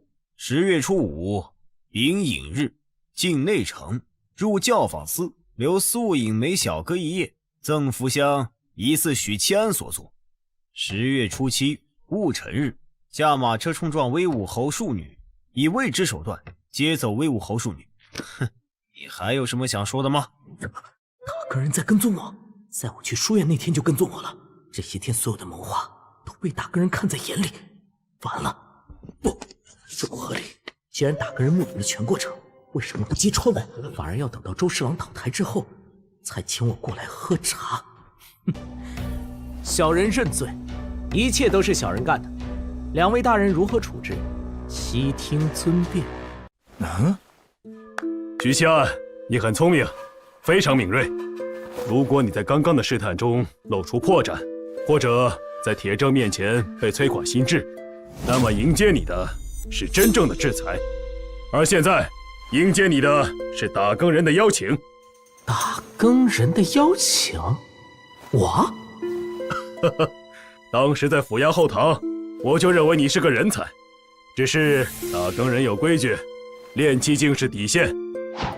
是因为我手段够脏，心思够缜密，所以破格录取。当然，最主要的原因是长公主推荐了你。长公主？好像在云麓书院里听说过的，但我们从未见过。她为何向打更人推举我？除了这些，2位大人不举报我的原因是……你应该知道打更人的职责。打更人的职责，监察百官。贪墨国库钱粮的周侍郎与打更人不是一个阵营，甚至周侍郎的倒台也有打更人组织在推波助澜。周侍郎迟早要完，只是你的小小计谋帮我们加快了进度。孙大人，按之前约定好的，这个人我收下了。你跟他还是跟我？我们俩都是银罗，但他这个人死认理，不知变通，跟着他的藤萝过得一般，而跟着我的铜锣，最多3年就能在内城买一栋还算不错的小院。工作3年，首都一套房。当初睡银案时，李大人给了我将功赎过的机会，这份恩情我一直记着。我想在他手底下做事。唉，懂得知恩图报是好事儿。本官李玉春，你可以直接叫我头，喊李大人也可以。喊你春哥行不行？李大人，在我麾下做事要无愧于心，这一点你切记。在打更人里，最底层的是白毅，其次是铜锣，是正经的打更人，至少练气境，往上就是银罗，银罗之上是金罗。打更人最高层次的职位，大凤京城只有10位金罗，直接听令于魏公，而打更人的职责是监察百官，守护京城。你现在是炼精境巅峰，我有2个建议：一，慢慢积累功勋，等待机会；二，支付400两银子，我帮你开天门。我选第2个。哦，挺有钱的嘛。司天监的采薇姑娘借给我的。你可以呀，进来一趟成同僚了。我叫宋霆锋。周广孝，跟着李头做事啊，没那么多勾心斗角的破事儿。坏处就是捞钱的时候要谨慎，不要太过分。那你能把30两银子还我吗？我什么时候收过你的钱啊？办完入职手续后，还需进行最后一项流程——测试资质。测试资质？摸水晶石吗？资质测试是魏公定的规矩设立的流程，分别是智、力以及问心。愿以身心奉尘煞，不为自身求利益。这是魏公写的，用来警醒告诫我们。很显然，这并没有什么用。你还没练气境，战力就不需要测了，先测试智力。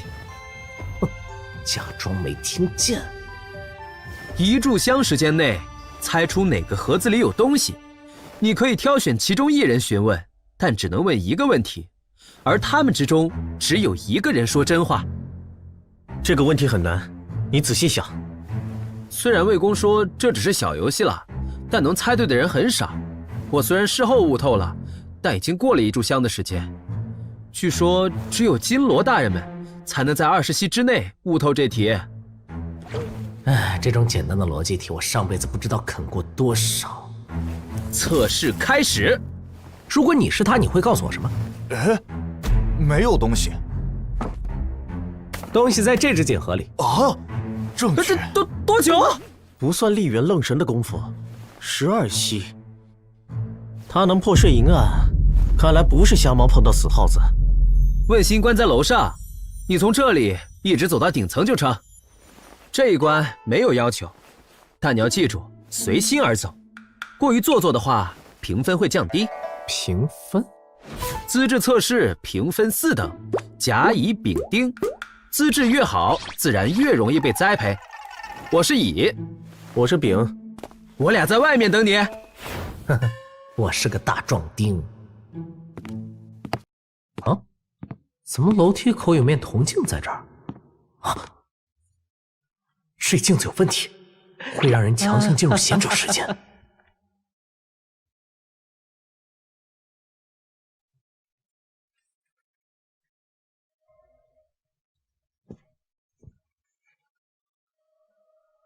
这座圣人雕塑与云露书院的差不多。我知道问心观的真正含义，测试道德品质。那面镜子的作用是让人无法做出违背心意的举动，故意上香礼拜。糟糕，我没有礼佛，没有拜道尊，没有拜圣人，这说明我是个不敬神、不礼佛、不屑四书五经的人。第5层的这位，我一定要拜，不拜我就完蛋了。一个无君无父、无事神佛的人，是不容于这个时代的。哪个人是隶属于皇帝的间谍、护卫机构？他可以不敬三教，但不能不忠于皇帝。我这种人间之血，不但会被踢出大个人衙门，送电还会翻我陷害周丽的旧账。拜，君王，给我拜！啊！魏公设立问心观时有过一个交代，倘若有人连续5楼不叩不拜，那定是十恶不赦之徒。可再给一次机会呗。于是魏公又给了一个机会，单独设立了第6关，只是那一关从未有人去过。你放松身体，别抽筋了，随我到后面来。大人，请。杀尽敌酋100万兵，腰间宝剑血犹星，归来手持黄金锏，满朝文武未敢言。魏渊放这首诗在这里干什么？斗诗？不可能！我知道了，魏渊这2首诗都有尽忠报国、威压百官的意思。这首诗摆在这里是为了共情。倘若那个无君无师的十恶不赦之徒真的秉性恶劣，在问心观里，他是无法对抗自己的本心，强行写出共情诗的。反之，说明他还有珍贵的品德在身。魏渊愿意给一次机会，笔墨伺候。好。我虽然心中无君，亦不屑敬神礼佛，是个地道的唯物主义者，但我非十恶不赦之徒。我心中有正义，脚下有原则。我从未鱼肉百姓，从未依仗虚礼身份敲诈勒索，即使这是社会常态。你要共情，我便赋诗一首，如你所愿。耳时耳落，民脂民膏，下民易虐，上天难欺。啊！问心关已结束，结果出来前，大人莫要离开衙门。每一位打更人的资质都需魏公亲自裁定。小人这就给魏公送去。终于结束了。跪了几次？你脸色看起来不太好。我想找个地方坐下来喝茶，休息一下。何止不太好，我感觉自己在生死边缘徘徊2回了。去教坊司请福香花魁。这个梦啊，我年轻的时候也做过。再给你请个勾栏女子敲肩揉腿。阳光明媚，万里无云。在此处看风景，不比在室内看书更有意思。能看的书越来越少了。我近来听说司天监多了一本蓝皮书，上面记载着天地万物的本质，甚是好奇。杨艳，再过1旬就是陛下祭祖的日子，通知下去，加紧内城的巡逻，缩减内城的通商。义父，你真不打算争户部侍郎的位置，安插自己的人？这是必要的退让。魏公，这是新晋铜锣的资质测试，请您评判。倩柔，当初你答题时用了几息？15息，杨艳是19息。这位新晋铜锣是12息。12息，还不错。能在短时间内勘破水银案，这份才智不奇怪。捧核的丽媛愣了5息左右。不可能！也就是说，思考的时间只有7息，何等敏锐的思维！义父，这人给我吧。是在你名下，他跟着银罗李玉春。你们见过他？那天在司天监。原来是他，口出狂言的小子。此人是长公主推举的。长公主？虽是炼精巅峰，但我瞧他心思活络，是个能做事的，就特许他加入大更人。义父，怎么了？问心关，一口气走到5层，竟是个比我还狂的小子。义父，怎么处置？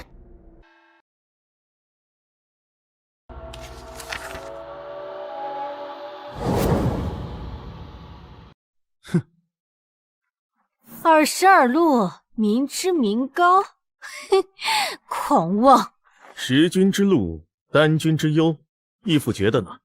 有朝一日，那小铜锣升到了金锣，你们与他辩论去吧。义父觉得那小子将来能成为金锣，只要他是武夫，那就没有问题。3教各有规矩，术士受人间气运拖累，巫蛊亦然。当世之中，唯有武夫最纯粹。我虽厌恶武者以力犯禁，却也不得不承认，越是桀骜的武者，越能勇猛精进，心中无所敬，无所畏，才敢颠倒乾坤。桀骜不驯为武夫，胸怀天下为侠，侠之大者，为国为民。贾胜，大更人建立以来，得此评价者屈指可数。多光衣服，坐进去。终于要踏入炼气境了，传闻这洗髓液就值150两银子。你没有破身吧？没有。桃，你是炼神境？那炼神境后面是铜皮铁骨，对吧？名字不好听，为什么不叫金刚境？显得我们武者都是没文化的泥腿子。佛门3品叫金刚。原来如此。桃，天下诸多修行体系，哪个最强？他们都认为自己是最强的。啊，懂了。不过，天下所有体系都有一个共识：武者最粗鄙，最上不得台面。因为武夫只有怪力，却没有神意。这只是表面，里头还有更大的秘密，涉及到修行体系的上限。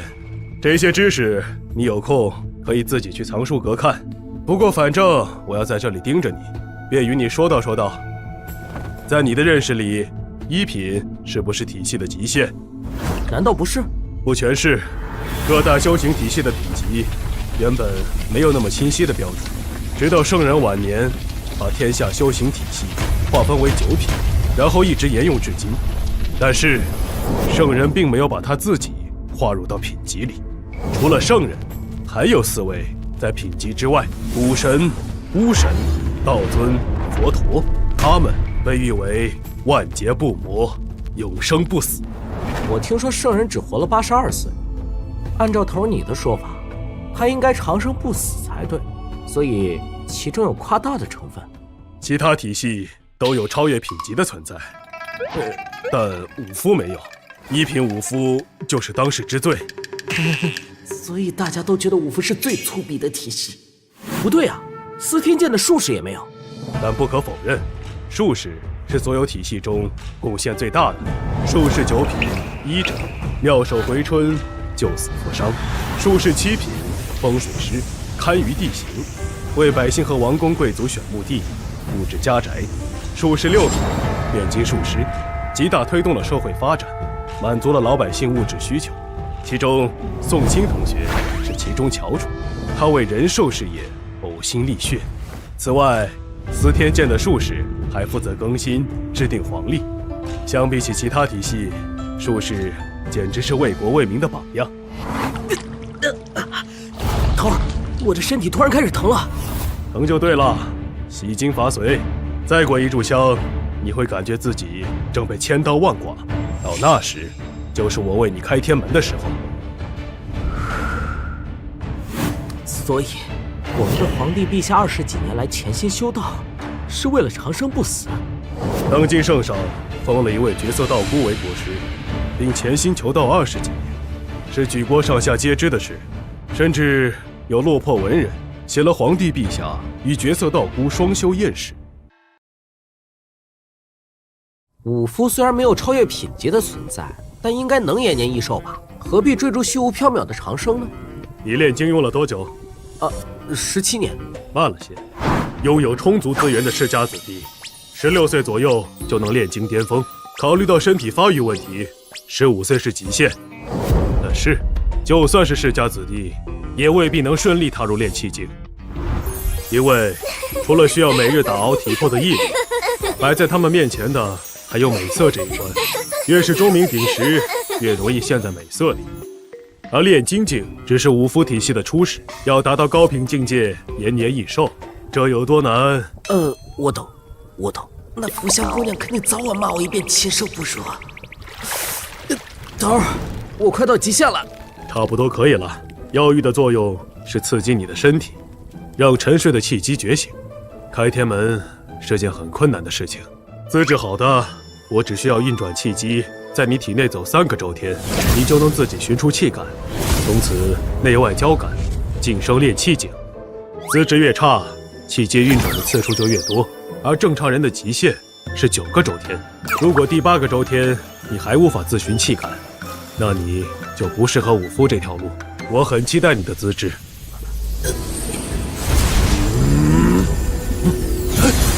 只运转了1周天就能自寻气感？头儿，好像蛮简单的。你自己运转几个周天试试，我看看情况。身体里有一股新生的力量在四处乱窜。舒坦。气机外放，这是炼气境初期的神意，很好。你继续运转周天，搬运是强大气机的修炼法门，同时也不能松懈对体魄的打磨。我出去一趟。我遇上的是绝世天才，我得去问问魏公，资质测试他是几等？如果是以上，没准能晋级甲等。甲等可是金罗的资质，他会成为打更人重点培养对象。但他没有参加战力考核，以上是不可能的。是我想多了。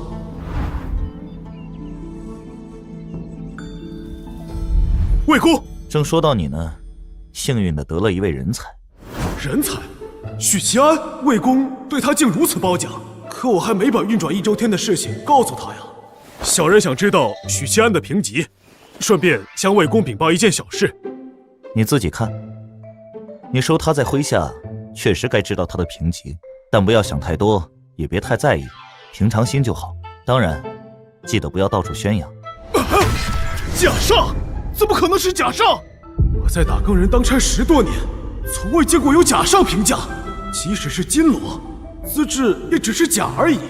许其安是炼精境，战力那一关是没资格测试的。也就是说，他仅凭2个测试，就获得了甲上的资质评价。难怪要禁我的嘴。这事要是宣扬出去，哪个打更人能服？记得守口如瓶。你有何事向我禀告？我已经为许其安开天门了，按照规矩收了他400两，还回去吧。甲上资质的人才，本就有资源倾斜，他天资不错，几周天寻出气感。1周天，不可能！唉，下去吧。是。需要特别关照吗？无需拔苗助长，且看着吧。倩柔，你与他年纪差的不大，他如今还无法与你相提并论，往后就说不准了。挺好，也让你有些动力。李大人，什么事儿笑成这样？小事小事。嘿嘿嘿嘿。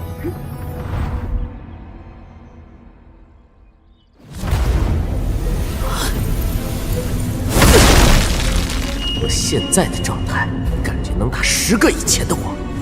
原来二叔和我切磋时根本没认真，还假装一副用心对待的姿态。要是他使出全力，我恐怕会当场去世。大哥，哎呀，你别走来走去的，晃得我头疼。老爷，你去跑跑关系也比干坐着好。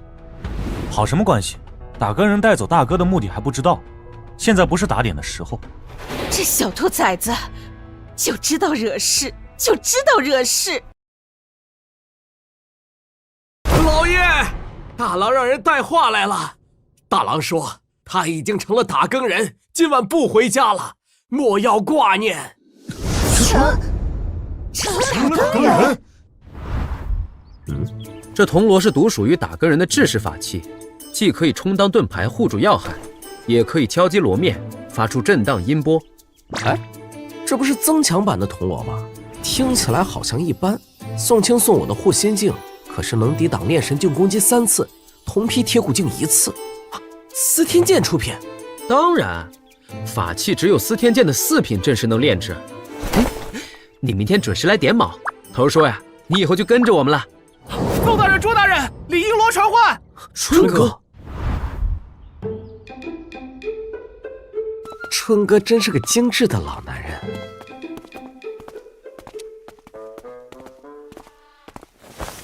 太康县的大黄山出现了妖物踪迹，吃了不少人。你们去跑一趟，查明情况。如果妖物境界不高，当场格杀。京兆府6扇门的人会协同办案，他们已经在横门外等着了。好，徐谦，你也去，积累点经验。你的战力测试不是没做吗？这就当是实战了。一起走。有不成人，我刚一认识就碰到这事儿，我到底是欧皇还是废旧？京城有2个副国县，太康县和长乐县。太康县北边有一座大黄山，主峰高1000多米，山脉纵横10几里，内藏丰富石灰岩，养活了周边数百上千的灰户。年中开始，大黄山领域的河流中出了一只妖物，经常上岸吞吃活人，已经有不少灰户命丧妖物口中。没了，卷宗缺乏详细情况，这应该是刚上报的案子，所以需要我们去调查完善卷宗。灵验，佩刀往上挤2寸，法官的位置不够正，往左歪1寸。是，神经病啊！这种熟悉的脚感。走啊！啊，好。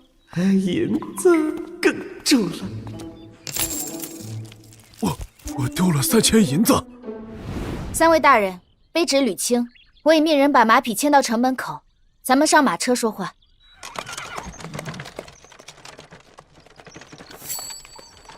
一个练气境，2个练精境。税银案是我们京兆府经手的，我记得他，许七安。此人颇有能力，我屡次劝说府尹大人招揽他到府衙任职，却没想到已经加入了打更人。说起来，我到现在才知道，为什么当初税银案没有移交刑部，而是京兆府和打更人协同办。因为刑部与户部的周侍郎眉来眼去，有同党。卷宗内容简陋，很多细节没有说清楚。案子是你们府衙先接手的，我们相互交流一下。好，妖物是6、7月份出现的。最开始，当地的灰户时常失踪，家人找寻时，在河边发现了怪物的爪印以及血迹。之后，接二连三的灰户失踪，河岸边的爪印也越来越多。当地的村长集结了灰户们，在河里撒网，打算捕杀妖物，但没有成功，渔网很轻易就被咬破了。是2期嘞。 6、7月份的事儿，怎么现在才上报？妖物只是进山的灰户，没有袭击村落，所以一开始太康县令没有在意。直到死的人越来越多，这才派遣捕手，联合灰户捕杀妖物，但一无所获。随着经查将近，太康县令不但不处理案子，反而打算压下来。这事经查过后再说，别让那些灰户乱说话。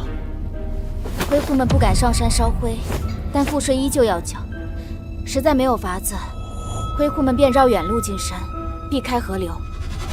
结果出了意外，这次进山烧灰的20余人再也没有回来。附近灰户实在没有办法，就告到了我们府衙。有大黄山和附近村落的地图吗？带了。考虑到妖物境界未知，我们打算先自行探查，不带当地的灰户，免得出了意外无法顾及。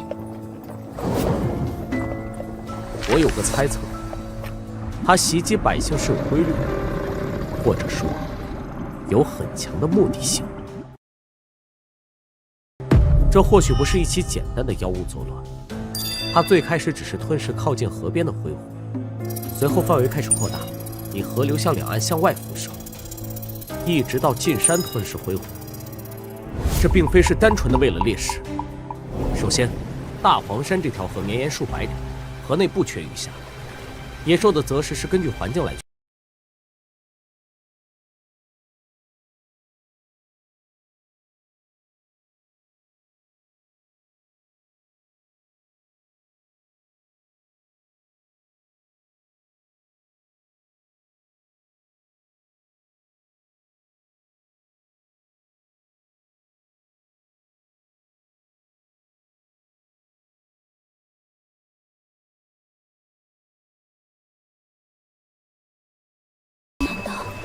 大黄山里有什么让他在乎的东西？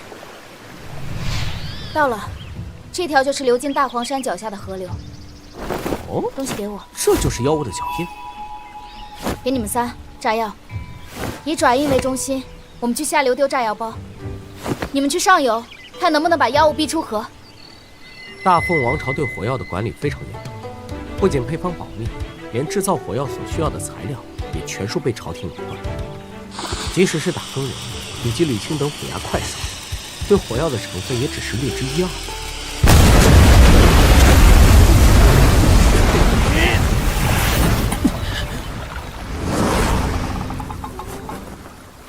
如果司天剑的术士在，一下子就能锁定妖物的位置。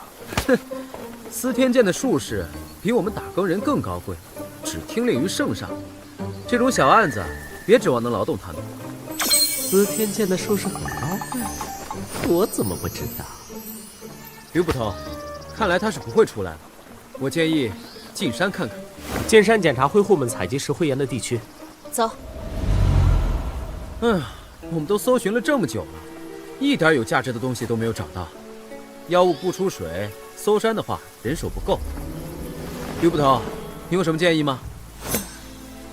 选一个人去找附近的村长，剩下的留守在这里。如果没有收获，我负责去司天剑找术士帮忙。说的这么有把握，司天剑的术士能成他的。小人终于等到几位大人了，你们再不来，村里百姓就揭不开锅了。本官问你，最后进山的那10余人死在了何处？在南边，是从河流的反方向进去的。那边有烧灰的窑子，零星几个点儿，没有这边多。带我们去。是，就是这里。我们进窑子看一下。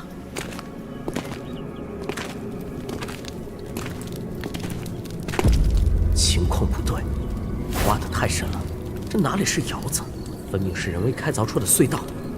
窑子不用挖这么深，这明显是在开凿什么东西。石壁上也没有烟熏火燎的痕迹。怎么回事？我不知道啊。开采的是这东西，这好像不是石灰岩吧？齐安，你搞什么鬼？硝石，硝石是制作火药的主材料。火药，火我要是大凤的秘书，乃镇四海诸国的手段之一。但凡与火药相关的配方、材料，大凤都管制得非常严格。大黄山发现了硝石矿，并有开采的痕迹。不妙，立刻回京城上报此事。绑起来带走。大人冤枉，小人真的毫不知情啊！李长应该是不知情，否则不会带我们来。所以妖物驱赶挥霍的原因是硝石矿。许七安，小心！断血偷袭，长击力道，炼神境。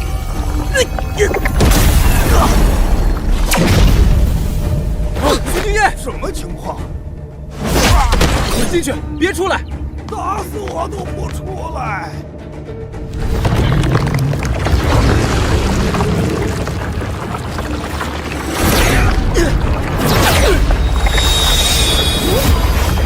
手上都是鳞片。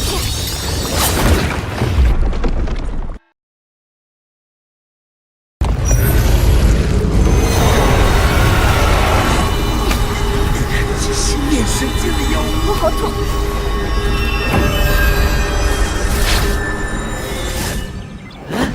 头痛了。你们用军弩助阵，攻击他眼睛、下颚、口腔。是，好。闷葫芦，我的铜锣法器你拿去，一面铜锣无法抵挡妖物的舌头，你负责正面牵制，自己小心。行。虽然铜锣可以抵挡炼神境全力一击，可刚才妖物是在许明彦毫无防备下偷袭得手，他有可能被震碎了心脏。通灵只有1天的话，你们也太惨烈了。闷葫芦。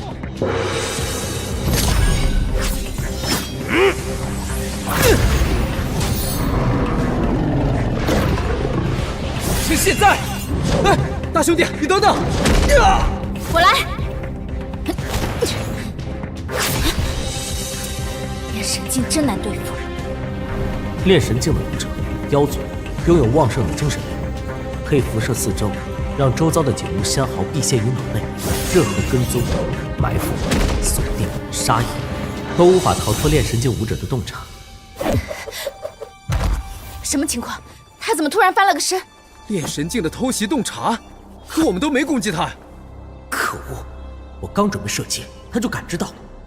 偷袭对炼神境的高手不管用，最稳妥的办法是继续等待机会，让他们重创妖物，降低他的灵权。但按照目前来看，3位炼气境加2位炼精境，根本打不过一头炼神境的妖物。成功了！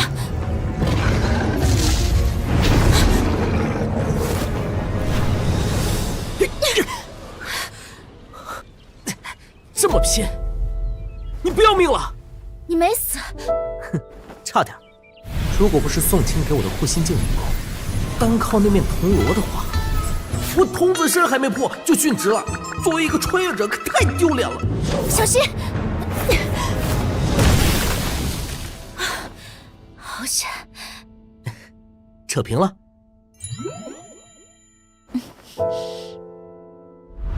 许宁烨，你没死。是蛊毒，你们也抹在刀刃上。你哪弄来的这东西？这东西有用吗？我好了。趴下！噬蛊毒有效。哼，该反击了。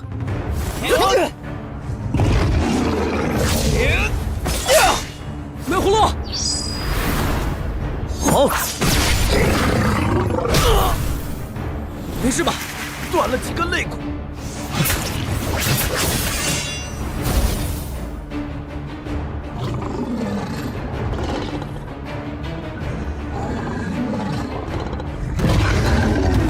后退，小心这东西又吐舌。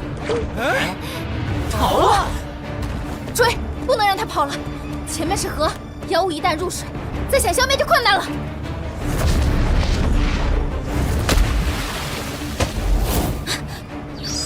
刻着阵法纹的军女是司天剑的法器，打更人只有铜锣是法器，他这是自己的私产。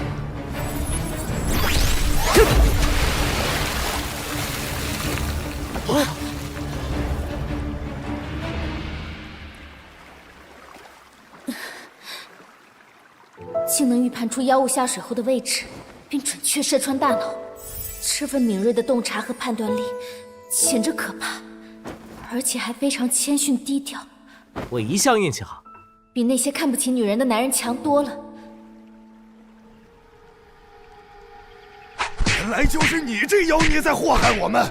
狗东西，狗东西！行了，我有话问你，南边那个山窟什么时候开采的？那是以前留下的窑，南边石灰岩不多，路又不好走，很多年前就废弃了。老朽也不知道什么时候开采成这样的。那边以前经常有人走吗？倒也不绝人迹。你且先回去，等待府衙传唤。你直接说偶尔有人走不就成了？跟我转什么文？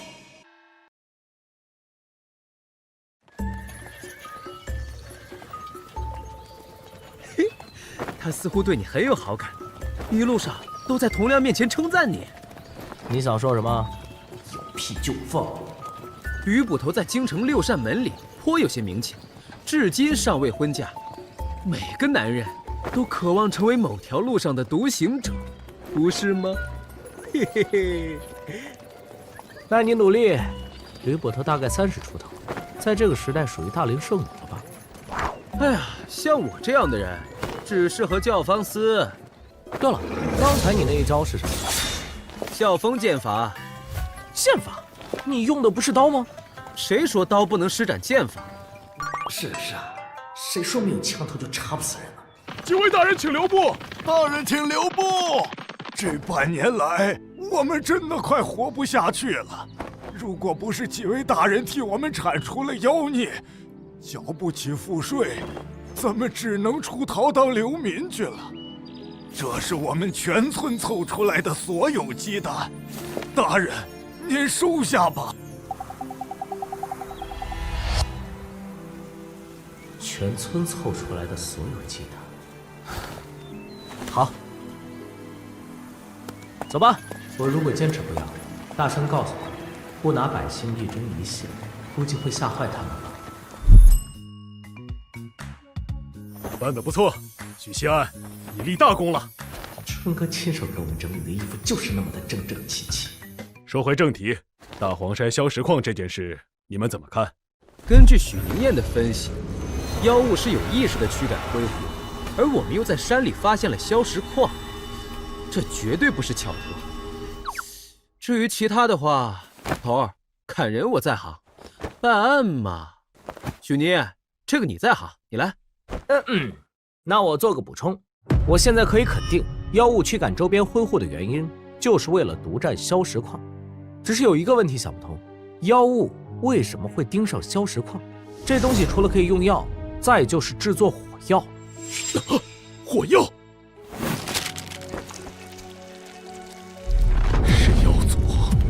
是妖族。我们填写完受伤文书，就可以休息2天了。这就是传说中的工伤啊，不，带薪休假。走，今晚去教坊司。闷葫芦，你的伤势不要紧。教坊司的女子很懂得伺候人，还想说回家呢，但二叔人知道打更人要值夜，而婶婶，她显然不会关注我回不回家，她整天只会对着我哼哼唧唧。许宁燕，你怎么想的？教坊司这么多院子你不选，选一枚小阁？福香姑娘的打茶围是10两银子，而且她极少陪客，通常连着几天都只有打茶围的客人，而没有入幕之宾。福香姑娘看不上我们的，浪费银子。银子我来出。那还不赶紧呢？我来一雪前耻啊！公子们，请到这边入座。杨林杨公子在吗？啊，谁叫我？杨林杨公子在吗？哎，兄台，这位杨凌是何许人？疏影横斜水清浅，暗香浮动月黄昏，听过吧？此诗一出，便被当下的读书人称为千古以来咏梅绝句。这是只有我们读书人才能做出的佳句。那公子为何在此地寻人？因为这首千古绝唱就是在影梅小阁问世的，是杨凌杨公子赠与福香姑娘。怪不好意思的。难怪影梅小阁近来恩客如云，难怪福香姑娘总是不出面。是啊，听说福香姑娘已经轻易不陪客了，今晚也没出来。那杨公子只在教坊司出现过一次，便杳无音讯。国子监派人去长乐县找他，结果查无此人。竟有这种怪事！我天天来影梅小阁，就是为了等他。哎，不只是我，京城学子都想结交此人。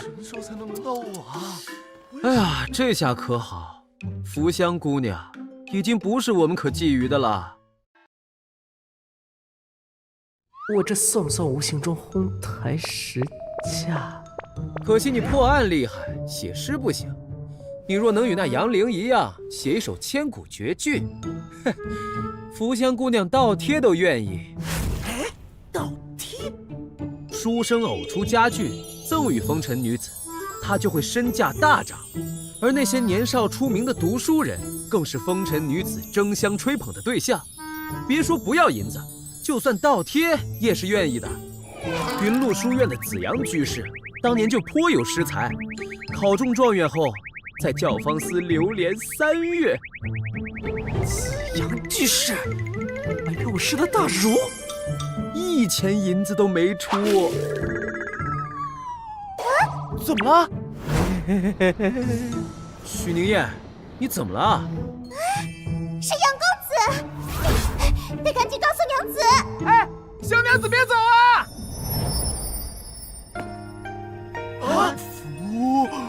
福香姑娘，哎，福香姑娘来了。奴家献舞一曲，为客人们助一助雅兴。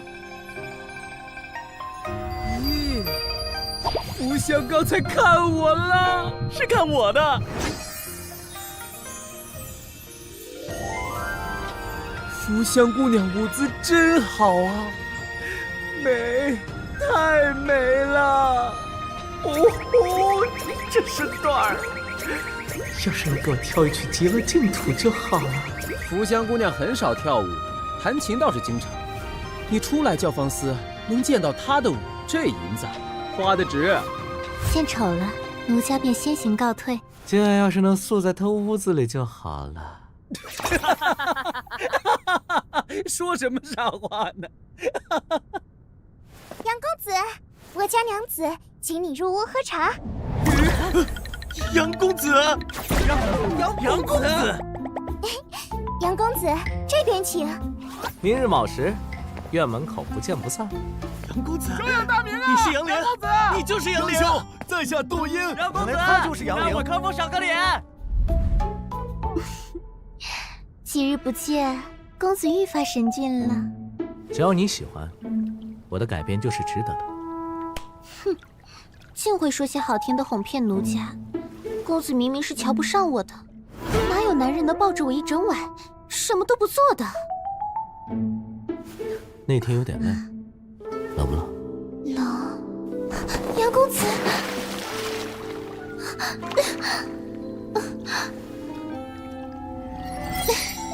讨厌。对了，周侍郎罢官流放的事儿，杨公子听说了吗？听说了，似乎是被威武侯弹劾了。似乎是因为那位周公子贼心不死，劫持了威武侯的庶女。所以说美色是刮骨刀啊！福香起疑了，未必是疑心，但肯定有好奇心。哪有这么巧的事？那天刚刚说完周丽的陈年往事，周丽就真的对威武侯庶女出手。我得增强这个女人对我的好感，让她打心底倾向我，免得哪天对某位官员说起了我的事。刚才看姑娘跳舞，心里忽然有所触动，偶得几句。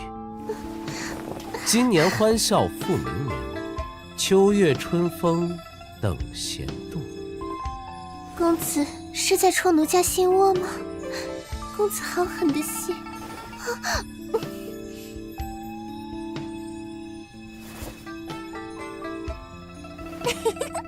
原来杨公子这么厉害。早啊，两位。福香姑娘如何？好，叫我润居士。我回来了。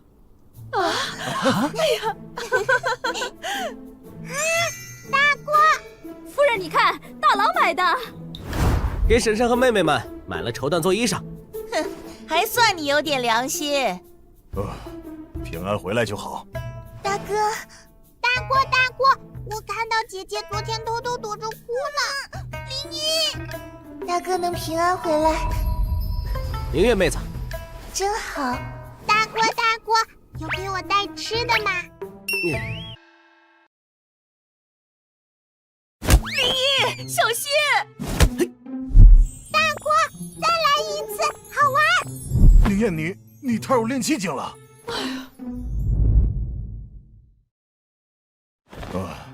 没想到宁燕你竟经历这些，还好没事。长公主为什么会派人跟踪你？也许是那天在书院的外人里，只有我。亚圣学宫发生异象的当天，长公主也在学院里，她不可能不关注此事。长公主心思深沉的很，她不但在云露书院求学多年，与陆渊更是半个师徒关系。她的棋艺超绝，举荐你为大更人，绝非是一时兴起随手落个闲棋。大哥将来如果被他召见，切记一定要小心，谨慎对待。能被心高气傲的许慈就如此重视忌惮，说明这位长公主不是个简单人物。对了，我踏入8品修身境了。修身境的儒生有什么神意？哼，意之所在，虽千万人，无往矣。我的内心竟然涌起了豪情万丈，并且迸发出孤身对抗千万军马的勇气。修身是磨砺文胆的过程，这个境界的儒生，一言一行都让人信服。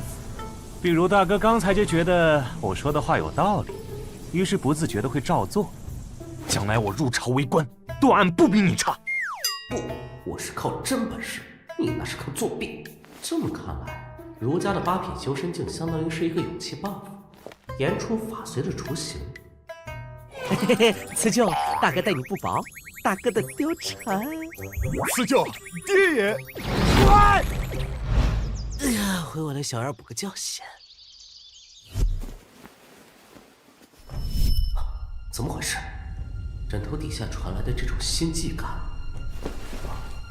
是这一时小静传来的。什么东西？酒是什么意思？这个镜子叫酒？不，如果是镜子的自我灵性，那不会问出你在哪里这句话，因为我和你睡在一张床上啊，天天同床共枕。那么，问题来了：一，镜子是什么宝贝？除了收纳物品之外，还能接收信息。这是信息吗？如果是，那么是谁发来的？还能接收信息的话，这不就是一部古代版的通讯手机吗？3，老道士是谁？他为什么要把镜子赠予我？4，我该不该回应？算了，先不管了，晚上还得跟捕快同僚朱县令他们去吃告别宴。能成为大更人，是我们长乐县的福气呀。宁燕呐，你是我长乐县衙门出来的人，本官以前就很看好你。如果我能继续往上爬，朱县令大概是我官场上第一个相当可以信赖的人脉。哎呦，来，各位官爷，小娘子们来了，选一位侍寝吧。哇！宁燕，你先挑。不用了，我不是这样的人。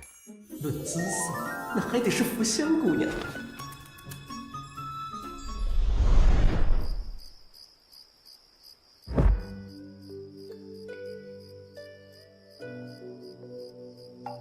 凌月，哦，我睡着了。你怎么在这里？大哥回来了。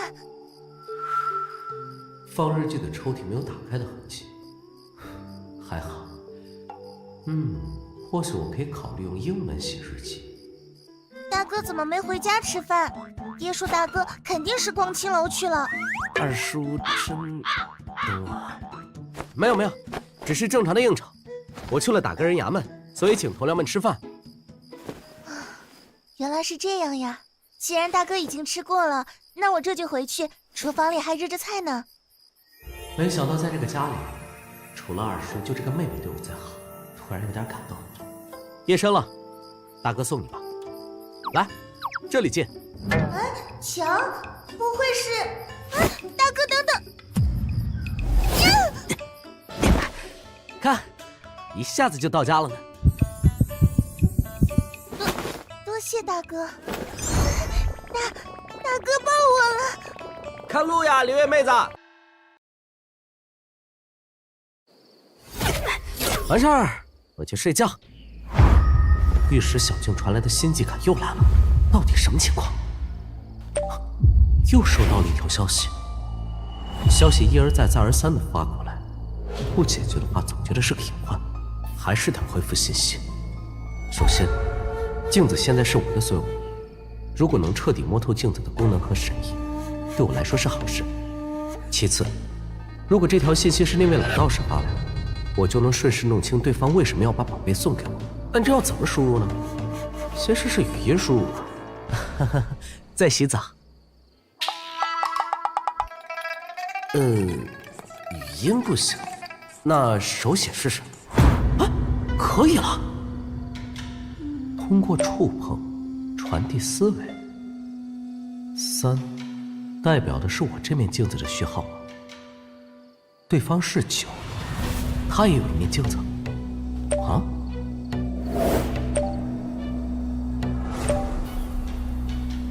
啊！看来金莲师兄应该是那位赐予我镜子的道长，这位9号称他为师兄，两人应该是同门。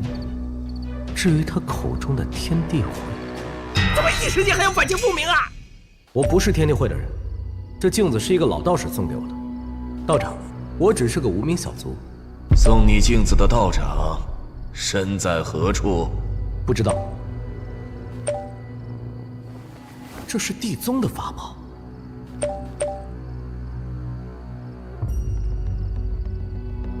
抱歉，一无所知。道门分天、地、人3宗。原来是道门的人，天地会又是怎么回事？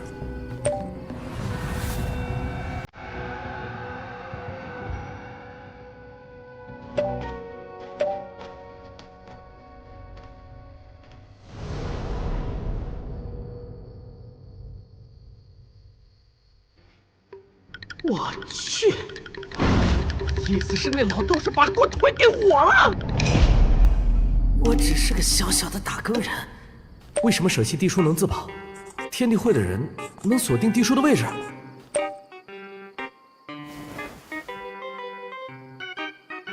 诛仙！虽然有点舍不得，但这是个能充当储物戒指的宝贝，但它伴随的风险太大了。好，怎么还给你？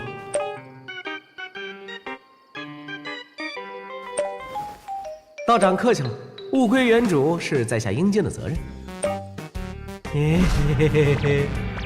不，贫道没有说过。在下绝非索要钱财，只是宝物物归原主，黄金自然也得物归原主，等价交换，是吧？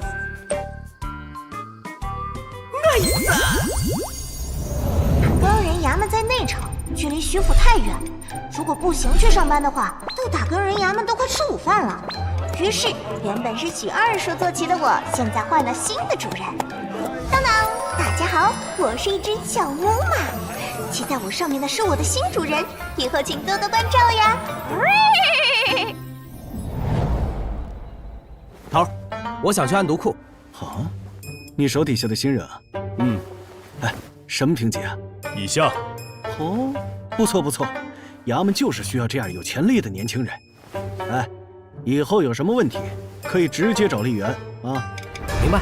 打更人的衙门暗毒库分为4个区域：甲、乙、丙、丁。铜锣只能去丁字房查阅暗毒。丁是基层，文件数量也是最大的，因为越是机密的文件，数量越少。道门的源头来自道尊，道尊的年代已经无法考证。相传道尊是上古奇人，他一气化3清，分别是元始天尊、道德天尊、灵宝天尊，暗合天地人3才，这便是道门天地人3宗的由来。其中天人2宗势如水火，都自诩是道门正宗，恨不得把对方的脑浆子拿出来。地宗最是寡淡，门人风格非常低调，不争名不夺利，对此不了解的人都以为道门只有天人两宗。这年头，道统之争估计是最大的矛盾。地宗拜的是道德天尊，修的是无量功德。他们云游天下，低调做人，做好事不留名，得了功德就走。果然，地宗咸鱼是有道理的。功德从某种意义上来说，与运气是同源的。功德，所以那个地宗的老道士能看出我的特殊之处，知道我是个福星高照的欧皇，便心安理得的把烫手山芋甩给了我。你不是修功德的吗？怎么竟干些缺德事儿啊？所以我身上那古怪的运气也是一种功德。可是许家祖上18代都是小百姓，就二叔这一代稍稍有起色。兄弟还是个手拿菜刀砍电线一路火花带闪电的傻批，好事没怎么做，战场上倒是砍了不少人。大人是在查仁宗的资料？不，我查的是地宗。啊，等等，仁宗？嘿，你不知道吗？咱们的国师就是仁宗当代的道手啊！魏大人对那位女子道手甚是不喜。以前只知道当今圣上沉迷修道，渴求长生不死，封了一位天仙般的道姑做国师，没想到竟是仁宗道手。京城就像小小的水潭，却挤满了蛟龙。司天监的术士、道门仁宗、打更人、儒家云路书院、大奉军方、朝堂文官集团。难怪9号说天地会的人不敢进京城。一起来试试。是就是是。你再给我找一找天地会的资料，还有地书。地书你知道吗？天地至宝。啊，还有，如果我想去甲乙丙3号库房，该通过什么渠道申请？乙和丙号库房分别对应金罗和银罗，至于甲字库房，得有魏公的手书才能进入。不过，您要找的天地会和地书资料，丁号库房就有。天地会听着便是个江湖组织，而地书是传说中上古法宝，两者都不是什么机密的东西。大人您稍等。江湖组织千千万，其中一部分组织经营一些灰色收入，但都还算听话，愿意服从朝廷管束。个别一些底蕴特别深厚的江湖势力，不太买朝廷的账，但他们的存在也起到了稳定一方的作用，偶尔还会自发剿匪。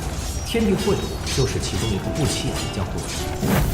关于他的记载，最早出现在甲子前，那年云州大旱，流民落草为寇，四处劫掠。当地江湖势力联合朝廷剿匪，天地会就是其中之一。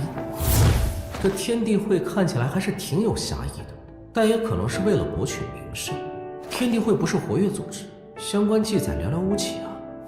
但既然能逼到地宗高手逃进京城，说明他是个很大很强势的组织。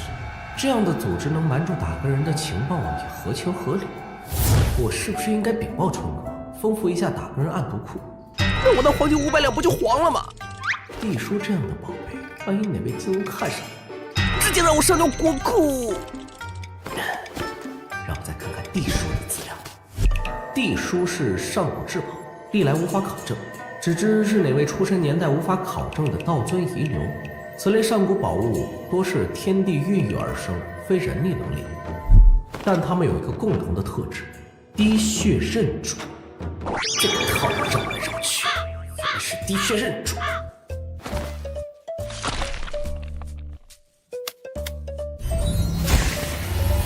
怎么回事？头好晕。啊！这是哪儿？这8个光点象征着其他镜子，加上我正好9面镜子。9号是哪个光点呢？随便点一个加好友吧。你回来了。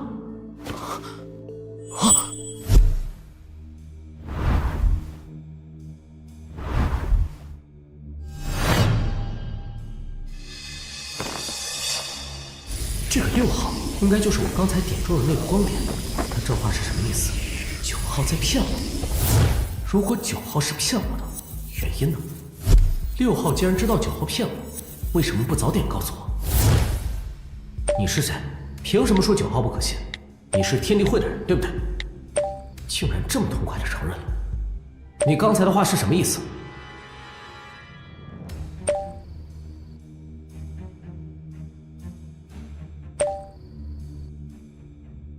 你怎么知道我和9号有联系？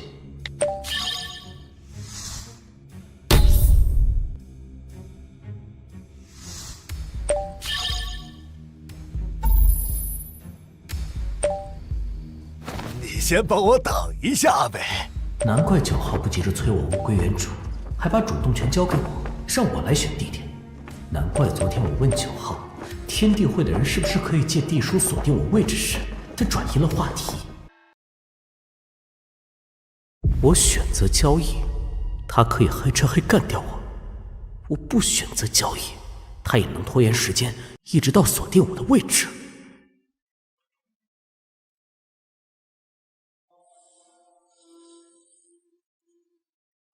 那老子的500两黄金，谁都不信。6号未必是好人，他没准在反套路我。我要那么好忽悠，警校就白读了。等等，地书是天地会的宝物，9号是地宗的人，地宗觊觎地书。根据打更人内部资料记载，地书是道门地宗的宝物，而天地会只是江湖组织，这说法显然有问题。何出此言？我给你一个地址，你让人送到那里。此事涉及到地宗一桩秘密，我非地宗门人，不方便透露。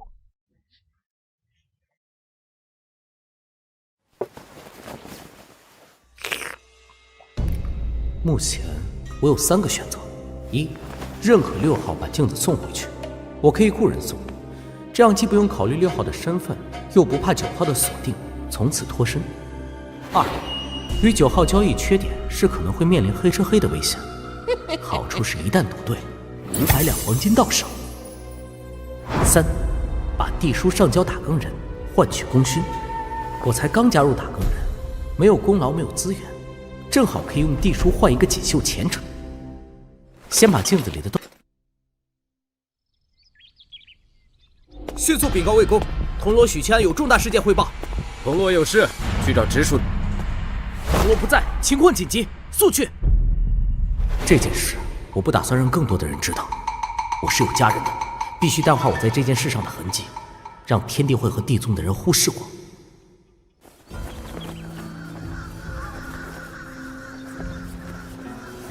卑职参见魏公。何事？卑职有一重大发现，特来禀告。此乃地书，道门地宗至宝。地书？你是怎么得到它的？黄金500两。小人只是在合理的范围内谋求利益。大佬，您关注的点是不是奇怪了些？考虑好了吗？什么时候交易？哼，镜子已经滴血认主，只有你能回复。告诉他，交易地点在内城桂月楼鸾凤鹤鸣雅间，时间1个时辰后。魏公，回复了。你没有暴露自己的身份、住址，应对的不错，下去吧。这件事会有人去办。是。那我的500两黄金，不，功勋呢？原本打算去勾栏听听小曲，抚慰一下痛失500两和镜子的心情。之所以掉头来教坊司，主要是距离近，绝不是因为勾栏吃饭听曲要好几钱，而福乡这里免费。杨公子原来是打更人呀，是不是让你失望了？喜欢的。我和9号的聊天内容，6号怎么知道？这地书是古代版的 QQ 全部成。早知道滴血认主后，我就挨个加好友。天地会和地宗似乎有渊源，门派分立，你别乱动。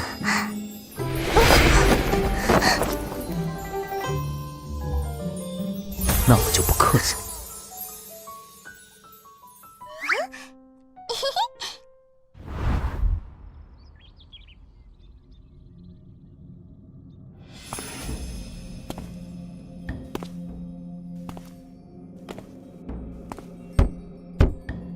门没锁，进来吧。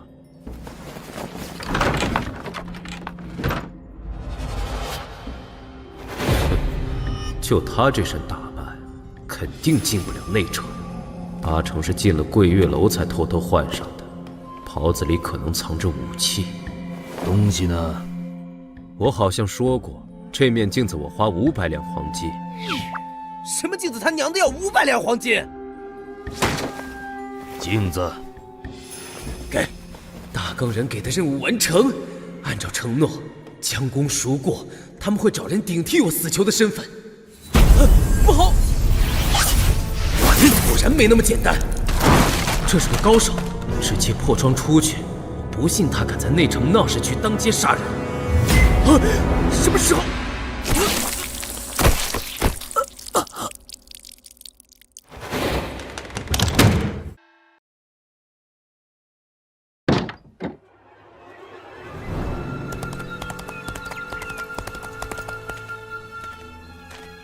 帮主，幸不辱命。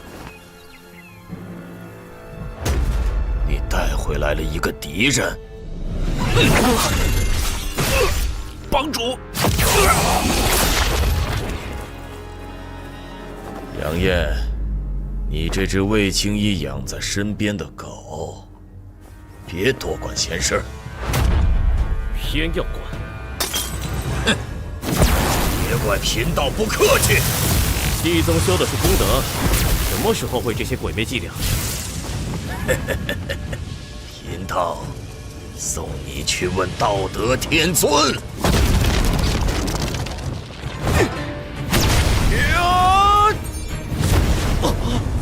我这百鬼阵进来容易，出去可就难了。纵使你是4品武夫，也得生生耗死在这里。这阵法与司天剑的阵法是完全不同的2个领域。司天剑的阵法是借天地之势，可长久存在；道门的阵法则以人力布置，无法长久。这个百鬼阵非常棘手，在各大修行体系里，道门是元神领域的执牛耳者。道门6品阴神在古代也叫鬼差，夜间勾人魂魄，主宰凡人生死。这百鬼阵就是类似这样的手段。武夫虽然也有魔力元神，但只是叠加防御，让元神变得坚韧，缺乏相关领域的攻击手段。我听说道门8品叫石器，可驱使法宝，召唤天雷，不让我体验一下？这就来！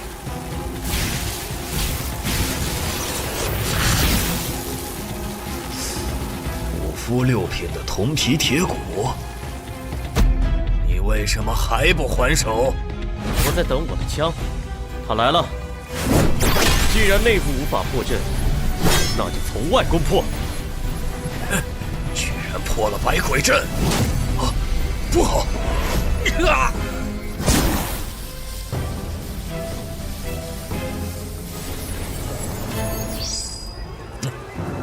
好一条魏源身边的狗，给贫道等着！让他逃了。先回京城吧。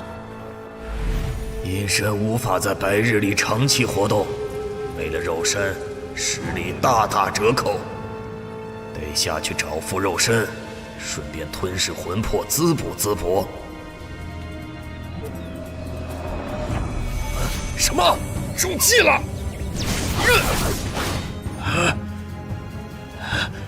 是你，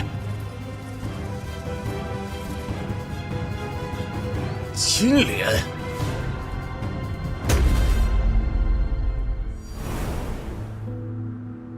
镜子已经认你为主，暂时交给你保管。最先与你联系的确实是地宗的人，对你存了必杀之心。杨金罗已经把人击退，你暂时不会有危险。以后很长一段时间，你家附近都会有打更人的暗桩盯着。什么？大佬，你竟没把这事办妥当，还让人跑了，留下这么大的隐患！地宗阴神无影无形，难以杀死。你下去吧。是。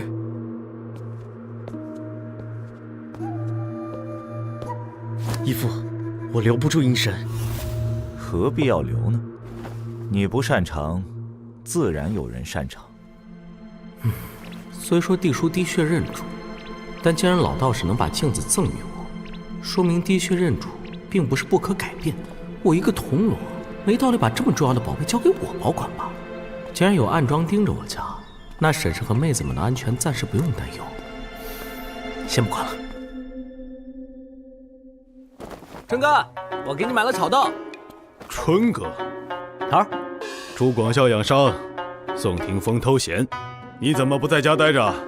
索性也没事，便来衙门熟悉熟悉环境。头儿，你是在查硝石矿的案子？这件案子目前由我负责，案子详情不能与你说，我挑些能与你说的。初步怀疑是万妖国余孽潜伏在京城附近。万妖国？万妖国虽然成了历史，但这些年来，万妖国的余孽一直千方百计地想要复活，想要夺回国土。但佛门统帅西域诸国，实力强大，鼎盛时期的万妖国都不是对手。想要复国，必然得有其他手段。所以主意打到我们大凤的火药上，所以那妖物才驱赶附近的挥霍。还有什么事儿吗？我很忙。没了，头儿您忙。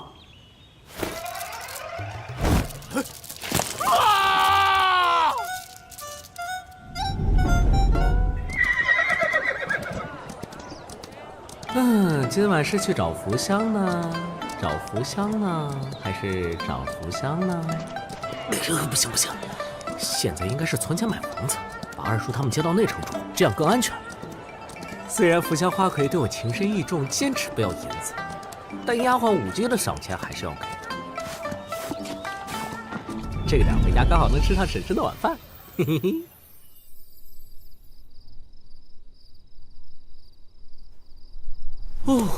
长夜漫漫，要干点什么呢？这个时代没有手机和电脑，又缺乏夜生活，除了去教坊司，也只有在深夜里写篇日记来消磨时间了。上次一别，你还是个练精境的武夫，没想到现在已是练气境。施主果然是福星高照之人，我们又见面了。道长夜闯民宅，寓意何为？贫道是来与施主说一声，贫道的师弟子莲已经羽化，施主再没有后顾之忧了。你杀了他？贫道是助他羽化。那你今晚是来助我羽化的？9号死在了这个道士手里，他如果能独自对付紫莲，根本不用舍弃宝贝。这老道士极有可能来了一场鹬蚌相争，渔翁得利。问题是，他怎么提前设好埋伏击杀紫莲？我知道了，这老道能摸到徐府，说明早就跟踪过我了。因此，对于我是打更人的身份，对于打更人的部署，当然也清楚。道长是来回收地书的？我已经有了，这是贫道那师弟执掌的9号碎片，如今总算物归原主。至于施主那面，就当是贫道送你的谢礼。地书碎片总共9块，贫道分别赠予了不同的人。施主也是贫道相中之人，那7个不同的人组成了天地会。他们是谁？他们有各自的身份，来自5湖4海。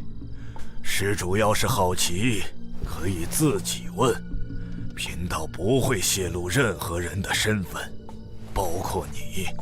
贫道今晚来此，便是邀请你加入天地会。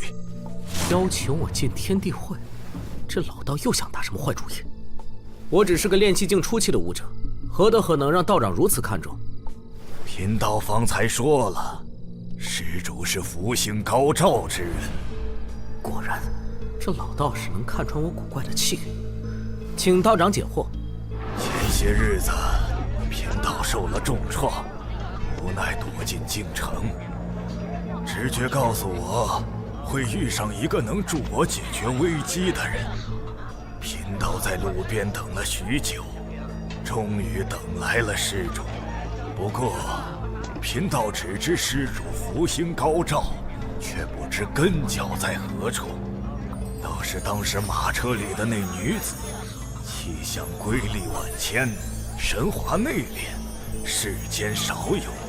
施主赠她一枚手串，你二人将来会有一段渊源。说的头头是道，却又毫不点题，这不是神棍吗？你也像选我一样，选中天地会的其他7个人。是。我能问原因吗？可以。只是听了贫道接下来的一番话，施主可就没有退路了。你说。贫道所做的一切，都是为了拯救地宗。拯救地宗？施主不觉得奇怪吗？地宗修功德之力，贫道那位紫莲师弟却想置你于死地，杀死了代替你交易的死囚，这与地宗修行功德的理念完全背道而驰。9号杀死了我的替身。地宗当代道手入魔了，影响了几乎所有人，只有包括我在内的小部分门人没有被道手影响，而庇护我们的就是地叔。入魔？地宗修功德，身为一派之主的道宗肯定有无量功德，这样的人竟入魔了？成业功德，败业功德。道德天尊开创地宗时留下过一句戒言：福祸无门，为人自照，善恶之报如影随形。你说人话呀？施主觉得救人一命是不是功德？难道不是？如果你救了一个十恶不赦之人呢？在遭天谴，却因你出手相救活了下来，继续做恶事，这还是行善吗？人性多变，光暗交织，不能因为见到过黑暗就愤世嫉俗，厌弃光明。我不可能在救人之前刨根问底的去查人家的过去。施主能说出这番话，我才真正放心把地术托付于你。常人行此原则自是没错，但对于我们来说，这是最可怕的因果。功德积累越深，因果越重。道手一生都在行善积德，甲子前他渡劫失败，因果反噬，堕入了魔道。所谓物极必反，便是此理。想以功德正道，就必须承受相应的因果。一念成仙，一念成魔，这是每一位地宗门人都无法摆脱的宿命。原来地宗还有这样的隐秘。如果我身上的符节和地宗是同出一源，那我是不是也有入魔的危险？天人两宗不管吗？怎么说都是道门。地宗有成魔的隐患，你认为同出道门的天人两宗就没有相似的隐患？再说，这是我地宗的事，与他们何干？所以天人两宗的隐患是什么呀？那道长成立天地会，杀道手，清理门户。地宗道手什么境界？2品。你快把镜子拿回去！我天不正不受嗟来之食。老道修功德数十载，大本事没有，看人还是很准的。天地会中，包括施主在内的8人，将来都非池中之物。你们分处五湖四海，将来总有一天会相遇。早些加入天地会，结下香火之情，省得将来天骄相争，出现死伤。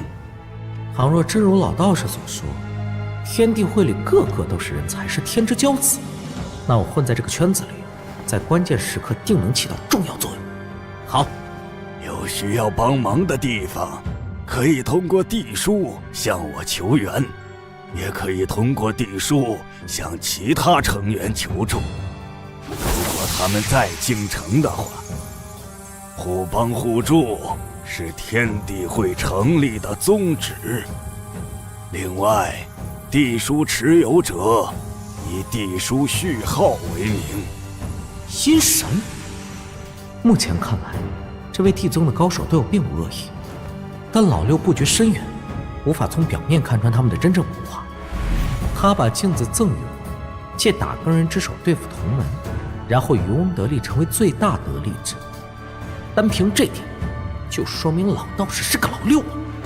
哼哼，但是能对付老六的，只有老六。想在京城混，我必须得抱住这根大腿。长夜漫漫，作为天地会新人的我，得来个萌新报道。先加一遍好友，嘿嘿嘿，我点。大家好，我是昔日一枚，请多关照。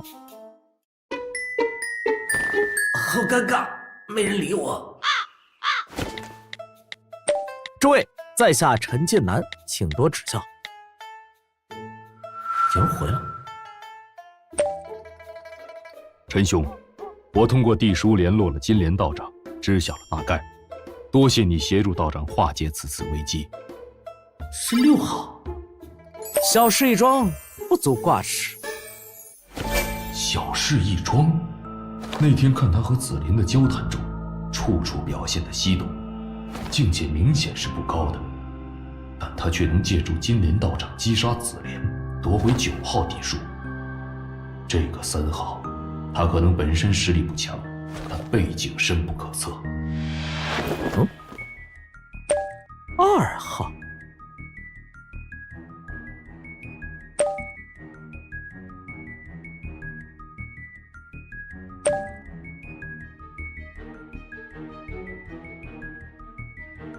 陈近南小兄弟，喂，你这不但说出了我的性别，还暗示了我的年龄，亏我还想扮人妖或者高人。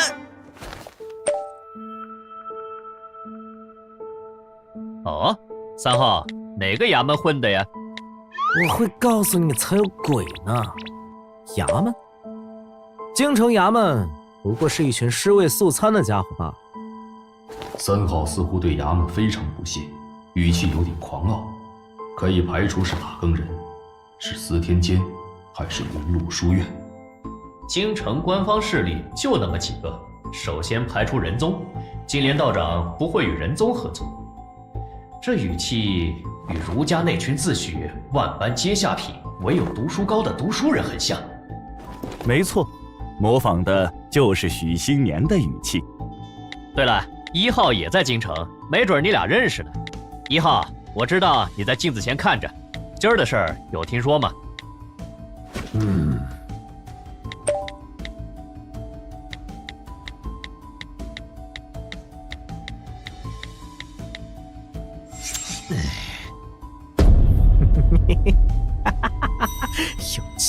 有气。2号拉1号下水，同时向我传递一个信息：1号和你都在京城。然而，作为3号的我，并不知道其他人的信息。2号可以不透露1号的信息的。2号明显是在针对1号，而1号立刻以牙还牙，彰显自己渠道的同时，对2号做出反击。2号在云州剿匪。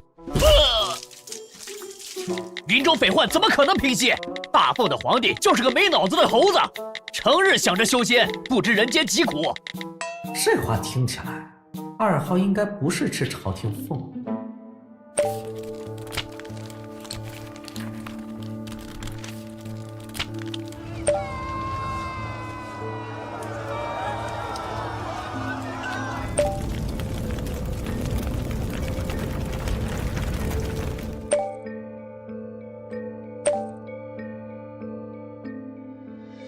周侍郎落马，争斗开始了。不过周侍郎的倒台颇有些荒诞不羁，独自色令智昏，企图玷污威武侯的二女儿。我发这番话，除了向2号传递信息外，同时也在试探1号。倘若1号出来纠正我的话，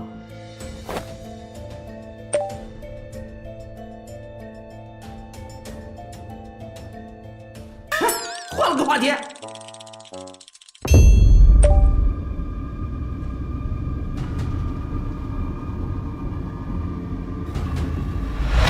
这1号是什么来头？为什么要查甲子日那天的事？而且接连到场，为什么在意云路书院的变化？这是国子监读书人才关心的事，和一个地宗的老道士有什么关系啊？我知道了。道长为何在意云路书院的变故？我想知道程亚圣的石碑有没有裂。这很重要。相当重要。它裂开了。当然，我才不会告诉你这个老李。对了，有件事想请教诸位：炼金术师是否是司天监独有？森浩问出这个问题，证明他不是司天监的弟子。3号很可能是云路书院的读书人，是某位深受学院长辈重视的学子，不然也请不来高品强者击杀紫莲。哼，我这番话一出，你们定会觉得我是云路书院的学子。等将来你们察觉到我可能是打更人，又会发现我真的是云路书院的学子，或者你们还会发现我是司天监炼金术师们的人生导师。玩狼人杀，我是认真的。这个我来回答吧。600年前是没有术士体系的，直到大奉开国后，司天监才出现了术士。也就是说，除了司天监衍生的炼金术师几乎没有。不对，应该还是有的，只是很少。要不然凭我当初掏出的那本蓝皮书，炼金术师们就该觉得奇怪了。难怪炼金术师们对我的化学理论知识如此渴求，他们明明都很强大，因为门派历史短，所以没有形成一套全面的理论基础课程。另外，睡银案幕后的炼金术师到底是谁？司天监对睡银案中涉及的炼金术师似乎采取一种消极的态度，不闻不问，这一点很不科学。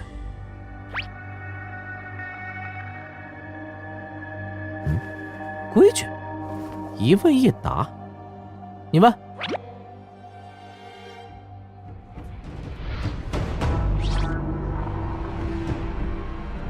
哦，想试探我的社会地位。寻常的儒家学子并不知道儒家二品叫什么，当时那位二品钱钟大儒的生平事迹碑中也没有详细说清楚他的境界。但二郎跟我说过，二郎之所以知道，因为他是大儒张慎看中的学生，是秋闱高中的举人，这在云路书院学子里已是精英层次。倘若我不是云路书院的学子，这个试探同样有效。非儒家学子也知道二品的话，社会地位只会更高。要是我回答不出来，大概会被这群家伙嫌弃层次不够吧。儒家二品叫大儒。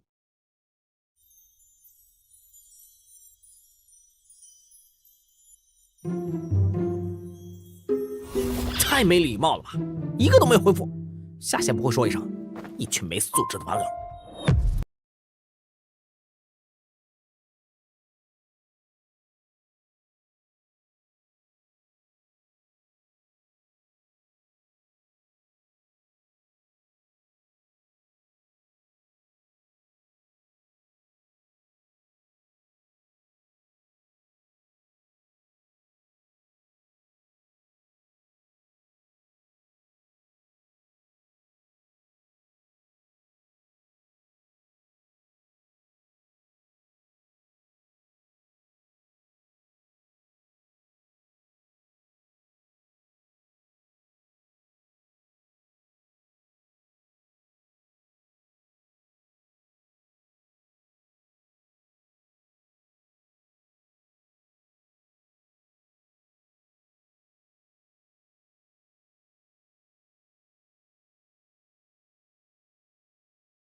这狼人杀有趣，有趣。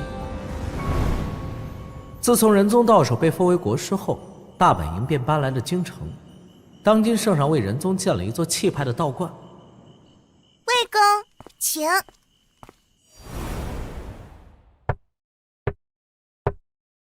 魏公大驾光临，小道诚惶诚恐。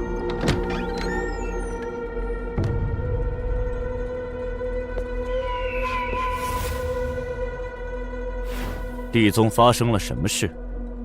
魏公上知天文，下知地理，何须请教小道？无非是当年骂了你一句“唯女子与小人难养也”，便嫉恨如今。大耕人掌握着一块地书碎片，你要吗？那是地宗的东西。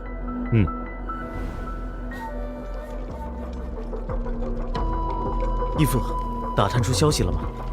那女子到手不愿说，但地宗肯定出事了。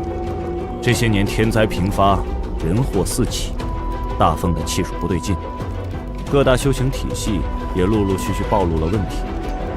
我总感觉有什么事要发生了。义父是不是多虑了？那天我们去司天界，监正说天象一切正常。窥探天机的人说的话最不能信。不惜一切代价查出地宗近况。地宗门人向来低调，神龙见首不见尾。我说了，不惜一切代价。是。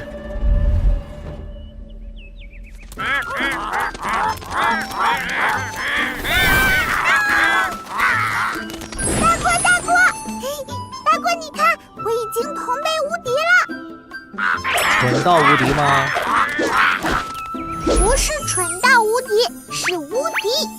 姐姐说，府上跟我一样大的孩子，没人能打得过我，我是最厉害的。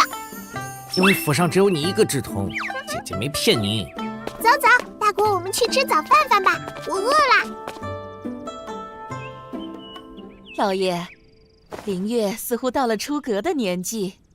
娘，我还不想嫁人。这是你想不想的问题啊！18岁再不婚配就成老姑娘了，二哥都还没娶嫂嫂。你二哥即使要婚配，也要等春闱之后，不急，先把你的婚事定下来。灵月确实到了嫁人的年纪，唉，一转眼就长大了。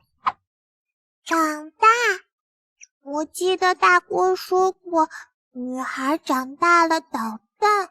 姐姐长大了，姐姐是捣蛋鬼。灵月就算要嫁，也得嫁个像大哥我这样的优秀大丈夫啊！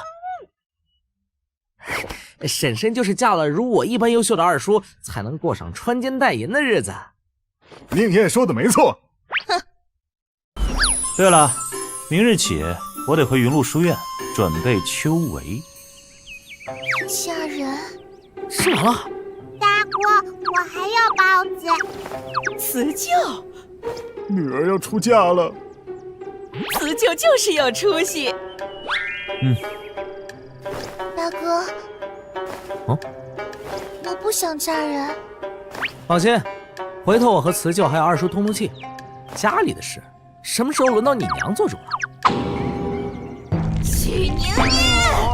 哎呀，我吃饱了，该去上班啦。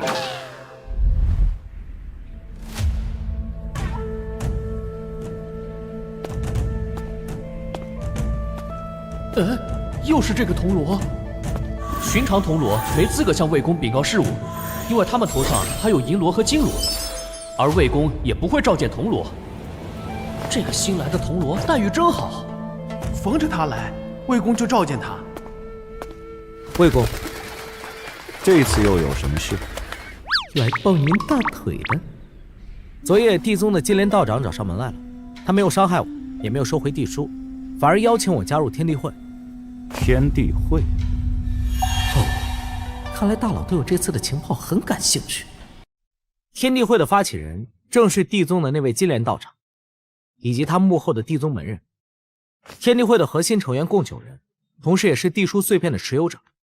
他们以碎片序号为代号，不以真名示人。目前只知1号在京城，背靠不小的势力；2号在云州，热衷于剿匪，疑似朝廷的人。互相不知道身份，金莲还和你说了什么？他说地宗出了问题，他要清理门户，因此成立了天地会。出了问题？仔细说。地宗到手，入魔了，这影响了几乎全部的地宗门人。因为有地书的庇护，只有少数人保持清醒，逃离了宗门。于是他组建天地会，将地书碎片赠予分散天下各地的天之骄子，扶持他们，以求将来清理门户时能获得助力。到手入魔了，难怪紫莲变得阴森邪异。你觉得金莲告诉你这些是为什么？我不对，差点就说出不知道3个字了。以魏渊的老谋深算，肯定不是在我这里寻求答案，他在试探我的水平。地宗的异常，天地会里所有成员都一清二楚。金莲道长如实相告，是在向我展示诚意。地宗行踪隐蔽，打更人至今还不知道功德入魔的内幕。魏公的意思是，金莲道长以我为媒介，想秘密与您达成结盟。以后你就是打更人在天地会的碟子，负责打探其他成员的真实身份。必要的时候，衙门会给你一定的帮助。是。刚才我要是表现的迟钝些，魏公会不会收回地书碎片，换一个聪明绝顶的下属顶替我，潜入在天地会当二五仔？大人物的试探如清风扫面，一不留神可能就会出错了。你已是炼气境，该尝试修炼绝学了。去藏经阁挑一样吧。你惯用刀还是剑？绝学？刀？选绝学的时候，记得挑选简单纯粹的刀法，过于复杂和花哨的一概不要。武者与其他体系不同，没有太多的神意，只有怪力，因此武者越纯粹越好。将来你踏入高品境界，就会明白这个道理。谢魏公指点，我将来也要成为这样有逼格的大佬。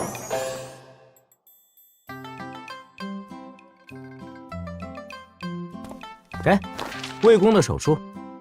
哎，你什么时候抱上魏公这条大粗腿的？魏公主动召见我的。魏公主动召见铜锣。不过许宁燕这甲上的资质是魏公亲自评的，他有意栽培，实属正常。不愧是我手底下的铜锣，嘿嘿嘿。刀谱共407部，全在这里了。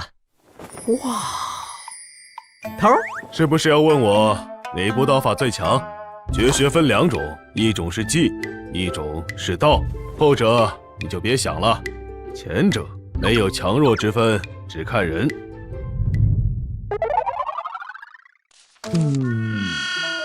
没有满意的，都1个时辰了。头儿，我忘记告诉你了，我有选择困难症。最近有没有新的刀谱绝学入库？啊，有的。司天监那边前几天送来了几部绝学，换了几千两银子。几千两银子？许宁燕，你运气不错。几千两银子的绝学，品质比里面的刀要好。我估计有某本刀法之道的残篇。道？拥有道韵的绝学，通常是高品武者所创，蕴含了他们一生的武道感悟。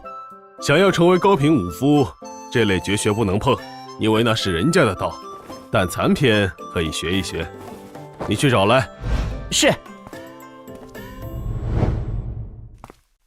大人，都在这里了。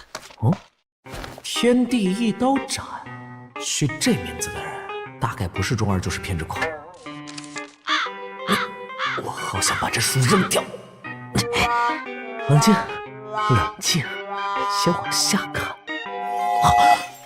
世上任何东西都是可以一刀斩断的，包括天地，敌人也是如此。任何多余的招式和偏杀都是对武道的羞辱。我只出一刀，不是你死，就是我亡。我就要他了。巡视街面是遇到位的事儿，我们主要是负责那些飞檐走壁的家伙，只做瞭望，实善无极。除非遇到大案，否则呀，不要胡乱飞檐走壁。京城水深，明里暗里的高手不计其数，乱走无极的话，指不定哪个犄角旮旯飞来一剑，把你给干掉了。当然，打更人肯定会替你报仇、收尸以及发放抚恤金。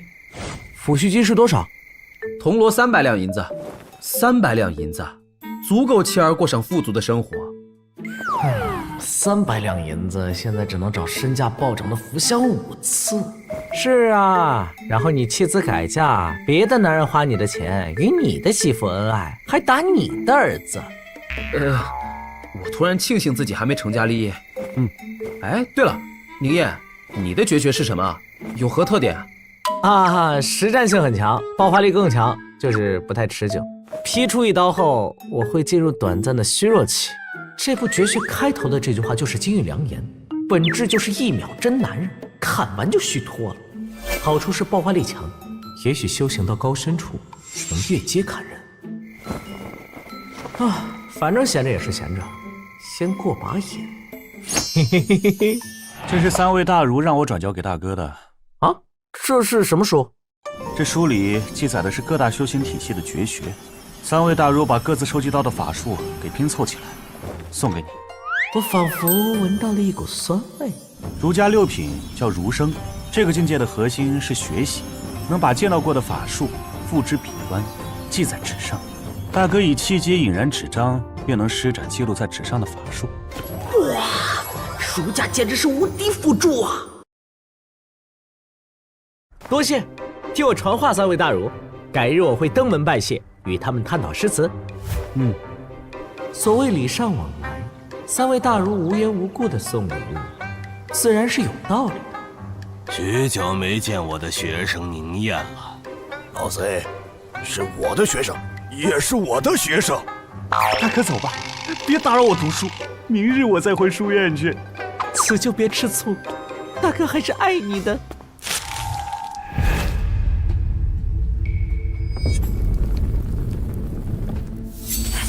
旺气术，哇，原来这就是气，天地万物皆有的气，皇城方向都是紫气。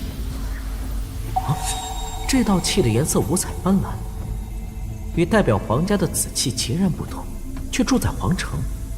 金莲道长说过，我与那位乘坐皇家专用马车的女子会有一段渊源，而道长给那位女子的评价是气象瑰丽万千。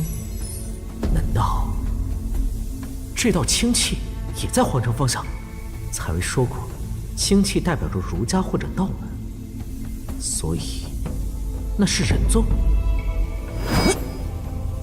教坊司的颜色怎么是碧绿色的？教坊司的女子很多都是罪臣的家眷，应该是我想多了。回头问问采薇，绿光代表什么？怎么绿光没了？那边是司天剑，司天剑是什么色的？让我看看。我的眼睛！许宁烨，偷袭！你怎么了？给我看看。疼啊！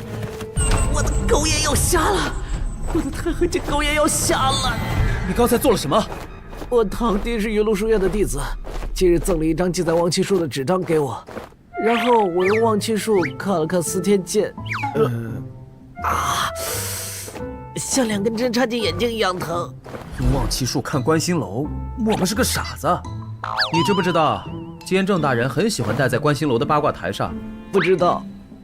那你知不知道，术士体系的巅峰是咱们那位监正大人？这个倒是知道。那你用旺气术看监正，这不是找死吗？这个我真不知道。司天剑的术士与打更人来往比较频繁，以后你会知道的。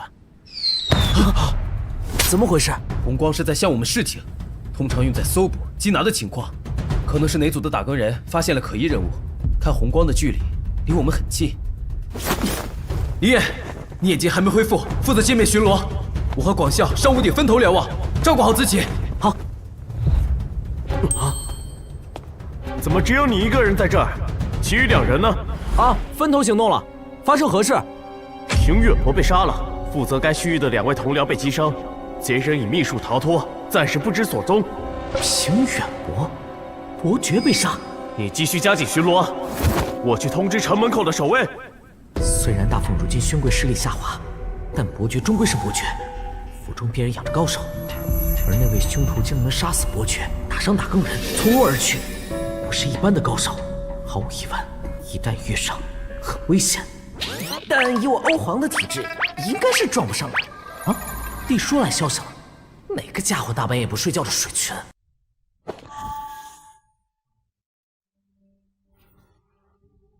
我被困在了内城，面临打更人的搜捕。不是吧，不是吧，6号就是那位凶徒。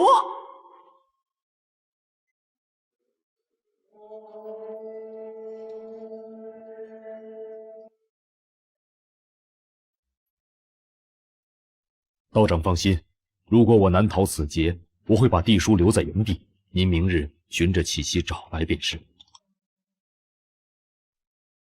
在京城，尤其是内城，想要逃脱打更人的搜捕，几乎是不可能的事。啊，4号出场了。我与仁宗的道手有几分交情，只是灵宝殿在皇城，和尚帮不了你。你这不是相当于没说？4号与女子国师有交情，金莲道长没骗人，地书持有者都不是泛泛之辈啊。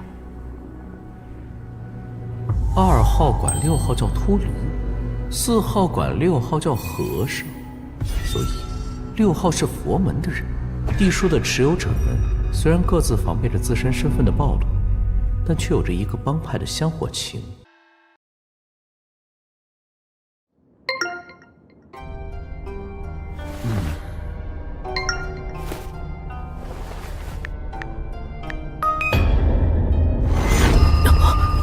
果然是他，6号竟然承认的这么快，太耿直了。那天我问他是不是天地会的人，他也毫不犹豫地承认。出家人不打诳语，出家人也不犯杀戒呀！万一摸到平远伯家，把人家给宰了，是几个意思？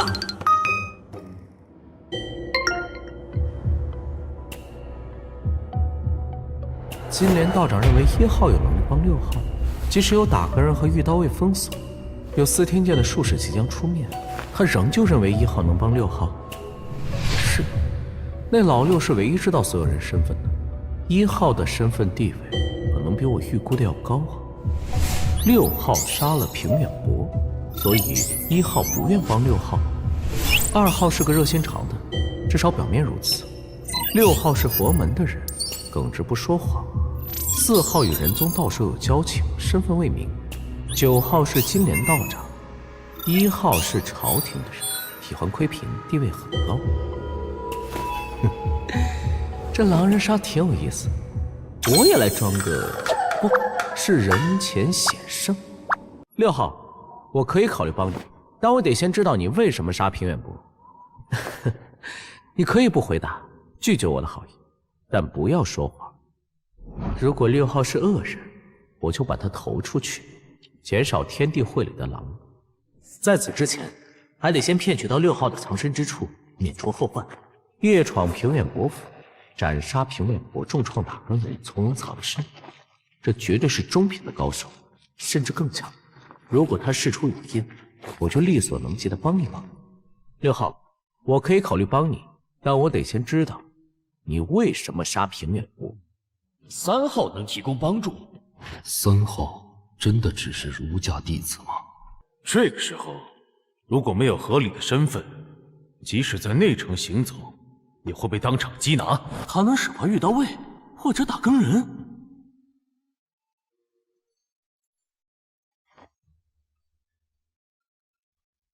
金莲道长笃定3号能帮6号化解危机。3号绝非普通的儒家弟子，他必然有更隐秘、更高层次的身份。金莲道长这次招揽的新人非同小可。我的一位师弟失踪了，失踪了1年，我怀疑他被人拐卖，以秘密渠道送出了京城。经过多方打探排查，我锁定了一个睚眦组织，他们拐骗掳走女子和孩子，卖给兴楼、盖坊，以及其他需要女人和孩子的地方。他们不仅贩卖孩子和女人，也掳走修行者。真正的用意，我还没查出来。最后，我发现那伢子组织背后的东家，竟是平远伯。我潜入平远伯府中，逼问师弟下落无果，便将其斩杀，超度罪孽。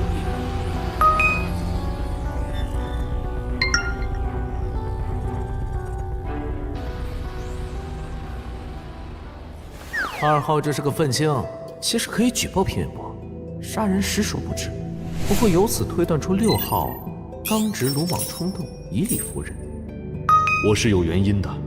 1年中，我救出了许多孩子，他们有的被斩断手脚，匍匐在路边乞讨；机灵些的被训练成窃贼。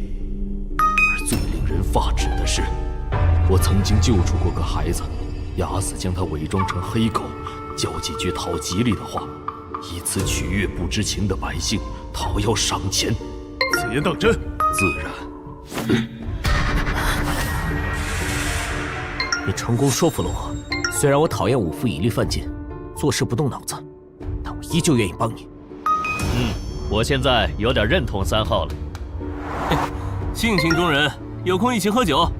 多谢，阿弥陀佛。你藏在哪里？平远伯府外的水渠里。我明白了，你等我消息。那么问题来了，要怎么帮6号度过这次危机呢？带人离开内城，但沿途有遇到卫和打更人停留，我也就只能在我巡逻的辖区内睁只眼闭只眼。时间紧迫，得想一个万全之策，不然等遇到卫和打更人封锁了周围，再层层排查，我想救6号都没有办法了。想要救6号，就得同时瞒过打更人和司天剑的术士。根据目前的情况，得做到2点：一，帮6号找个藏身之所；二，帮他掩盖住气息。前者倒是不难，只要应付过今晚，明早6号就可以伪装成普通人自行离城。以平远伯的地位，还不至于让内城的城门一直关闭着。天亮了肯定得开城门，难的是如何掩盖6号的气息。杀人之后难免会沾染戾气，这绝对瞒不过司天剑术士的忘气术。再与宋青来怎么交易？不行，元素周期表到现在还没给司天剑送过去，而且宋青和我一样铁骨铮铮，这种事情想让他帮忙有点难，除非我把楚采薇那个小美人泡到手，把人收入地书里。地书虽然可以收人，但天地会成员们都没提这个茬儿，估计气息无法掩盖，还是会被忘气术给找到。最后一个办法，这也是我敢在地书聊天群里装的底气。哼。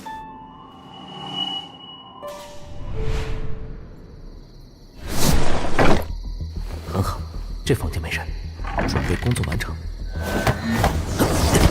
平远伯府距离我这儿不远，6号在平远伯府外的水渠找到了。发现了。6号，你藏身的水渠边，土墙上有一枚剑矢，上面有你需要的东西。我在临街的青松客栈准备了一个房间，2楼第6个窗户是开着的，速去。这是3号给我的东西。一叶障目，3号果然是儒家学子。这份收敛气息的能力，这不是寻常物品德行技能做到，至少是4品君子境。3号的身份错不了，非但是儒家弟子，而且还是被某位大儒看中的学生。金莲道长说的没错，地书碎片的每一位持有者都是天之骄子。立刻就离开了，再拖延下去，打更人的高手聚集过来就危险了。我气势内敛深沉，神俊非凡。打更人果然人才济济，青书客栈第6个窗户果然开着。终日不用装。虽然知道6号是佛门弟子，不可能是妹子，但心里还是有些失望。9号是金莲那个老淫婢， 6号是个苦大仇深的鲁智深，其他几个网友总该有漂亮妹子。大哥人排查过来了，接下来得挨过这一关，6号才算安全。凶徒杀人之后，气息必然染成血光。几位通过望气术有没有发现异常？没有。啊，是许天才！下去，快下去！有发现了，敌人可能就隐藏在附近，随时会出手袭击。这铜锣竟连刀都没抽出来，专业素养过低。许公子，许公子，您很久没来司天剑了，宋钦师兄一直在念叨你。念叨我是想找我要债吧？许公子，改天一定要来司天剑喝茶，我们也想向您请教炼金术。向他请教炼金术，向来骄傲看不起武夫的司天剑术士。你的铜锣如此毕恭毕敬。改日吧，办案要紧，麻烦几位了。哪里，这是应该的。事不宜迟，我们继续。这人的态度突然转变，留下几个人排查这条街，其余人跟我走。是。我想请问一下，我们的那位同僚与你们认识？我们认识他啊，他未必认识我们哦。许公子是炼金术领域的超级天才，宋钦师兄你们听说过吧？监正老师说过，他是100年一遇的炼金术天才。但是啊，你们知道宋师兄最近常说一句话是什么吗？许宁燕真乃无师也。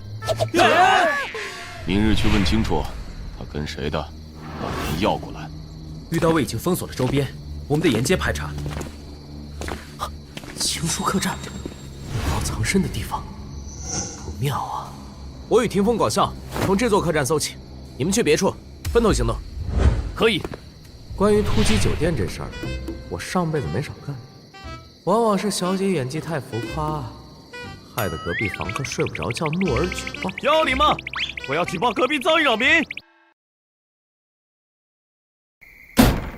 开门！谁呀？几位差爷，怎么了？查房！查房！搜捕人犯。人犯！几位差爷请进。门打开。打更人。下一间。差爷，怎么了？下一间。这间房怎么锁住了？这里头没人住。不管有没有住，都要检查。是。这是2楼的第6个房间，6号的藏身之处。大光头，你可得给我躲好。看来6号还不算蠢，床铺整整齐齐，没有移动的痕迹。走，去下一家排查。虽然6号有一叶障目加身，但如果睡了床，店小二就会觉得奇怪。差爷慢走，慢走。那肯定就瞒不过心思细腻的宋楚风，以及默默观察不爱说话的朱广啸。大哥人进客栈了，6号，你没被发现吧？我躲在房梁上，没有动屋子里任何东西。老通缉犯了。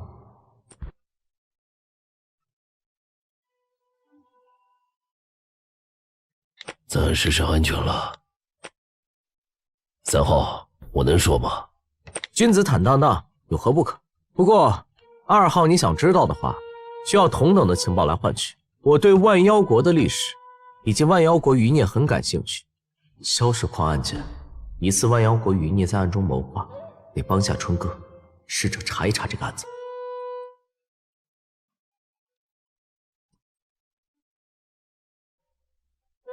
哦，又一个新人物冒泡，可以可以，群聊就是要热闹，这样才能消息共享。目前已经冒泡1、2、4、5、6号，以及金莲9号和我这个3号，还有7号和8号没有登场。3号给了我1页纸，记载着儒家隐匿气息的法术，我才能从水区里出来。没有，3号为我准备了一间客房，法术隐匿了我的气息，我这才能瞒过沿途打更人的眼睛，躲在客栈里。3号给了6号一张儒家隐匿气息的法术的纸。3号真的是儒家弟子，而且是深受师长重视的弟子。我们天地会终于也有儒家的弟子了。不对，在大哥人已经反应过来，药剂人手封锁周围的情况下，3号怎么可能给予6号帮助？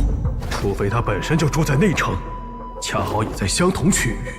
云路书院的杰出弟子，最近有宿在内城的，回头派人查一下。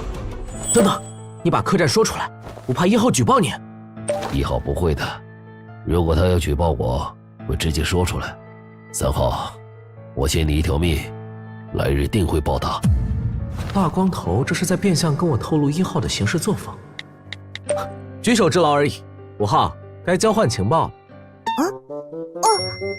万妖国覆灭于500年前，佛门率西域诸国踏平了万妖国。据说最后那场焚山之战里，佛陀亲自出手了。等下，你刚才说佛陀真的存在吗？跳出品级之外的只有仙佛，但那种人物真的存在？反正我的长辈们是这么说的，可信度极高。只要你清楚万妖国的领袖是什么境界的话，1品。哼，阿爹与我说，那是半步武神。半步武神，是说差点就超越1品，成为武夫体系的神。5号似乎很了解万妖国的历史，他不会就是万妖国余孽吗？万妖女皇是半步武神，贫道记得地宗典籍里记载，她是1品才对。具体我也不清楚，毕竟那是500年前的事了。万妖女皇陨落后，万妖国的妖众持续抗争了1甲子，最后只能逃离南疆。但500年来，万妖国余孽一直没有灭绝，他们拥有很强的凝聚力，怀揣着复国的梦想。而这一切的原因是，万妖国的公主还在，她是万妖女皇的遗孤，是万妖国余孽的领袖。万妖国公主是什么境界？这个我不知道。万妖国都有哪些强大的妖物？我只知道万妖国的历史，但对于万妖国的现状倒是不太清楚。毕竟万妖国暗中积聚势力，并不活跃。这最多就是给我科普了历史，对萧山没有太大帮助啊。3号，你问万妖国的情报做什么？毕竟儒家与万妖国并无交集。你觉得我会回答？对了，有件事得问一下老道长。金莲道长，我有一个朋友，他最近出了点状态，不知道为什么，他总是出门捡银子，次数很频繁。他什么都不做，光是捡银子就能过上殷实富足的生活。出门总捡钱，世上竟有光是捡银子就能过上富足的生活的人。地宗修功德，是否也有类似的事情出现？功德加深意味着福星高照，冥冥中给予的反馈是做事一帆风顺，无病无灾，每每都能逢凶化吉，而不会具体为捡银子。意思是说，功德缠身的人做事会一帆风顺，但这是一个笼统的大范围的福气罢了，而不是单纯的捡银子。这么说，我那狗屎般的运气与地宗的功德并不是一个概念，还以为老天爷赏饭吃。下线一定要说呀！你们这群没素质的网友！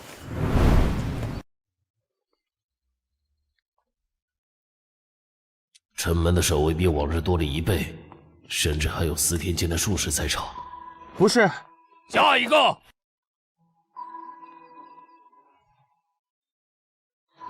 不是，下一个。幸好3号昨晚替我争取了非常宝贵的时间，让我有充足的时间消灭杀身后的杀气。养生堂是朝廷的福利机构，专门收留鳏寡孤独。虽说是官办，但院子里办事的只有几个老吏员，勉强能看住院子里的孤儿和老人。恒远大师，您终于回来了，您可莫要再带孩子进来了，堂内已经揭不开锅了。贫僧会解决银子问题。贫僧也想天天出去捡银子。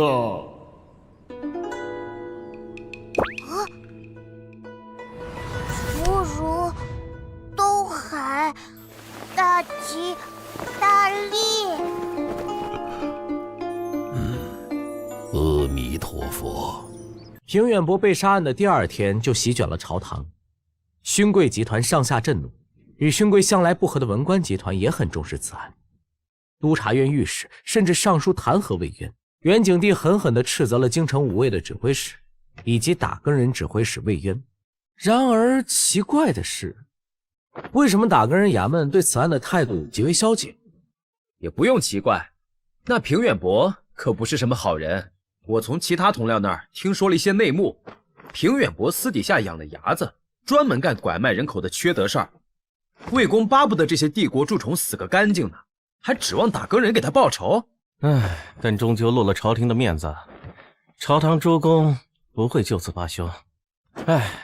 马上经查了，死个平远伯，没人会在意，过阵子也就消停了。只是辛苦了我们，衙门刚下令加强内城巡逻，不知道朝堂诸公会怎么对付魏公，他们等这个机会很久了。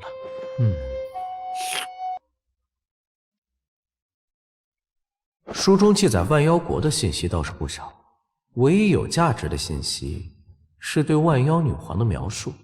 九尾天狐。打更人的暗读库里并没有记载佛陀出手，所以5号是怎么知道佛陀出手的？5号属于什么势力？还有关于万妖国的其他卷宗吗？有是有，不过不在钉子库房。算了，先去一趟浩气楼。以我目前同我的身份，还没有权限能进其他库房。我要来一次胆大的操作，以此博取魏渊更多的信任和赏识。请魏公平退左右。屏退左右。卑职有事禀告。我堂堂金罗，竟被区区铜锣要求屏退。你2人先离开，杨艳，你们相互监督，不得偷听。是。这个小小的铜锣，才加入打更人没几天，就频频得到义父召见。为了与他谈话，义父还支开我和杨艳。好小子！哼，堂堂金罗竟被手底下的铜锣越过，他显然没把你放在眼里。喂，我在挑拨离间，你倒是给些面子。他的资质如何，你清楚。魏公想培养他，你也清楚。但他不把你放眼里是事实。你觉得我会在乎？对，他到底是你手底下的兵，这份香火情存着。哼，无趣，还是去大牢找我的玩具们好好玩玩。属下有平远伯案的情况汇报。天地会杀死平远伯的是天地会的6号，理由呢？6号的一位师弟被睚眦组织拐走，生死未知。他循着线索顺藤摸瓜，锁定了平远伯。许其安私放人犯，同罪并处。果然，卑职知罪。卑职自知罪孽深重，惶恐了1日1夜，但终究逃不过良心的谴责，才选择与魏公坦白，是杀还是流放，任凭魏公做主。只是卑职的良心，并不是针对那该死的平远伯，而是自觉愧对魏公的信任和栽培啊！卑职今日与同僚闲聊，得知魏公被陛下责难，被朝廷诸公抓住把柄，趁机攻击。卑职再想到魏公待我恩重如山，恩重如山就过分了，直接说原因吧。不是，大佬，你说话怎么不按套路来啊？你还是混官场的吧？原因是这样的，平远伯暗中培养睚眦组织，在京城贩卖人口，谋取暴利。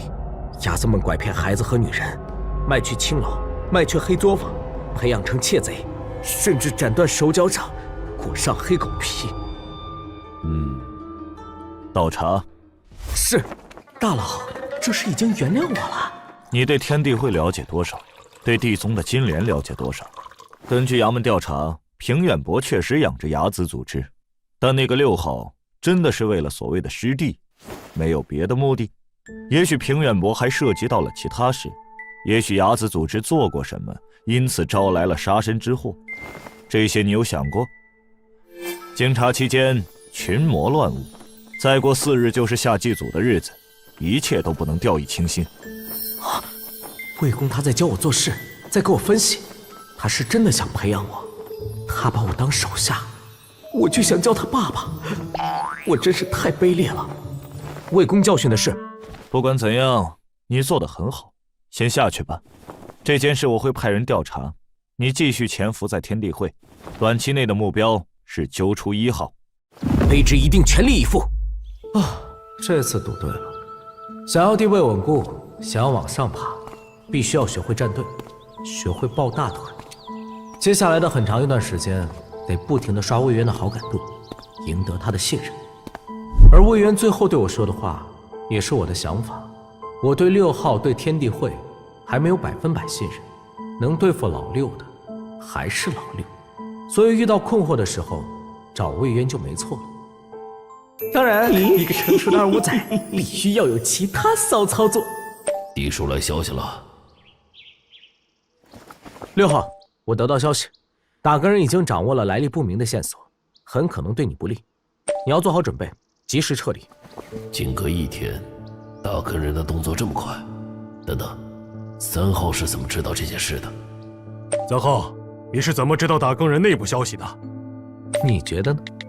果然，只要涉及到京城高层的事，1号就格外在乎。此刻天地会的成员们肯定都在窥屏，等着我的回复。既然如此，那就让我来给你们一个合理又劲爆的解释。儒家正统之争延续了200多年，我们书院不可能坐以待毙。这句话的意思，云麓书院在打更人衙门安插了碟子。1号，你可以试着把我找出来。这既是挑衅，也是试探。如果1号回应，或者暗地里真的这么干，那我就可以由此反向锁定他的身份。打更人是只属于皇室的衙门，也是魏渊的一言堂，等闲势力根本插不进来。即使存在安插碟子的情况，也绝对不会是中高层，而是底层的家伙，根本没资源和能力排查碟子。然而1号并没有回我，1号不愧是个聪明人。我这几天会格外注意。3号，我又欠你一个人情。阁下行侠仗义，风光霁月，是我辈之人效仿的对象。施主大善。你也别感激得太早，人情迟早要让你还。这一波既加上了魏渊对我的信任，又送了6号一个天大的人情，以及在天地会众人心里留下一个乐于助人的形象，血赚。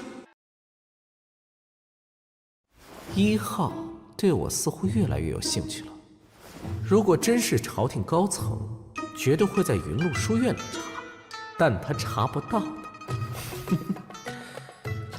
就算真的锁定了3号可能是许七安这个真相，我还可以把2郎推出来顶过。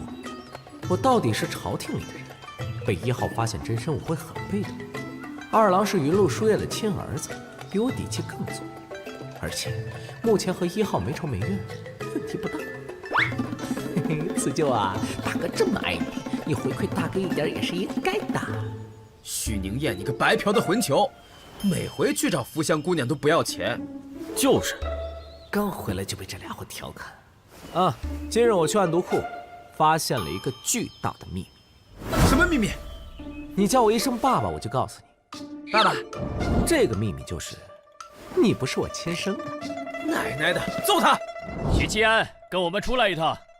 啊！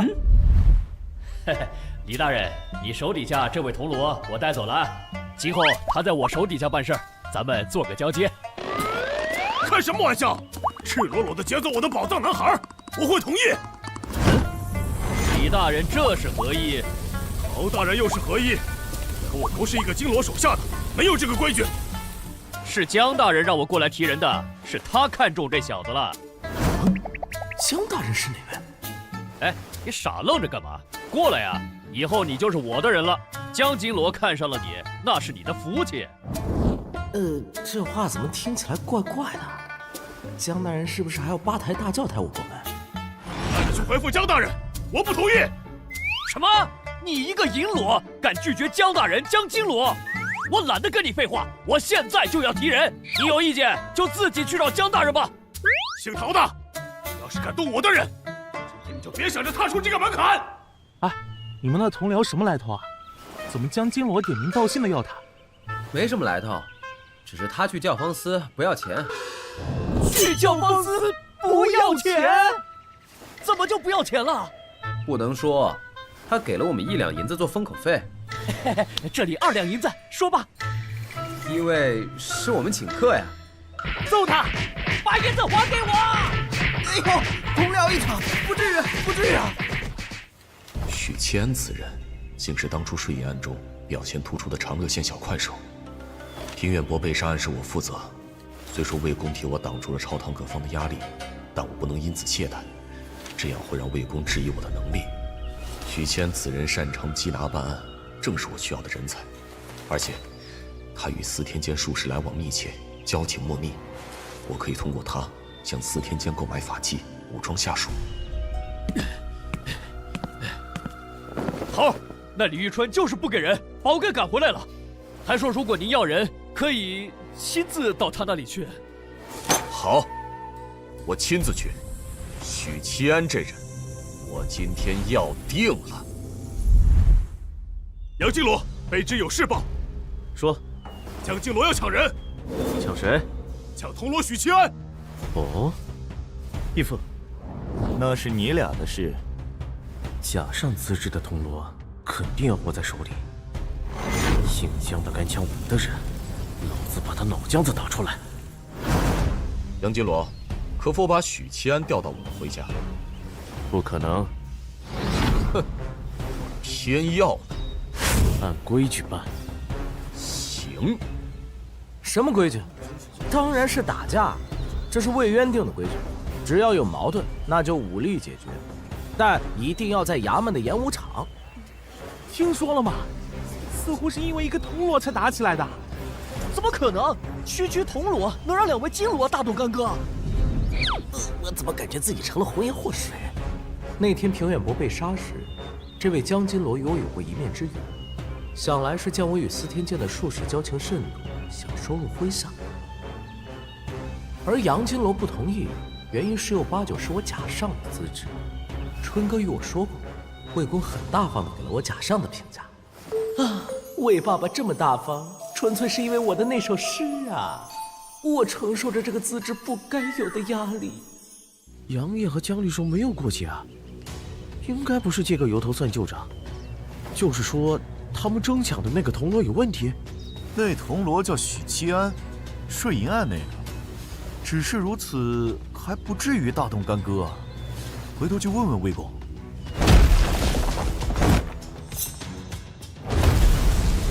太快了，手段根本无法捕捉。还有，这2位金罗战斗时气机是内敛的，要是放开手脚大干一场，把门人衙门都得夷为平地。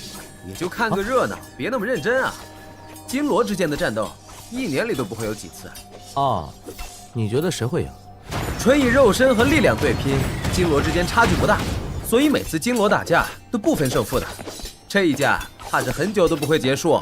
走，去吃午饭。杨艳还得继续打熬体魄，不然再过10年，气血下滑，你终生无望3品。别只知道锤炼枪艺，律中则过分在乎自己的气血，想一直保持巅峰的体魄，但你真正该做的是把刀艺融入拳脚，战力会提升一大截。听魏公的意思，我是无望3品。3品已非凡人之境，靠的是机缘，而非苦修。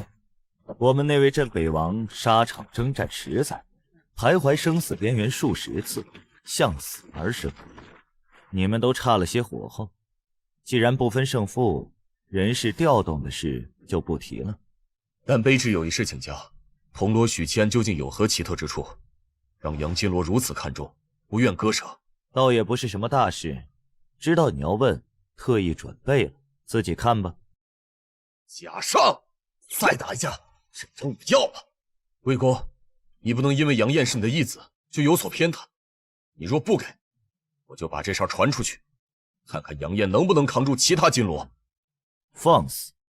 他之所以在杨艳手底下，不是因为杨艳，而是李玉春。银罗李玉春。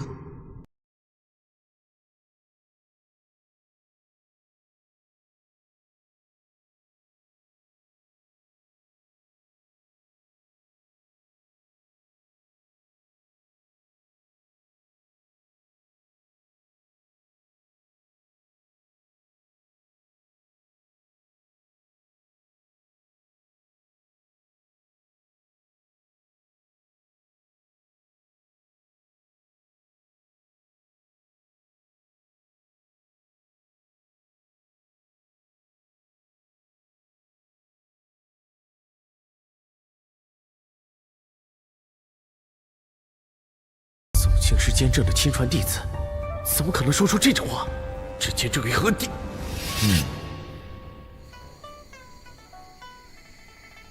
今日倒是挺坚持啊，没有苏兄半路的服侍我洗澡，反而让丫鬟服侍我洗澡。怎么回事？刚刚那一刹那，有种说不清道不明的感觉。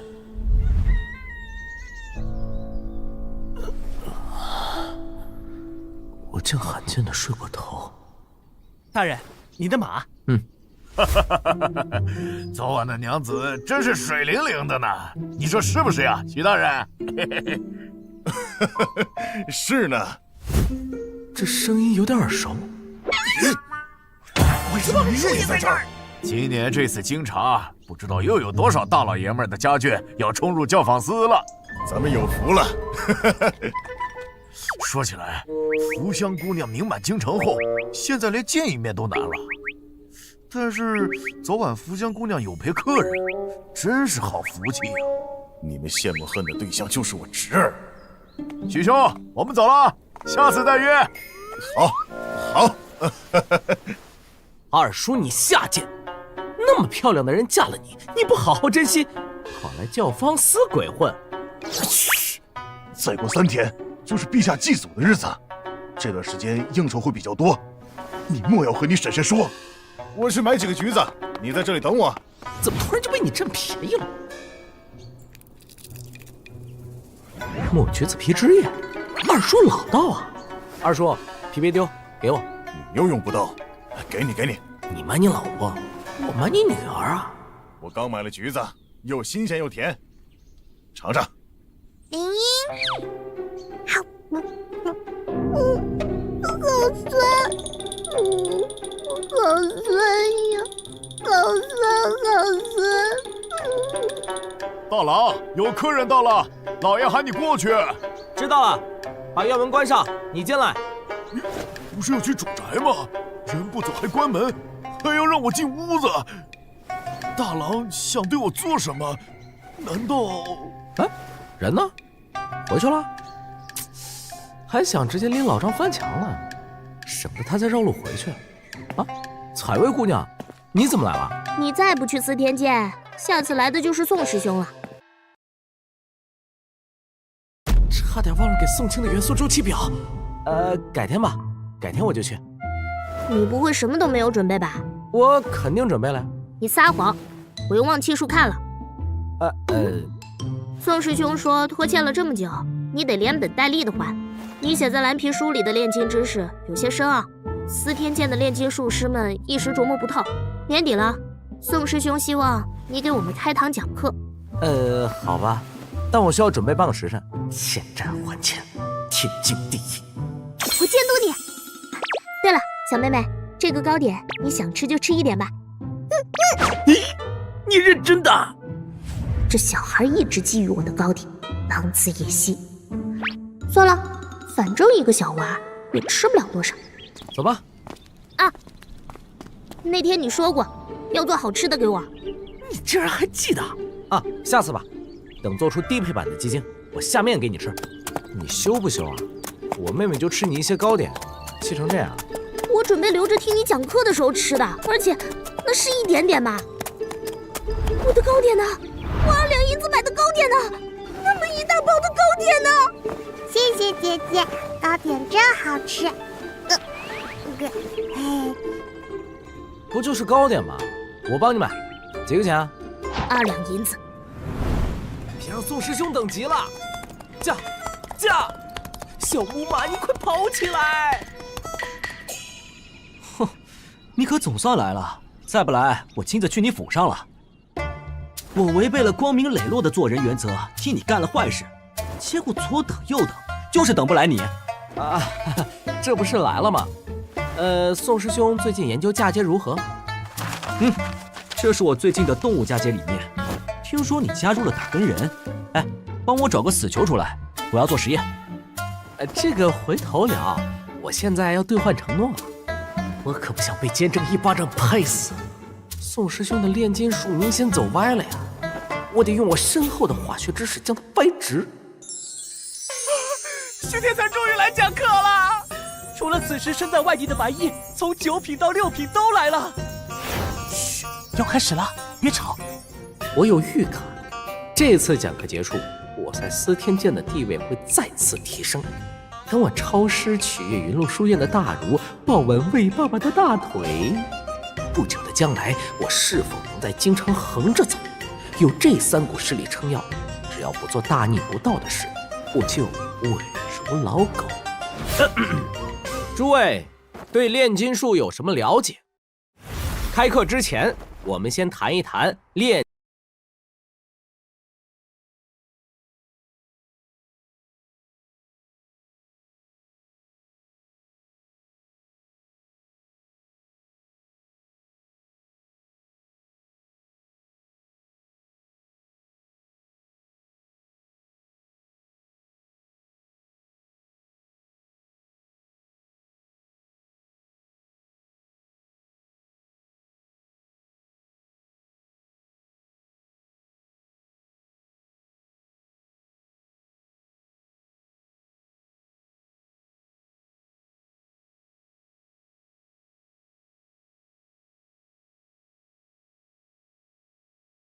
登楼快5层了，楼内见空无一人，也没人来迎接。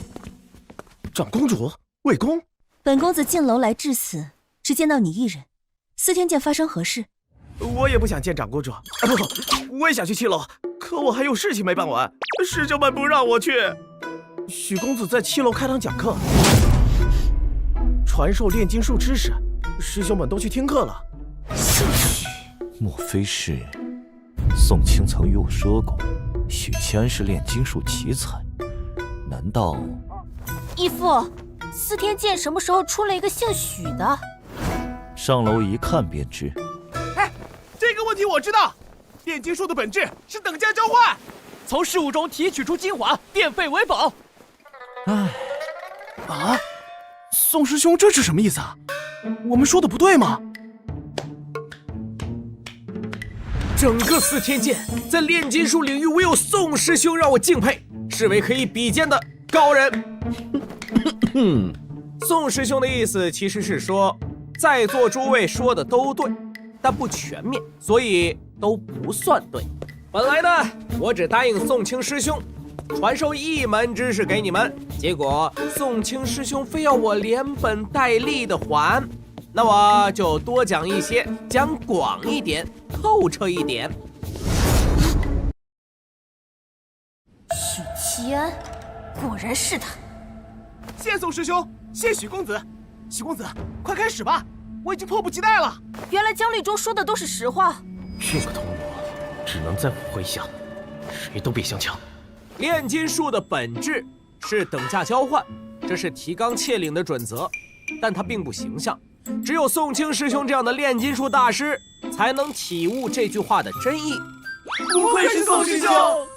提到炼金术，外行人下意识的就想到仙丹药剂，稍微懂一些的脑海里浮现的肯定是金属，但这只是炼金术的其中2个领域，我把它们归类为医学领域、材料领域。大部分的炼金术师都只在这2个领域里钻研，偶尔会蹦到其他领域，但唯独宋师兄，他的目光已经在另外一个独立的领域里。啊，来了，要重点讲到我嫁接生物的领域了。也许这一次的授课将会是我踏入全新炼金领域的重要一步。宋清是监正的亲传弟子，也是司天监公认的炼金术第一人。臣妾在炼金术领域不肯晋升，只对炼金术着迷。对高品阶不屑一顾，其他4品、5品的师兄在炼金术领域都不如他，总是捣鼓一些可怕的炼金术，甚至还因此被监正禁闭。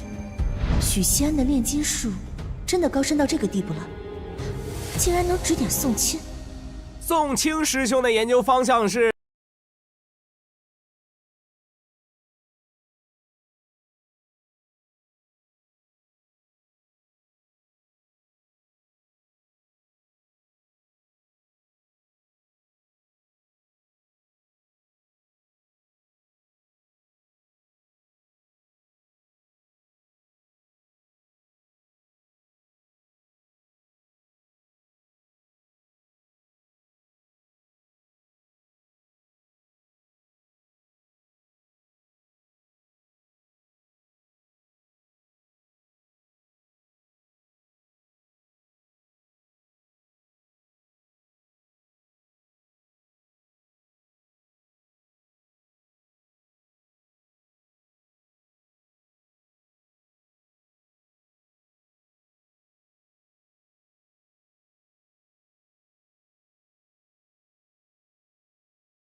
我去，撞得正起劲的时候被领导围观了。我的唯一舒适的策略是连前向上，撞得越浮夸越好。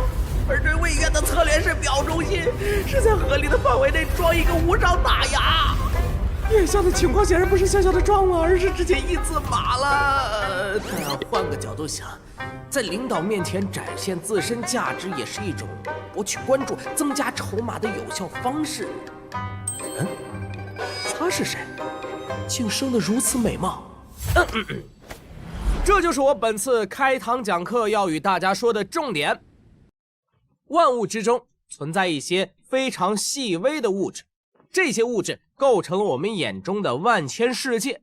用最简单的例子解释，一枚丹药需要10几味、几十味药材炼制，但各个药材之间明明功效都不同，为什么？因为某些药材之间的细微物质特性相近，所以它们能彼此反应融合。提炼金属也是同样的道理。那本残缺的炼金秘籍里记载了一个细微物质相近特性的口诀，我把这部口诀称为元素周期表。我知道了，我的活物炼金术之所以失败，是因为它们之间没有相近特性。对呀，猫和树怎么可能会有相近特性嘛？根本就是完全不同的两种东西啊！宋师兄不愧是炼金术的奇才，领悟能力出众。你这么理解倒也勉强合理。我虽明白了你的道理，但活物间的相近特性又如何验证？活物炼金术的正确方向究竟在哪里呢？问得好，我就等着这时候掰直你。活物炼金术的方向是细胞。细胞？细胞，我也不太懂，反正不关我事儿。成功了是我教导的好，不成功是你资质匀。这是我送给司天剑第2本蓝皮书，里面记载了元素周期表的口诀，我的个人注解，以及宋师兄活物炼金术的正确方向，都在里面了。细胞是一个生命的开始。这蓝皮书简直就是炼金术的宝藏。册子里写着什么？好想知道，好想知道。刚才许宁也说过了，活物领域过于深奥，你们的境界没到。等师兄我参悟透彻，自然会代师传授。谢宋师兄，宋师兄不愧是我辈楷模。化学包含的领域方方面面，比如电化学、核化学、量子化学，我也是一知半解，不好再讲下去，也不好把肚子里的存活全部一口气掏光。他们又不是福箱，不值得我倾囊相授。这次讲课便到此为止。等价交换这种事要细水长流。谢谢公子传授之恩。司天剑的术士对一位五福行弟子之礼，恐怕是司天剑建立以来破天荒的第一次。仅凭此，许七安这个人就足以在史书上留下寥寥一笔。师妹，长公主找你来了。魏公，这位是长公主。长公主？想打个人举荐我的长公主？有女怀芬芳，提提步东乡，峨眉分翠羽，明眸发青阳，回音贯白羽，声响流四方。妙哉应愿得，一配许七安。谢长公主举荐之恩。刚才你说的炼金术秘籍，是卑职幼年时得遇高人指点，传授了一本炼金秘籍。如果长公主或魏渊提出要看，我就说自己不慎一试，但内容都已经记在脑海里。靠着相同的知识，嫖完司天剑的白衣，再白嫖一次长公主和魏渊。词就说的不错，这位长公主有点东西的，至少是个很聪明的女人。许七安，你随我一起去见监正吧。监正，术士巅峰的监正。你来了。他仿佛在跟我说话。我来了，许久没有下棋了。监正大人，可否陪魏某手谈一局？魏渊竟然堂而皇之的与监正肩并肩。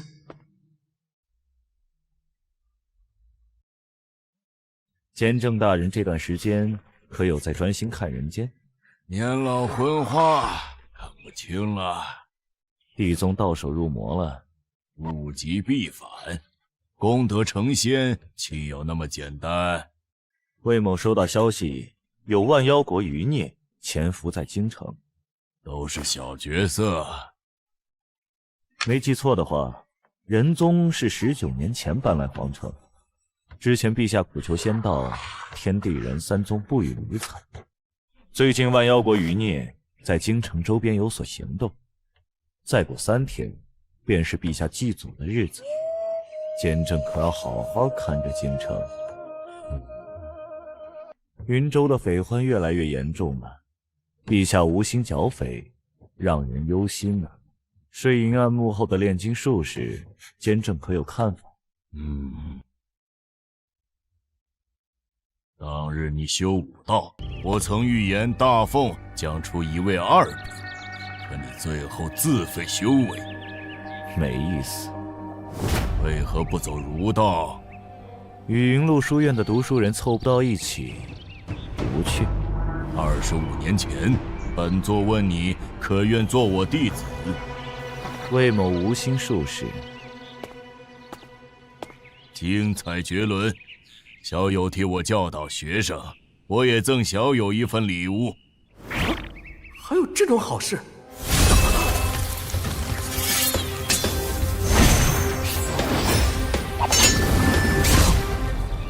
这是炼金术，这明明是魔法。炼金术不应该是在瓶瓶罐罐里提取分离物质吗？监正露这一手，仅仅是赠送礼物而已。他在打我脸，他在跟我说：“小伙子，你对炼金术一无所知。”还不谢过监正？谢谢监正大人。既然能白嫖，脸什么的已经不重要。有了这把刀，我的战力至少上升1个台阶，不，2个台阶了。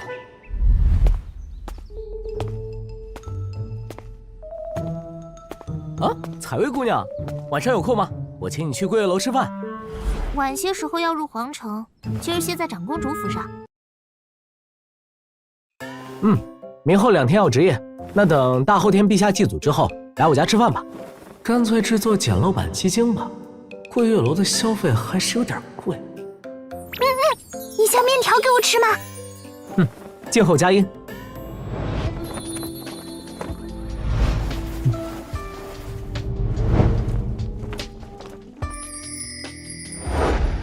会驾车吗？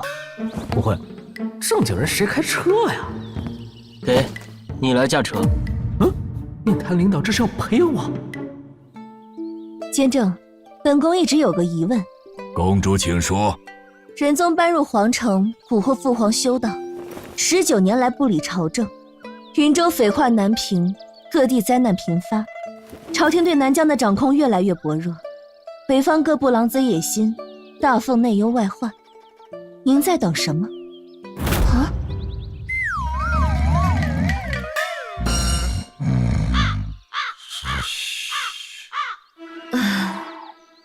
公主，你别理这糟老头子，年纪一大把了，能活几年是几年吧。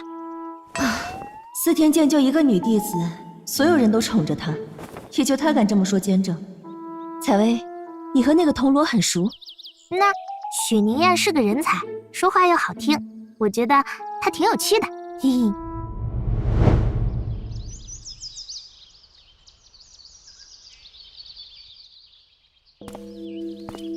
开始吧。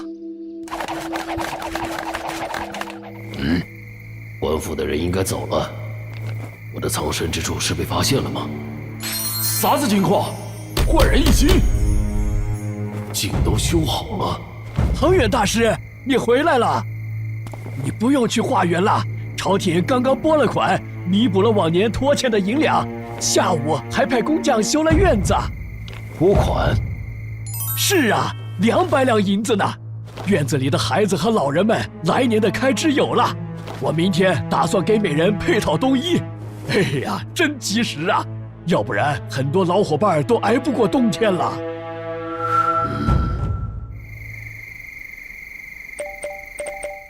哪个神经病大半夜的水泉？明天还要上班呢。1号、3号，你们是不是发现我的藏身之地了？死光头，大半夜不睡觉，吵什么吵？发生了什么？什么情况？没想到藏身之处这么快就暴露了。现在说了也无妨。我借住在东城的养生堂，我把救下来的孩子都送来了这里。养生堂一直苟延残喘地维持着，这里有几个同样没地方去的老丽园，还有一群无家可归的孩子、孤寡老人。可是今天，朝廷忽然记起了这个地方，派人修了院子，弥补了往年拖欠的银两。在这之前，老丽园曾经去过几次户部，都给赶出来了。我知道，没有特殊拖欠原因的话，是不可能有银两拨下来的。如果是打更人找过来倒是正常，但1号和3号能这么快查出我的藏身之地，属实有些吃惊。不是我，不是1号，那只有3号了。 3号不愧是云麓书院的读书人，他因为平远博的案子查出了6号的跟脚，但没有采取任何对6号不利的举动，反而默默无闻的在背后帮助。3号，是你做的吗？不是我没有，你别抬举我。我沉默并不代表我承认。等等，前天我把6号卖给了魏渊，以魏渊的手段，再根据我提供的线索，要查出6号的位置并不难。6号救了那么多孩子，如何安置？换成是我，第一选择肯定是查京城各处的养生堂。除了魏渊，谁能使唤得动朝廷的人？查出了杀死平远博的凶手，却没有缉拿，反而弥补了拖欠养生堂的银两，遣人修了院子。魏渊。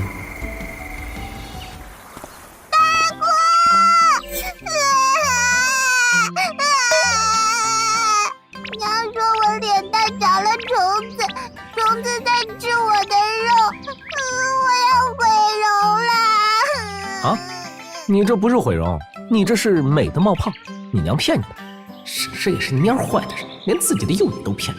啊，什么是美的冒泡呀？就是将来肯定比你娘和姐姐漂亮，成为优秀的捣蛋鬼。哎呀，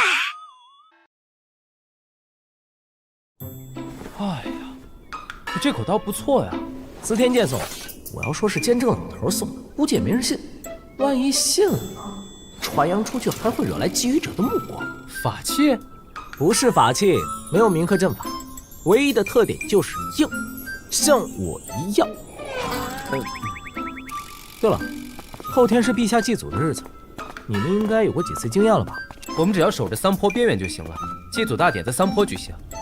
三坡是皇城外的小湖，恰好在京城5卫军营的拱卫之中。祭祀流程由太常寺和礼部负责。打更人的任务很简单，维护秩序，保护皇室宗亲的安全。外围的巡逻有御道卫、金吾卫等皇城禁军。今日的任务是日巡，日巡有日巡的好处，除了打更人之外，还有巡城的御道卫、府衙的捕快等。一个大老爷们儿还拍靴子啊，这么精致啊！ 这让我们可以有时间摸鱼，累了可以勾栏听曲儿，勾栏听曲，如何？好啊！掐！住！徐公子又见面了，多日不见，吕捕头愈发英姿飒爽。两位也别来无恙。喊他许公子，但我们就是2位，合着我和广孝只是俩没有名字的小角儿啊！对了。 三水街发生了一起命案，也在你们巡查的范围内。有命案？既然遇上了，就一起去吧。死者是这位妇人的丈夫，膝下仅育一10岁独子。至于死者，书房各处完好，没有被撬动的痕迹，也没有翻窗的脚印，房梁上同样没有。熟人做的，门窗完好，房梁没有脚印。基本排除是闯入书房行凶。死者坐姿端正，从趴桌的角度来看，是一瞬间死亡，没有挣扎。正常人在家里书房坐着，应该是放松的、惬意的，不应该是这么端正的、一丝不苟的坐姿。这说明死者与凶手是认识的，不但认识，还是让他非常敬畏或害怕的人。另外，死因乍看是割喉，但我猜真正的死因是前额这里。凶手手法很利索，没有割喉管，而是直接把侧面的颈动脉给割断了，一看就是老手。但割喉并不会造成当场死亡，而这位小奇观直接趴在书桌上死掉了，没有挣扎，没有让鲜血溅得到处都是。由此推断，死因并不是割喉，真正让他当场死亡的是，凶手击碎了他的额骨，大脑受到了致命伤，导致死者没有反应的机会，没有挣扎的机会，当场去世。死后僵直遍及全身，尸斑不在位移，角膜相当浑浊，估计死亡时间超过17个小时，也就是说，凶手是在夜里杀人的。我建议从这几个方面追查：一、府衙近期开的夜行评书；二、询问玉刀卫是否有在附近遇到可疑人物；三、询问负责夜巡该区域的打更人；四、询问家属死者近期的人际交往情况。这就好了，给出方向了。这才多久？可惜他已经是打更人，府衙要不过来。如果有这么一个优秀出色的头鸟，真是人生一件快事。吕捕头，刚刚问完话了，死者近期没有与人结仇，昨夜也没有客人来访。死者只是一个小奇观，排除了仇杀，那会是什么原因让凶手深夜入宅杀人行凶呢？把刘汉的夫人带过来。好。家里是不是突然多了些银子，或者刘汉与你说过些什么？前几天夫君他倒是说过要带我们离开京城，去外头过潇洒的日子。具体是多少天前？好像是1旬左右前吧，记不太清了。他收了贿赂，被人灭口了。但是，一个金吾卫小奇观会因为什么事被灭口？没记错的话，金吾卫负责内城的东城门和皇城的东城门。或许我们应该去见一见刘汉的直属上司。刘汉的上司是金吾卫百户，虽然都是百户，但金吾卫的地位可比玉刀卫要高太多了。后者是单位保安，而前者是领导的保镖。我们要上门问话，得有衙门发的牌票做凭证。此事甚是蹊跷，不过皇城守备森严，一个小小奇观翻不起什么了。照例问话便是，金吾卫自己会查。另外，陛下祭祖的日子马上就到了，我们的重心应该放在这件事上。牌票给。好。1个时辰了，怎么还没回来？已经有同僚去通知了。干啥呢？干啥呢？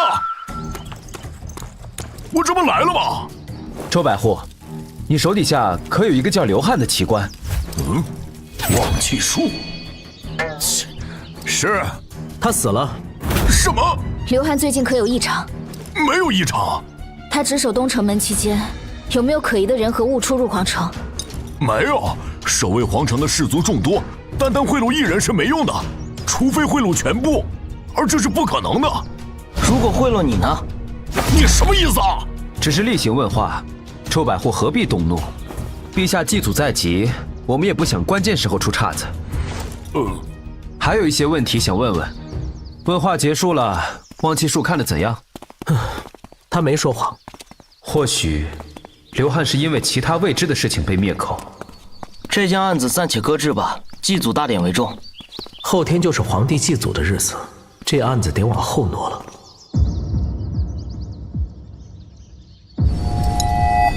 庚子年10月15甲子日，宜祈福、斋教、祭祀先祖。今日便是皇室祭祖的日子。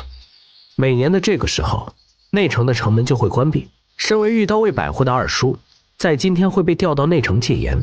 内城百姓要求待在家里，不准出门。类似的祭祀在开春时还有一次，就是祭天，祈求今年风调雨顺，国泰民安。从昨日开始，内城的客栈便被逐一排查，江湖客通通被赶到外城，酒楼歇业，客栈不得留宿。桑坡是一片小湖，紧挨着皇城。大更人被安排在桑坡边站岗。桑坡不是普通的湖，它有一段让人津津乐道的历史，与大凤那位开国皇帝有关。相传桑坡古称玄武湖，湖里住着神兽玄武。有一次，大凤的那位开国皇帝起兵失败，带着残部逃到桑坡时，弹尽粮绝。正绝望之际，湖水沸腾，玄武劈波斩浪而来，他背上插着一柄斩天灭仙的神剑。玄武说他在此地等了数百年，等一位天命之人。说完，奉上神剑，踏波而去。那位开国皇帝得了神剑，在湖中悟道3年，破关而出，重新集结兵力，从此百战百胜，推翻了腐朽的前朝。统一中原后，大凤便在桑坡建立帝都。桑坡是大凤开国皇帝的正道之地，有着非凡一般的象征意义。因此，大凤皇室每年都会在桑坡举行祭祖大典。湖上的庙里供奉着的那位，便是开国皇帝的法相。刘邦还斩白蛇起义呢，也不知道这段传说的水分有多大。哎，祖祭结束后，我们去教坊司吧。我可以当个令官。不行，你必须一起玩，这样显得我们感情深厚。他是想让你把福香姑娘也喊上。许妮，你老往湖面看什么？我总觉得桑坡湖阴森森的，让我不舒坦。闭嘴！你是被风吹凉了。桑坡是大凤圣地，是开国帝君正道之地，莫要胡说八道。高品武者耳目聪慧，你这番话要是被听去，是要被治罪的。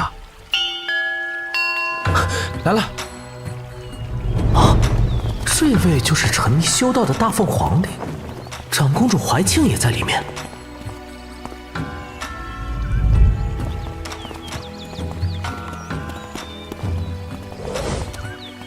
安审已毕，恭迎陛下。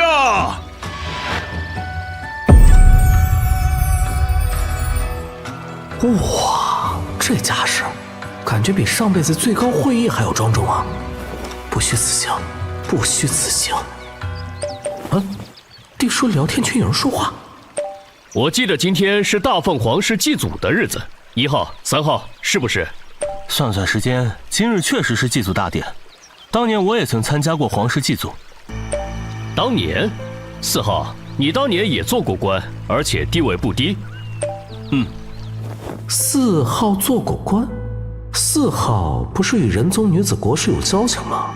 正因为当过官，所以与女子国师相识。哼，有意思了。1号没有回信，3号也没有回信。2号在这个时候传书，显然不是真的关心皇室祭祖，而是一个试探3号和1号的身份。你弟叔。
仁禄书院安插在朝廷各部的人，那会是什么衙门？什么身份？4号，你当过官，你来分析分析。3号是啥情况？我心里的确有了猜测，但我凭什么要告诉你？2号，你又不在京城，即使知道了3号和1号的身份，又能如何？这俩都开始帮着3号说话了。地书碎片一直传来悸动，好想看，好想看。总感觉桑坡阴森森的，好像有种说不清道不明的危机感。救救我！天风广啸，你们有没有听到奇怪的声音？没有。你是指祭祀的乐曲？确实有点让人震耳发聩啊！救救我！救救我！这个声音的方向是桑坡湖里传来的，是谁？是谁在求救？声音突然没了，是我幻听吗？打更人负责警戒四周，是不能回头观礼的。方才逾越了。救救我！救救我！又来了！救救我！大奉开国皇帝正道的桑坡湖，皇室历年祭祖的地方。救救我！传来渗人的求救声，而在场的只有我一个人听到。救救我！救救我！冷静！你们对桑坡了解多少？救救我！立刻告诉我，这非常重要。哟，3号回复了，你真的在祭祀现场，在桑博？桑博是大奉开国皇帝正道的地方，大奉立国后选在桑博定都。不过玄武的传说无据可考，可信度不高，但神剑是真的有。湖心高台那座庙里供奉着开国皇帝当年使用过的佩剑，那是象征着大奉气运的神兵。确实如此。当年山海关之战，元景帝进庙请出神兵，亲手赠予镇北王。山海战役能打赢，除了魏渊用兵如山，镇北王的战力不可忽视。庙里供奉着神剑，是剑在向我求救。先不说剑有没有自我意识，他向我求救做什么？救救我！救救我！可恶！这求救声开始震荡着我的元神。还有没有？我要更全面的信息。但凡是历史中记载的，不管真假，我都想知道。有，当年修订史书时看过一段记载，桑博如今被京城5卫的军营拱卫着，防卫严密，任何人都不得私自靠近。是任何人。在500年前，当时的太子乘船在桑博游玩，不慎跌入湖，被侍卫救上来后大病一场，从此得了癔症。半年后被人发现溺死在桑博里。皇室认为是太子触怒了祖先阴魂，招惹来惩罚。为了杜绝此类事件再次发生，便封禁了桑博，只在祭祖时开放。太子跌入湖中得了癔症，他是不是与我一样听见了求救声？我会不会也重蹈覆辙，最后被发现溺死在桑坡？桑坡必然存在着什么秘密，绝非触怒祖先阴魂。但那位倒霉的太子不知道此事，要不然绝对不会在桑坡划船游玩。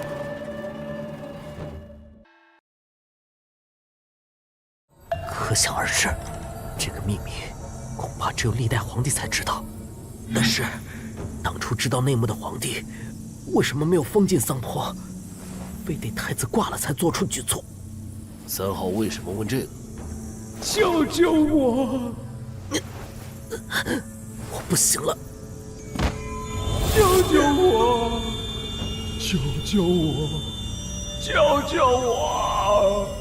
许宁燕，你怎么回事？能不能撑住？这时候不能掉链子。救救我！要是打断，我惊扰了陛下的祭祖。救救我！是死罪啊！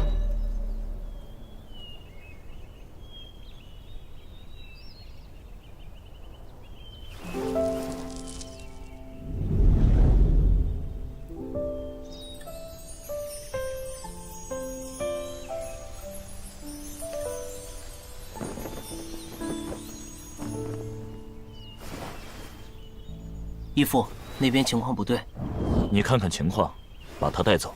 是。救救我！救救我！救救我！这诡异的求救声，也是在针对我的元神。头头，别喊了，别喊了！求求你别喊了，别喊了！救救我！救救我！别喊了！救救我！救救我！闭嘴！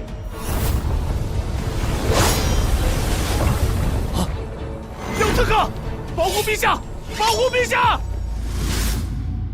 微臣失职，微臣该死。所有人退出祭台，不得靠近。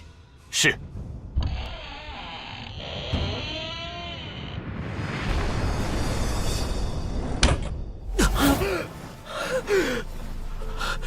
求救声没了。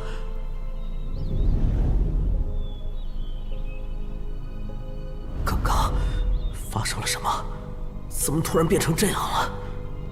而且，这座传说中供奉着神剑的庙，居然穿了个大窟窿。看来是祭祖出了问题，桑婆的秘密重现于世了。先去跟大部队会合。你怎么回事啊？身体如何了？啊，这几天练功太勤快，受到了反噬，好在已经缓过劲来。对了，刚才发生了什么？永贞山河庙忽然炸了，庙里冲出一道剑气，引得整个桑荒沸腾，好像地震。但看现在的情形，似乎不是刺客，所以那座庙顶的窟窿是被剑气洞穿的。神剑既然有这威力，那刚才向我求救的，肯定不是剑灵之类的存在。到底是谁向我求救？啊，对了，接过，接过。长公主无恙。啊？无恙。卑职便放心了。哟，怀庆，这小铜锣对你甚是仰慕啊。仰慕谈不上，知恩图报罢了。怀庆姐姐的魅力，京城上下皆知。云麓书院的学子对你如痴如醉，读书人尚且如此，何况是打更人呢？有趣有趣。平安，肃静。太子哥哥，皇室宗亲都知道，长公主和二公主不和。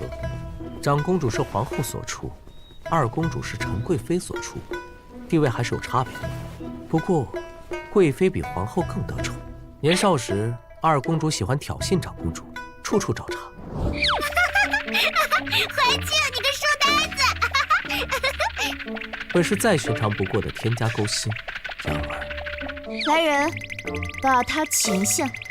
长公主偏偏是个霸道且特立独行的。啊！孔奴才，你敢！长公主，奴才不敢。事从不敢，长公主便自己亲自动手。怀庆，你敢？信不信我告诉父皇？你别过来，父皇最疼我了。从南打到北，从北打到南。宫里的丫鬟侍卫不敢拦，最后惊扰到了修仙的远景帝。陈贵妃带着鼻青脸肿的女儿控诉长公主。陛下，你要为临安做主啊！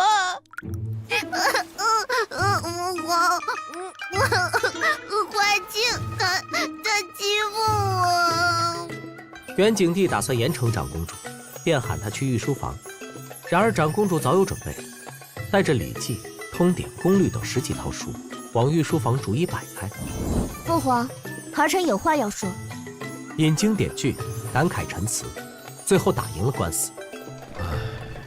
远景帝郁闷地盼长公主无罪释放，自己闷头回去修仙了。只是成人之后，长公主便内敛了许多。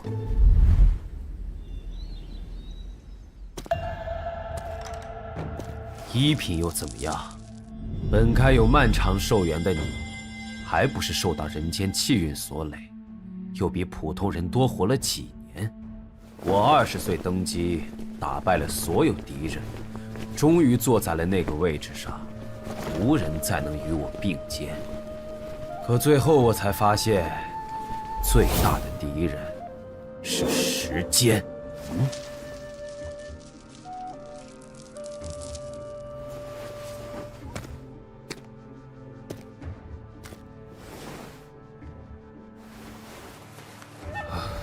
幸好。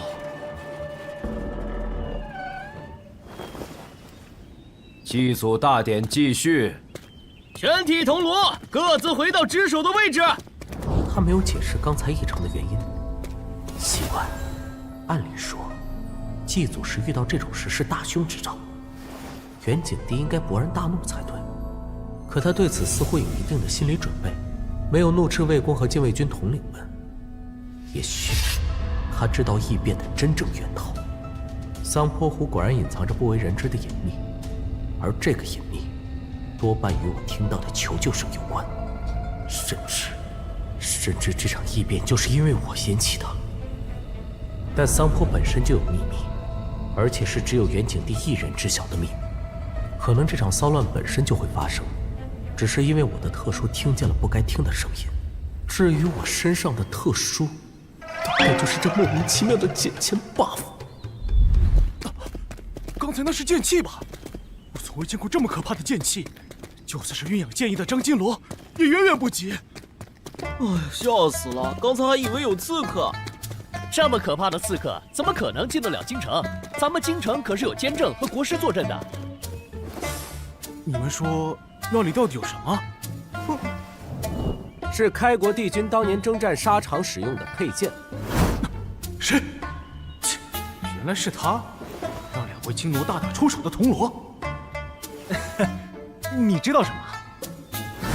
自己去问老前辈。哎，你小子！我们去教坊司玩玩吧。对，好不容易祭祖结束了。老铜锣、银锣都知道，当年山海关战役，元景帝请出神剑，赠与镇北王。值得一提的是，镇北王是亲王，元景帝的亲弟弟，真正的封号是怀王。镇北王是对怀王的敬臣，因为他镇守北方，震慑草原各部。亲王有很多，但镇北王只有一个。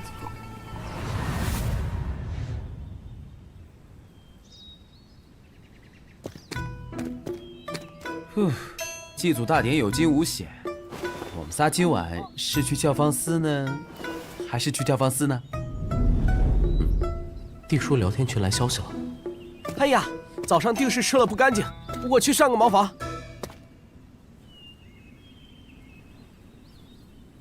1号、3号，祭祖结束了，出了什么事？闹这么大动静？道长，你这话什么意思？元景帝祭祖遭遇刺客了，死了吗？我敢肯定，2号绝对不是朝廷中人，除非他这辈子都不打算和1号以及我见面。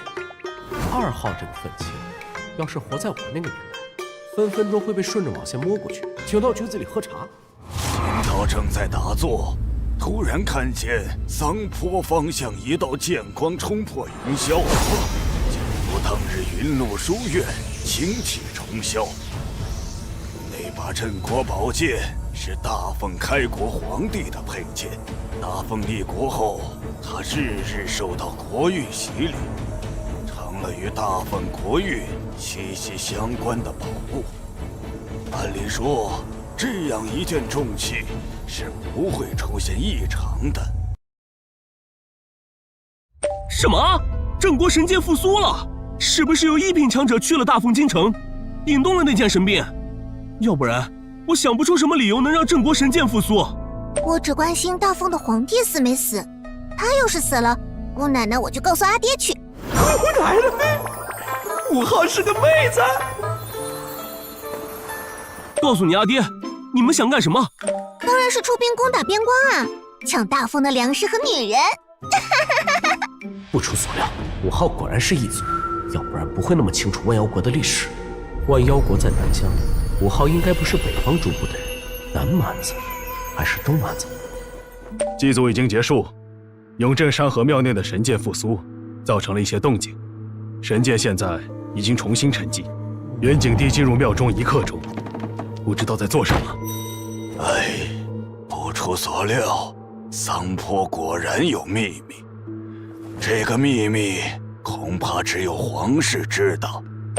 道长了解多少？贫道只是出家人，并不知道什么隐秘，只是在剑气冲霄之前，贫道看见有魔气在皇城方向凝聚。贫僧也察觉到了，竟是一闪而逝。也就是说，祭祖时有大妖或者魔道之人靠近京城，所以让镇国神界应激复苏，惊退了那位神秘高手。虽然京城有监镇坐镇，但如果对方同样是世间顶级的高手，那确实可以刹那逼近皇城。一品高手屈指可数，谁会在这个时候进犯京城？尽管大家都觉得是一品高手来犯，但事实并不是这样。真正的问题，应该是来源于桑坡本身。金莲道长，剑气冲霄是什么时候发生的？1个时辰前。你问这个做什么？1个时辰前，而3号询问桑坡相关信息，恰好是1个时辰前，几乎是同步。3号当时非常迫切地想要知道关于桑坡的一切。3号是儒家学子，通晓史书，他不可能不知道桑坡的历史。为什么要多此一举的传书询问？如果是我参加皇室的祭祖大典，中途发生了这件事，我肯定第一时间说明情况。但3号没有，3号很有目的性的询问桑坡的历史。3号绝不是蠢货，相反，他是个聪明绝顶的人。他是云麓书院的学子，不该多此一举的问这些，除非他有了什么发现，因此怀疑自己之前读过的历史，怀疑自己对桑坡的了解是不对的。难道并不是一品高手来犯，是桑坡出现了问题？而3号窥探到了1、2。3号，你知道些什么对吧？你当时也在场，在你问完桑坡的情况后，镇国间立刻产生反应，这绝非巧合。你是云麓书院的学子，你肯定知道桑坡的历史。书院的藏经阁里记载的桑坡历史，只会比我说的更详细。我当时就觉得奇怪，你为何如此一问？不，我是真的不知道。况且当时这样的情况下，根本无法考虑维持人设。因为你对自己的认识产生了怀疑，你觉得以前学到的桑坡历史很可能是错误的。原来是这么一回事。哎，原来我是这么想的呀。4号真是大推理家呀。虽然猜测是错误的，但不得不承认，4号非常敏锐，是所有人里反应最快的。不愧是曾经入朝为官的读书人。等等，这么说的话，问题本身来自桑坡，而不是有一品高手入侵。这就要问3号了。我确实知道一些不为人知的内幕。什么内幕？3号，桑坡真的有隐秘？你知道什么隐秘？能告诉我们吗？阿弥陀佛，小友请说。大家似乎对这件事很关注。也对，毕竟事关大奉的镇国宝剑，这等顶级的机密，没人会不好奇。并不是一品高手来袭，这点我差不多可以肯定了。但是，我凭什么要告诉你？金莲道长，我觉得天地会存在一个弊端，不解决这个弊端，天地会永远只是松散组织，对大家的帮助也有限。小友请说。诚然，互帮互助、信息共享是天地会的宗旨，但过于理想化。我可以把这个隐秘告诉大家，但我能得到什么？什么都没有。我分享了这个秘密，而像1号这样喜欢沉默偷窥的人，却可以心安理得地啃着嗟来之食。1次2次之后，我就会变得不愿意分享信息、分享秘密。说谁啃着嗟来之食？说的就是你，就你最喜欢窥屏。道长，天地会的大家彼此天南海北，并不相识，本质上是缺乏信任基础的陌生人。试问，谁愿意对陌生人无私奉献呢？小友此言甚是有理。道长，我有个思路。举个例子，我将桑坡的秘密以500两黄金的价格在天地会售卖，想要获取信息的人可以通过地书与我传输，而道长则帮忙封禁那些无意购买地书碎片的人。当然，我不是在乎黄白俗物之人，但如果谁没有等价的信息，我可以允许你们用黄金和白银交易。实不相瞒，贫道虽然知道封禁地书的法术，但贫道伤势尚未痊愈。当日前回地宗，惊醒了道手的一缕元神，地书被封禁，贫道也受了重伤。若非如此，贫道不会如此狼狈。就是说，近期无法开启私聊功能了。不如这样，你可以向我们公布秘密，我们则给你一个承诺，可以用等价信息交换，也可以用金银购买。但是这依然有漏洞，比如我用等价的秘密与3号交换，3号不亏，但我的秘密却被其他成员毫无代价的汲取。另外，我们分处天南地北，就算想买你的秘密，如何把银子送到你手里？在金莲道长伤势痊愈前，不如我们这样，我可以把隐秘告诉你，你们用等价的信息和金银交换，但可以赊账，不需要现在就支付报酬。4号的担忧就不存在了。至于2号的顾虑，我暂时没想到解决的办法，你依旧可以拖欠，将来用等价信息换取。我没意见。我也是。那就按3号的想法来。我没问题的。我也是。7号和8号为什么始终没有说话？7号从去年开始便不知所踪，8号必死关，就暂时将他们2人排除吧。7号的地书碎片在我这里。他因为某些原因假死脱身，避难去了。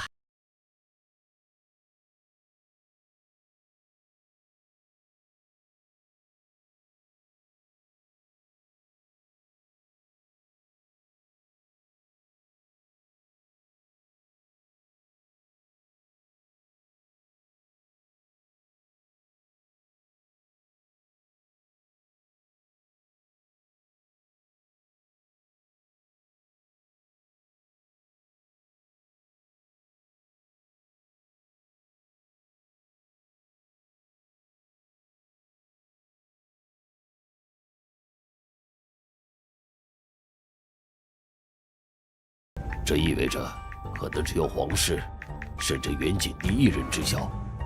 我会试着查这件事。3号，如果我有进展，可以用来抵消你的信息吗？这得看你能查出什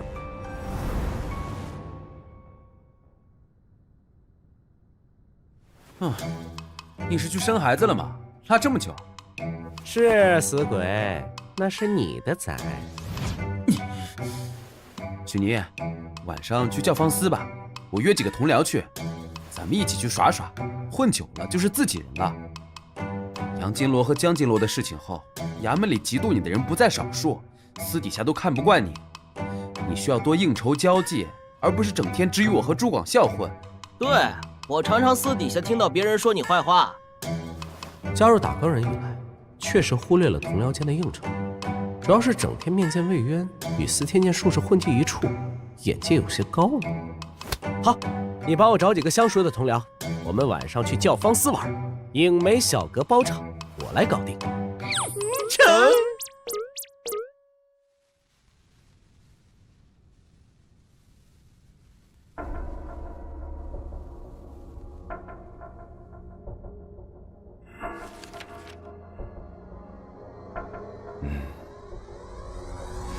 义父，有什么发现？我大概知道是怎么回事了。桑坡里有什么秘密？这不是你该知道的。忘记今天发生的事，不许追查，不许私底下议论。是。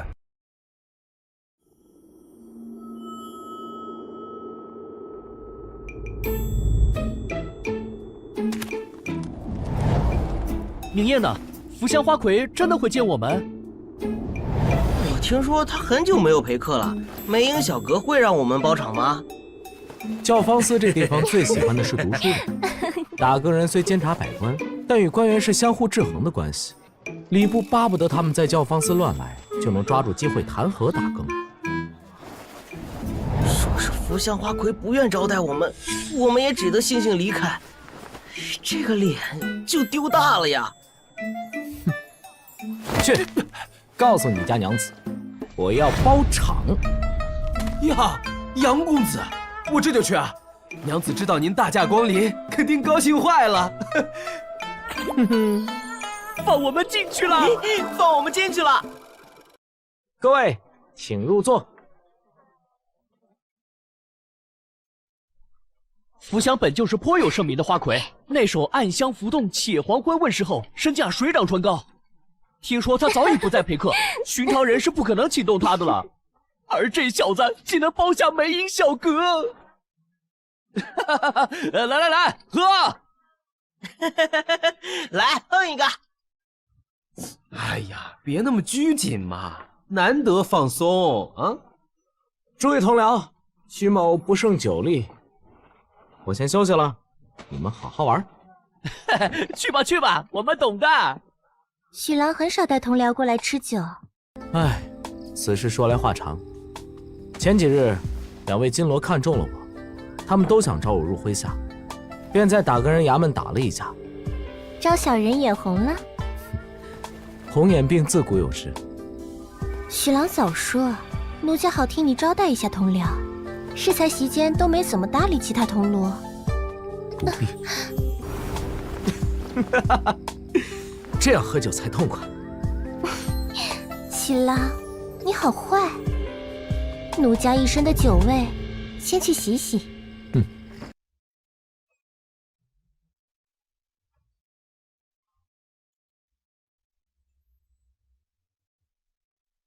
楚采薇说过，碧绿色就代表着妖气。那天夜巡时，清楚地看见绿光在教坊司上空一闪而逝。这意味着，平日里达官显贵们喝酒取乐的地方，竟隐藏着妖孽。这回记得千万别去窥探司天剑，免得又被剑正闪瞎狗眼。教坊司内并无妖气，是妖孽已离开，还是用特殊的方法隐藏呢？许郎，你刚才去哪儿了？没什么，出门吹着风。妖孽没找到，这里倒是还有一个小妖精。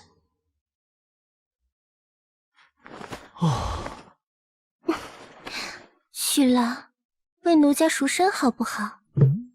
这谈钱多伤感情，人家只要当个妾就好了，只想在许郎身边侍奉。咱们这种真挚的感情，不应该夹杂同修。你就是想白玩我，玩腻了就把人家一脚踢开。这都被你发现了。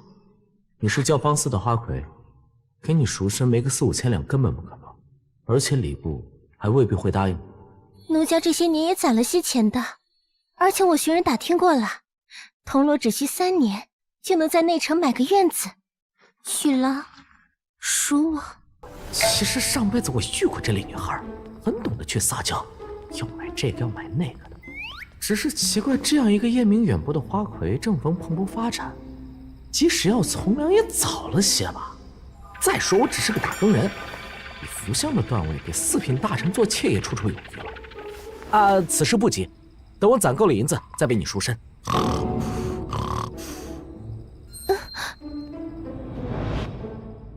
宁烨，早啊！昨晚过得可尽兴？宁烨可真是人才，你让我知道以前自己是多么的无知且无趣。回头再教你们几个更有意思的玩法。还有更有意思的？同僚关系密切了许多呀。3位大人，李大人有请。头，今天要去抄家，你们仨代表我去。同样的话，我还是要重复，不要做多余的事情。1刻钟后，在前院集合，跟着其他同僚一起过去。竟然是抄家！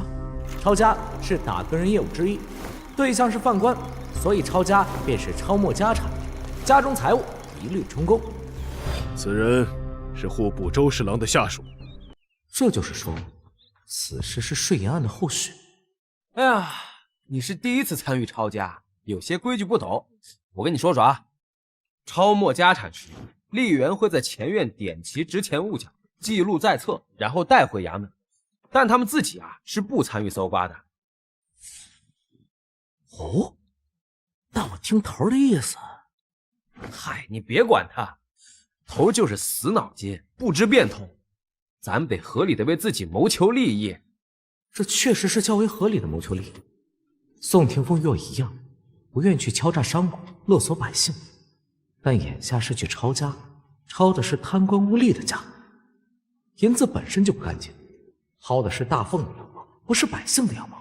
这次抄家是由一位银罗带队，4组铜锣和24名白翼组成，每3位铜锣分属不同的营。多队组成的制度是为了相互监督、相互检举。只是时间久了，大家心照不宣，都拿一点，相当于谁都没拿。大人，这是我们的凭票。3个迟到了。我们没迟到啊，收到春哥的消息后，我们马上就过来了。虽然说路上说话走得不快，但绝对没超过1刻钟。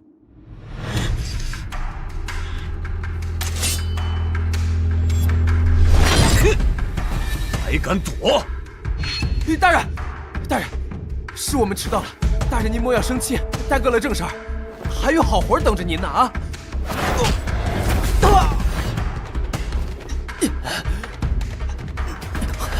他在针对我，可我并没有得罪他。怎么想抽刀？你配吗？要是抽刀，我就死定了。哼，滚进去吧。我们后面明明还有铜锣未到，那家伙却不管不顾，摆明是在针对我。但是我并没有得罪他呀。你刚才幸好没抽刀，不然你就完蛋了。我没那么傻，对银罗抽刀是大罪。他姓朱，是衙门里最年轻的银罗。但我不认识他。嘿，他父亲也姓朱。这不是废话吗？朱金罗？对，这朱成柱是最年轻的银罗，也是咱们京城衙门最被看好的年轻俊彦。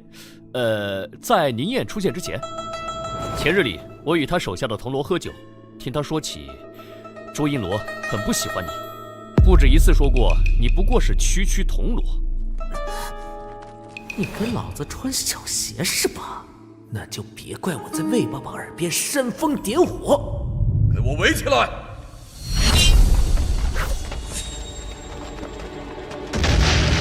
下！昨日才知道老爷问罪入狱，府里正要走关系呢，怎么大哥人今天就来了？嘘，小声点儿，不想活了。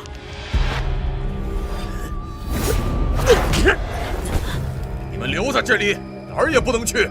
结束后，我要搜你们的身，若是敢中饱私囊，一律处罚。这仨小子也有今天。许妮，忍住，这时候不能顶撞，不然会被他们修理得很惨。呸！断人财路，这狗东西！对不住，是我连累了你们。哎，说啥呢？你的手伤得重不重？啊！那狗东西用气击了。寻常上司殴打下属，顶多就是皮外伤，绝不会暗度气机。可见那个姓朱的是何等的心胸狭隘。就凭这个伤，就可以去告他，回头找头去，头不会忍的。哎呀，别给头惹事儿，算了吧。下次见到他，绕着走，只能认栽。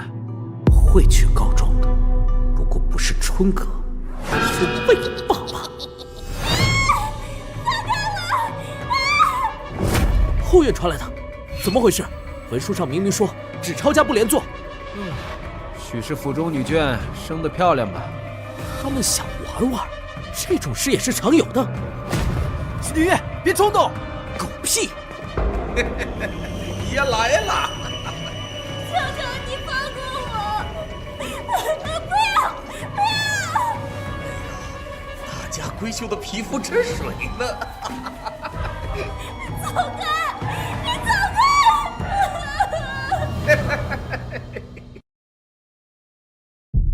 走开！你走开！不要！不要！走开！再过来我就自尽！救救我！你继续，我记住你名字了，回头我亲自找魏公告状。喂，你等等！我记住你名字了，你敢就继续。我去！我会告诉魏公的，你敢就继续。哎，等等，别误会！我记住你名字了，会上报给魏公的，你继续。没见到那姓朱的，最后一间房。谁？给老子滚出去！你敢碰他，我回头去魏公那里告你。怎么了？发生了什么事啊？这小子竟敢！邪恶不知死活的东西！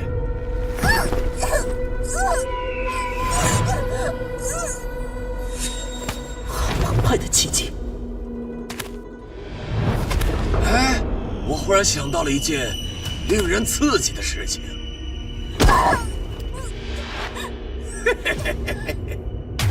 你会怎么做呢？禽兽不如！林燕，你别冲动，别冲动，你知道后果的，不能拔刀。其一，铜锣攻击银锣是大罪过，便是当场格杀，也是咎由自取。姓朱的把女孩拖到院里当众凌辱，其实是在刺激你，逼你出手。其二，练奇境怎么打得过练神境啊？地位和实力都不允许。这姓朱的是要置你于死地。你敢碰，我就向魏公告状。你可以去告状，但得在我享用了小美人之后。我有了金罗父亲斗帝，凌辱几个犯官家眷怎么了？多大点事儿，而且也不是一次两次了。每年那么多的犯官抄家流放，家中女眷即使不被连坐，就真能平平安安脱身？不要！求求你！要付出点什么？不要！不要！田凤，松开！许宁燕，就等着你拔刀！罗公祭银罗，当场格杀！集中意念，风造机。什么？银罗法器居然碎了！千金只出了一刀，甚至我连他出刀的瞬间都没看清。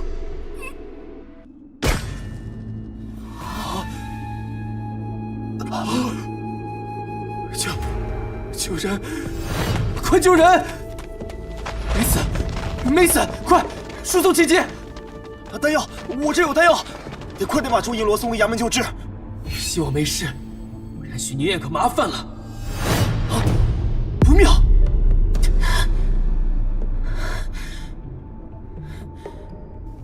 宁燕，你逃吧！好，那一刀抽干了我所有的气机。身体已经没有力气了，更何况我要是逃了，我叔叔婶婶怎么办？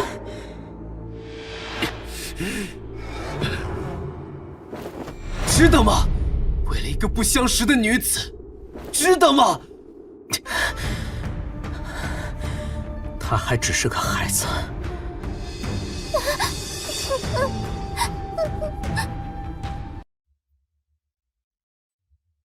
总有些东西要高于生命。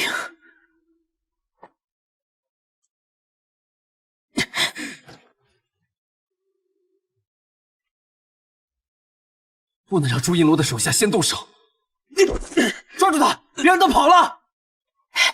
此人与我同出李银罗麾下，犯了此等大罪，我们也有责任。红罗许七安袭击上级，目无法纪，必须交由衙门审理。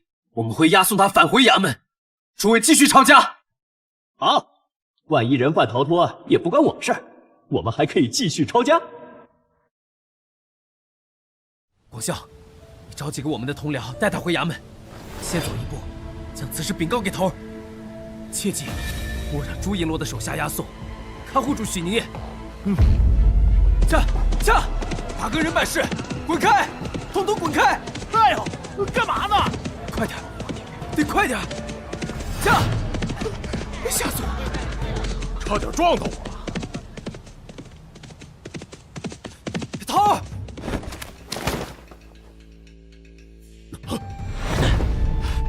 许乾险些杀了朱银罗，速速救他！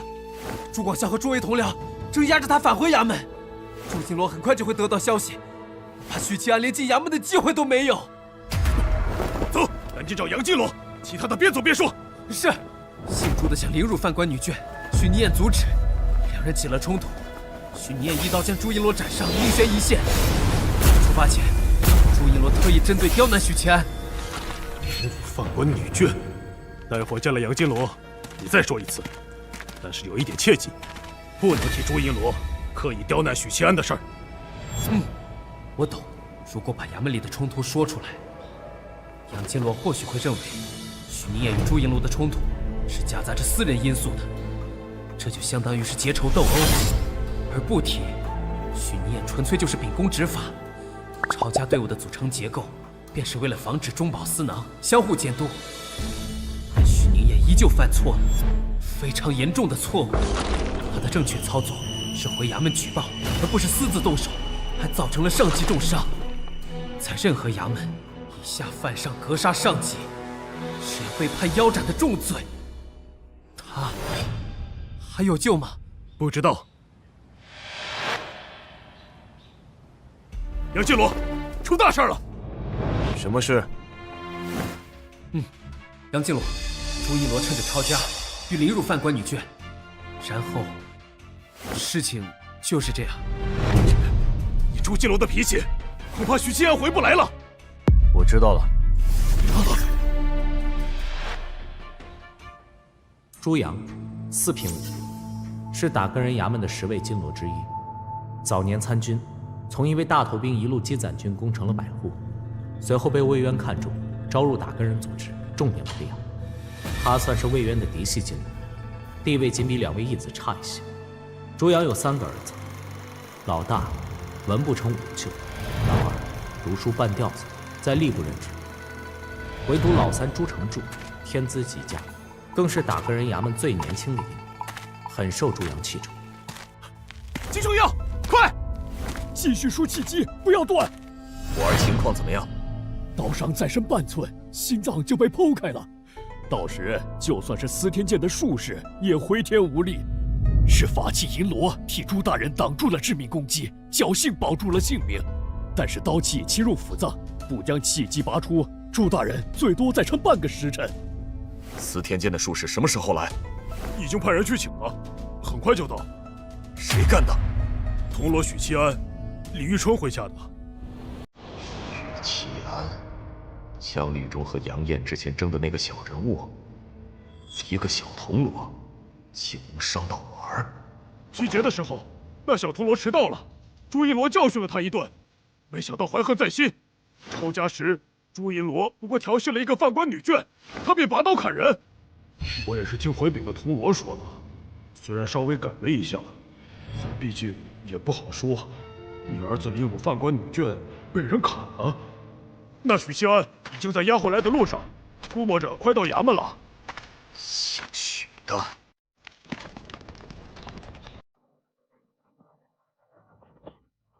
以下犯上格杀上级，会被判腰斩。后悔吗？怕死是怕死，但绝不后悔。那犯官的家眷没有被连坐，他们本可以全虚全伪的离开。我曾一直告诉自己，要适应这个时代的规则，要努力让自己融入其中。和光同尘，是我跟辞旧说的，同时也是跟我自己说的。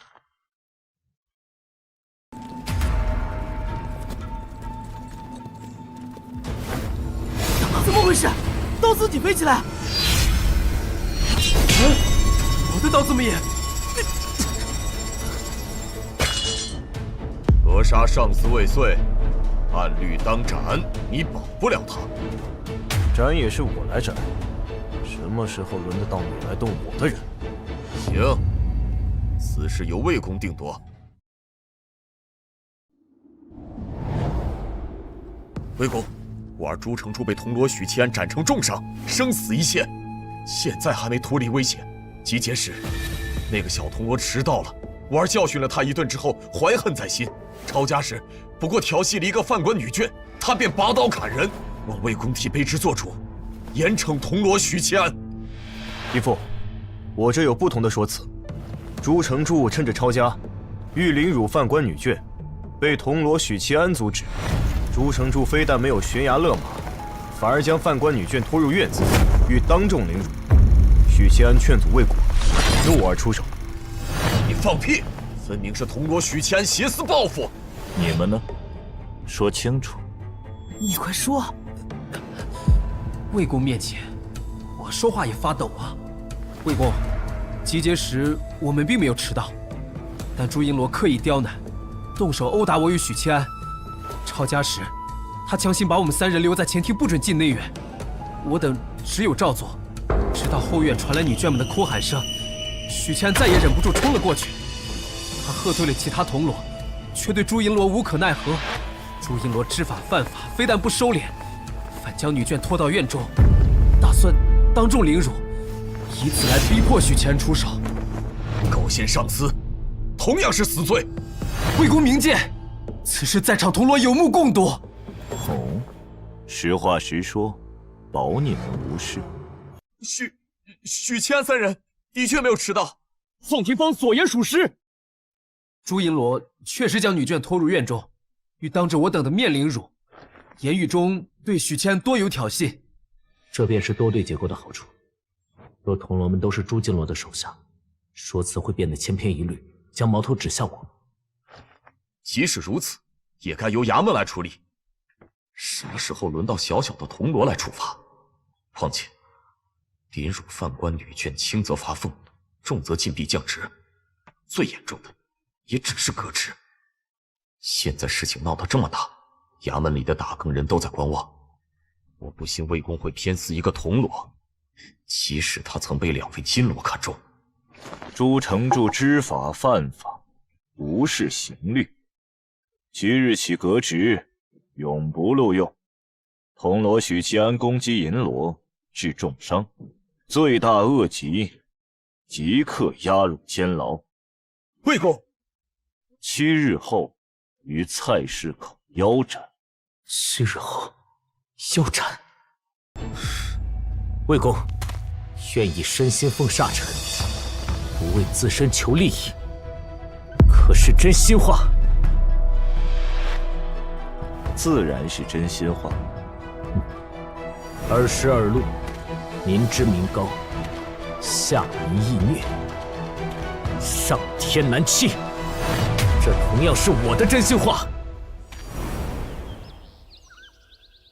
义父，真要杀那小子？当然，我是帮杨业问的。我的处罚有什么不对吗？对是对，只是义父舍得杀他。我曾说过，他是天生的武夫，那股子义气罕见，而且能一刀将炼神境银罗斩成重伤。他才踏入炼气境多久？头儿，对不起，许宁燕她陪我喝会儿酒。我知道你俩有私藏，当只是偷偷喝。头儿是个古板偏执的人，相熟的银罗说他墨守成规，不熟的银罗取笑他不知变通。但不管熟与不熟，衙门里没有人真的瞧不起他。相反，都是心怀敬佩的，尽管嘴上不会说。头儿的古板表现在方方面面。再来。比如，当值时从不饮酒。到。头儿都喝了好几碗了。我知道，魏公有他的难处，许其安确实做错了。凌辱一个犯官女眷又怎么了？罪不至死啊！哼，他个蠢货，差点把人给砍死，砍的还是银罗。我以为我够蠢了，没想到这家伙比我还蠢。早知道不收他了，闹心。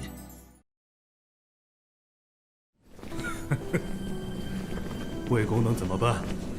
就算他资质好一些，事儿闹得这么大，整个衙门的人都在观望，难不成公然偏袒？那魏公的威信何在？将来谁还会服魏公？好了，现在一个革职，一个腰斩，秉公处理。往后很长一段时间，衙门里的人都会规规矩矩的。许七安死的不冤，值了。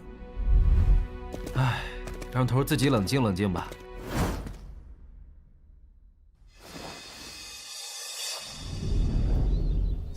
怎么回事啊？听说朱银罗差点被一个铜锣给砍了，砍他的人就是许七安。哦，就是李银罗的手下。李银罗这是整哪一出？走，跟着他去看看。卑职李玉春，严禁20年入职衙门，一直恪守本分，尽职尽责，以肃清贪官污吏为信念，以报效国家为目标。16年来兢兢业业，不曾渎职违法，不曾收受贿赂，不曾欺压良善。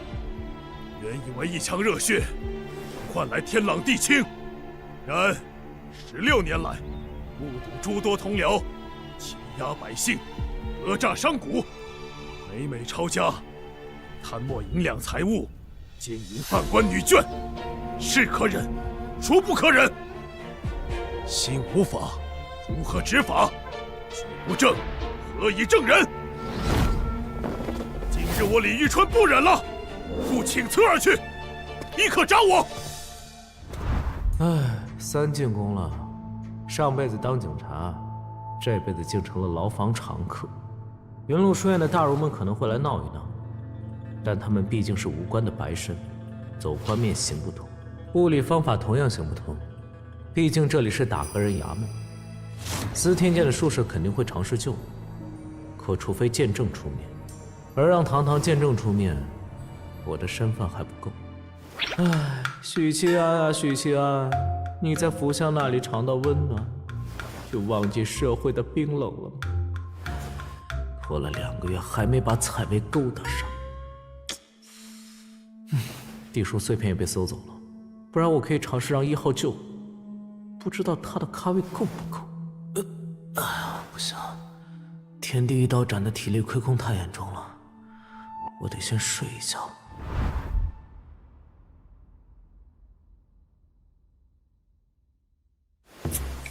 这个读书人真让人讨厌。大从进了衙门，来到这里，他始终是昂着头，挺着胸，看人不是用眼睛，是用鼻子。与云麓书院的其他读书人一个德行，与司天监的白衣同样一个德行。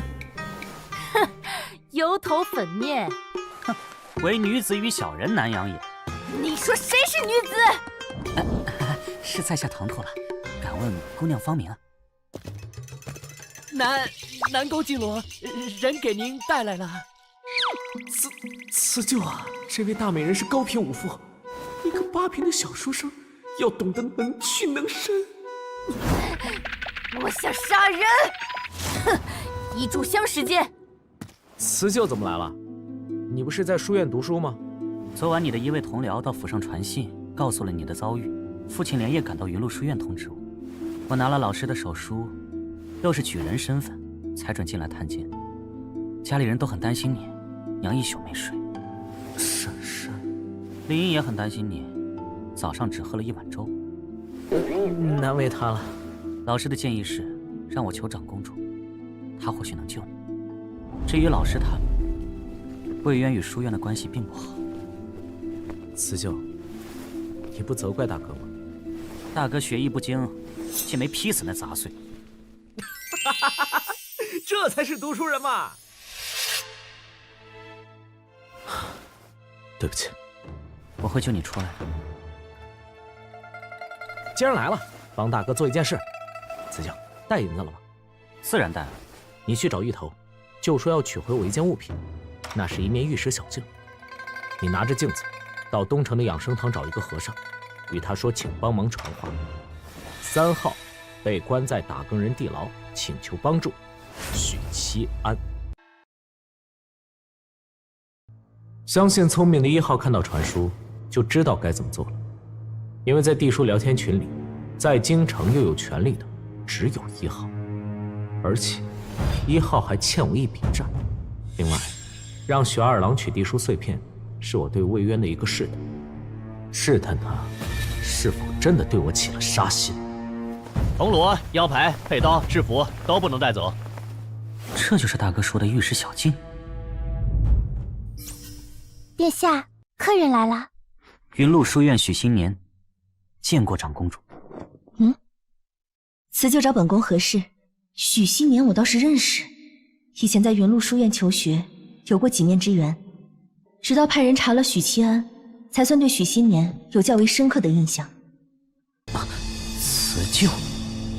我明明从未与长公主正式结交，她竟记得我的字。辞旧堂兄遭遇大难，请长公主出手援救。事情就是这样。堂兄做事固然冲动，但一片赤诚。他若不出手，那可怜的孩子就遭了朱银罗凌辱。义之所在，不轻于权，不顾其利。堂兄非读书人，但这份赤诚让我被读书人肃然起敬。长公主不是耳根子软的女子，她很有主见，甚至有点霸道。这样的人做事有自己的理念，这下难搞了，看来只能出杀手锏了。这是老师和慕白大儒、右平大儒的手书，请长公主帮忙。失礼了。本宫知道了，但打更人衙门隶属于皇室，却只听令于父皇一人，本宫只能尽力。谢长公主。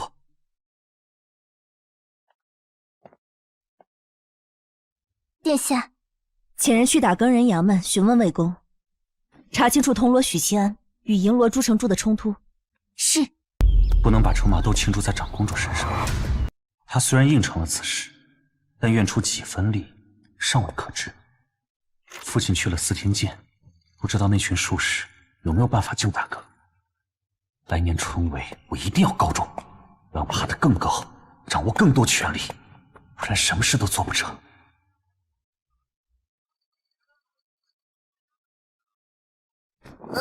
老爷，赏点钱吧，我7天没吃饭了。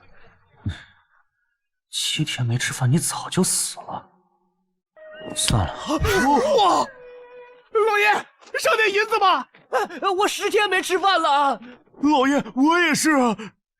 老爷，我想吃饭。老爷，赏点吧。老爷，赏点吧。我想吃饭。老爷，赏点吧。赏点银子吧，我想吃饭。8品修身境的儒生能规范他人言行，掌握言出法随最浅层的运用。堂内可有一名和尚？您指的是恒远大师吧？他走了有2天了，说是有了师弟的消息，要离开几天。我也不知大师何时归来。这样。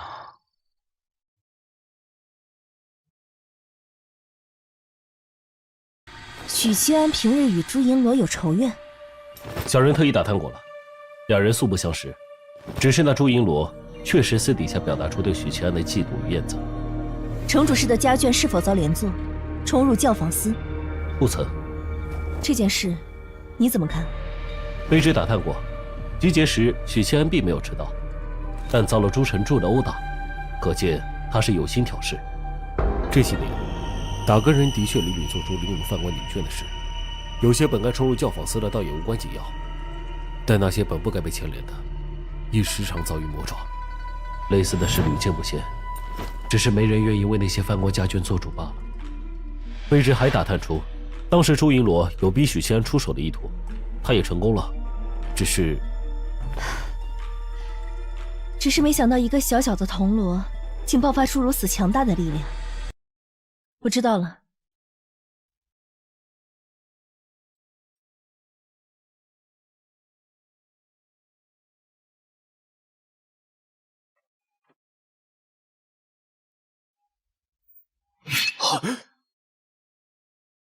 元景帝禁欲修道20多年，寝宫已经成了宫中妃子们的禁地。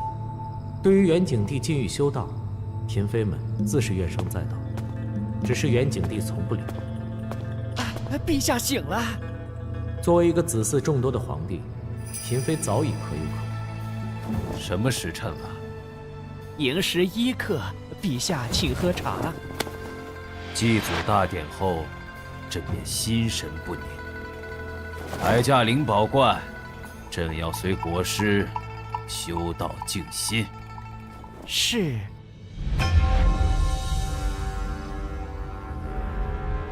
陛下，这钟声！陛下，桑博发生了爆炸，永镇山河庙被毁，只守了300禁军殒命，无一生还。通知魏渊，立刻带人进宫。通知国师来此见朕。通知监正，就说永镇山河庙毁了。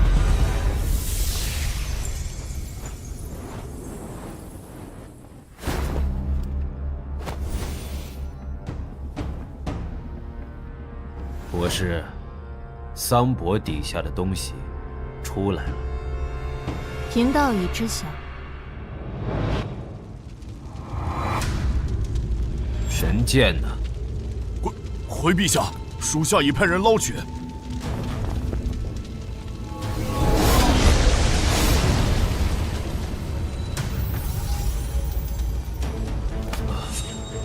幸好镇国剑完好无损。陛下，桑博并无异常。并无异常。伤亡将士的尸骨何在？抬上来！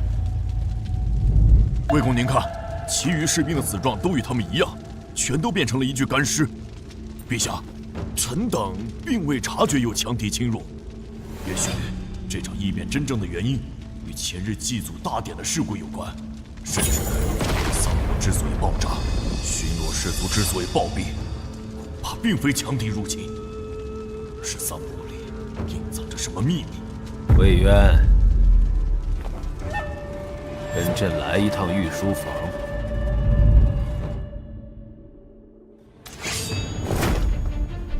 宫中禁军在明州示警。长公主殿下，衣服。换锦装。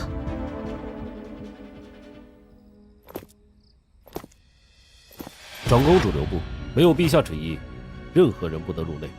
大更人和各军中的高品武夫都在，到底发生了什么事？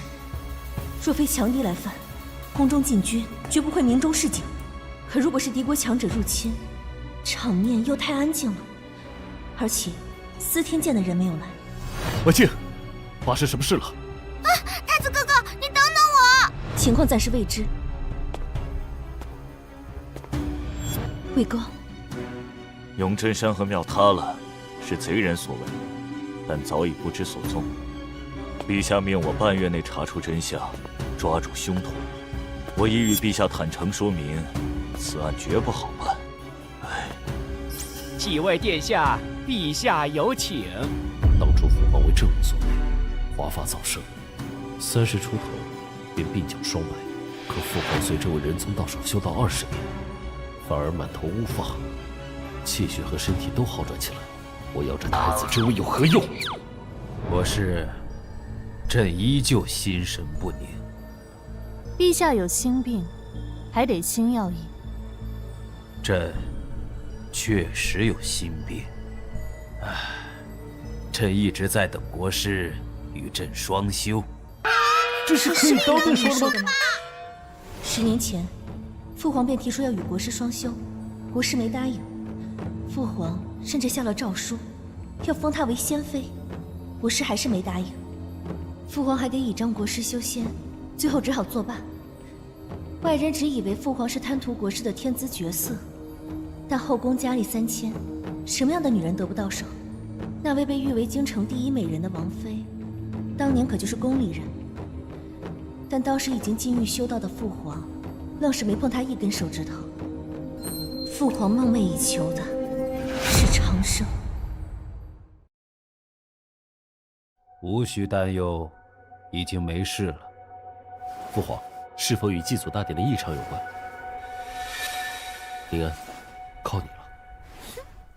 父皇，桑坡是我们的皇室禁地，这贼人竟能潜入桑坡，还破坏了太祖皇帝的庙，那是不是也能潜入临安的府里啊？临安好害怕。在这么多皇子公主中，林安最受宠，因为会撒娇，知道怎么讨父皇的欢心。父皇是个强势、掌控欲旺盛的人，他一定不会喜欢才华横溢，但性格霸道的长公主怀庆，但绝对喜欢柔弱无害、依仗自己还会撒娇的二公主林安。胡说八道！皇宫禁地，岂是贼人说来就来，说走就走？父皇，是在门口遇到魏公，他隐晦地向儿臣表达了难意，估摸着是想儿臣帮着求情，多宽限几天。父皇，儿臣正好认识一位破案高手，若他能参与此案，半月之内必定能查个水落石出。怀庆又想提拔自己的人了。皇子皇女扩充势力的方式有两种：一，拉拢朝臣，让他们成为自己的拥戴者，但元景帝的掌控欲强烈，帝王心术炉火纯青，包括太子在内的其余皇子都不敢明目张胆地结党。二，提拔心腹，这是他们惯用的手段。任务难度太大了，眼下并不是提拔心腹的好时机。我倒要看看怀庆你怎么做。哦，怀庆有什么人选？打更人衙门的铜锣许七安。呀，就是祭祖那天表现得非常仰慕姐姐的那个铜锣，姐姐还与他有说有笑。这把好歹歹毒！长公主还未出嫁，尽管父皇这几年痴迷修道，我们的婚事都不爱搭理，但堂堂公主招蜂引蝶怎么回事？父皇应该听过此人，他便是在税银案中被牵连在内的御刀卫百户许平志的侄儿。朕记得是有这么个人，还炼制出了假银。若不是假银保存不变，耗盐甚巨，朕就让司天监大量炼制了。不止如此，此人在长乐县当值时表现优异，屡破命案。既然如此，你不必多此一举吧？父皇明鉴，昨日但铜锣许七安与一位银罗发生冲突，一刀将其斩成重伤，以下犯上，依照律法当腰斩。如今人在地牢里关着，儿臣愿请父皇允他将功赎罪。好，既然怀庆为他求情，朕就允他将功补过，协同办案。若半月内抓不出毁坏太祖庙的真凶，朕直接斩了他。谢父皇。哎呀，被怀庆给抢先一步，未必是好事。此案连魏渊都觉得棘手，怀庆只是走一步嫌弃。那铜锣若真能破案，是意外之喜；若不成，怀庆也没损失。他本身就是要腰斩的。哼，怀庆心真黑。对了，哥哥，永贞山河庙到底是怎么回事啊？嘘，此案不简单，否则魏渊不至于愁容满面。其中的秘密，恐怕只有父皇才知道。当然，将来我也能知道。至于什么时候，我恨不得现在就扎小人诅咒的女子过世。林安，怀庆，干嘛？没什么。怀庆，本宫要杀了你！怀庆，你太过分了。只是考教一下林安的武艺，林安要是不服气，也可以考教一下本宫。我要告状，去父皇那里告状。改日吧，父皇现在哪有心思打你？哼，怀庆，你给我等着，我要把你所有的东西都抢过来。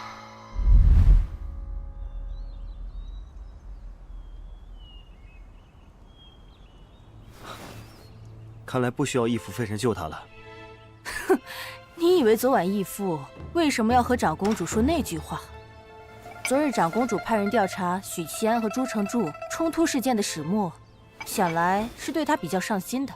义父昨夜特意暗示了长公主，长公主趁机向陛下举荐许七安，让他戴罪立功。如此一来，许七安便能名正言顺地脱罪，谁都说不得什么。可如果许七安半月后没有破案，哼，那他就只有假死，然后入江湖。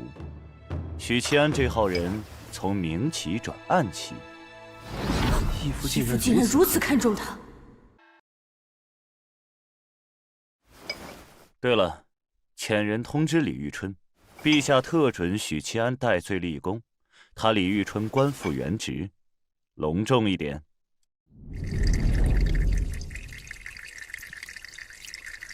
宁烨，宁烨，你不用死了！该死，手震到了！陛下允许你将功补过，戴罪立功。陛下，我操！1号是陛下？不对，应该不是。怎么回事？嘿嘿，就是这样了，差点以为你要被腰斩处死了。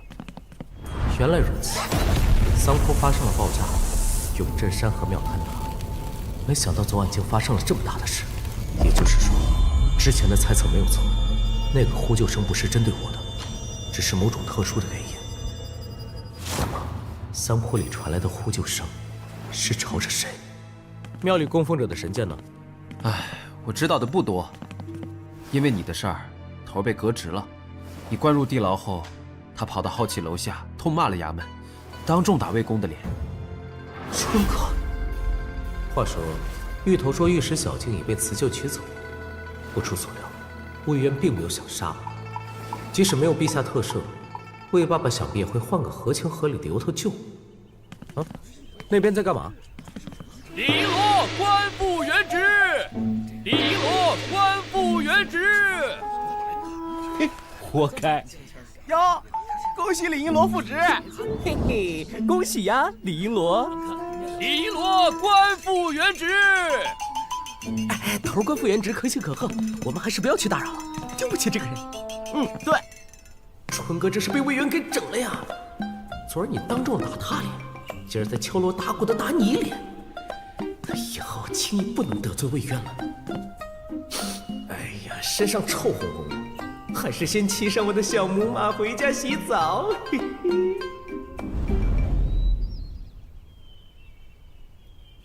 我回来了。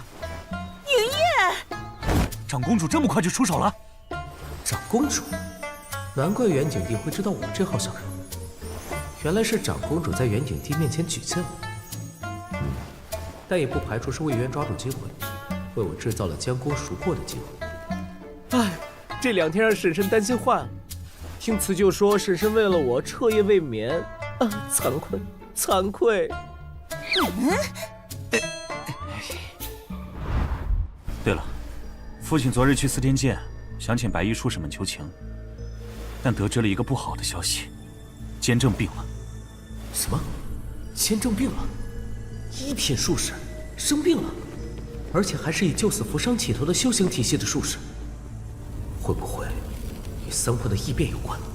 总不可能是监正把自己关在八卦台看人间，看着看着给风吹感冒了吧？至于具体情况，不得而知。我这就去御道卫营找父亲，安他的心。好，我待会儿看完灵月和灵音，还得回一趟衙门。对了，那面镜子被我留在书房了，回头大哥自己去取吧。你让我找的那个和尚已经离开，说是有了师弟的线索。辞旧没找到6号，我就说嘛，1号怎么可能是我？这件事1号根本不知情，还是我的魏爸爸和长公主靠谱。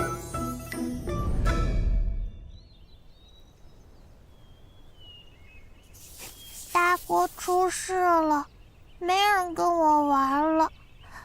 大哥，你什么时候回来呀？哎，这是谁家的蠢小孩啊？啊！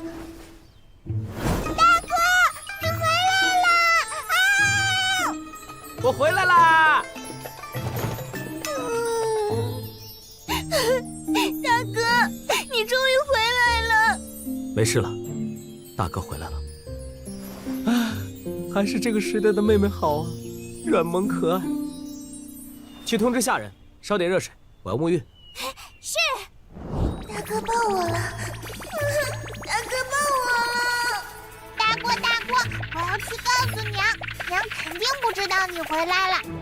你这么开心，是不是因为晚上可以吃3碗饭了？啊！我怕大哥怎么知道的？大哥真厉害。帮大郎烧水沐浴，我拒绝。不要。我们还有其他事要忙。你帮大郎烧水吧。超神宠兽店每周3、周6更新，记得来看哦。暗夜会古代上，装逼的妖媚，谁知道你做呼啸的流放。水印不见了，药物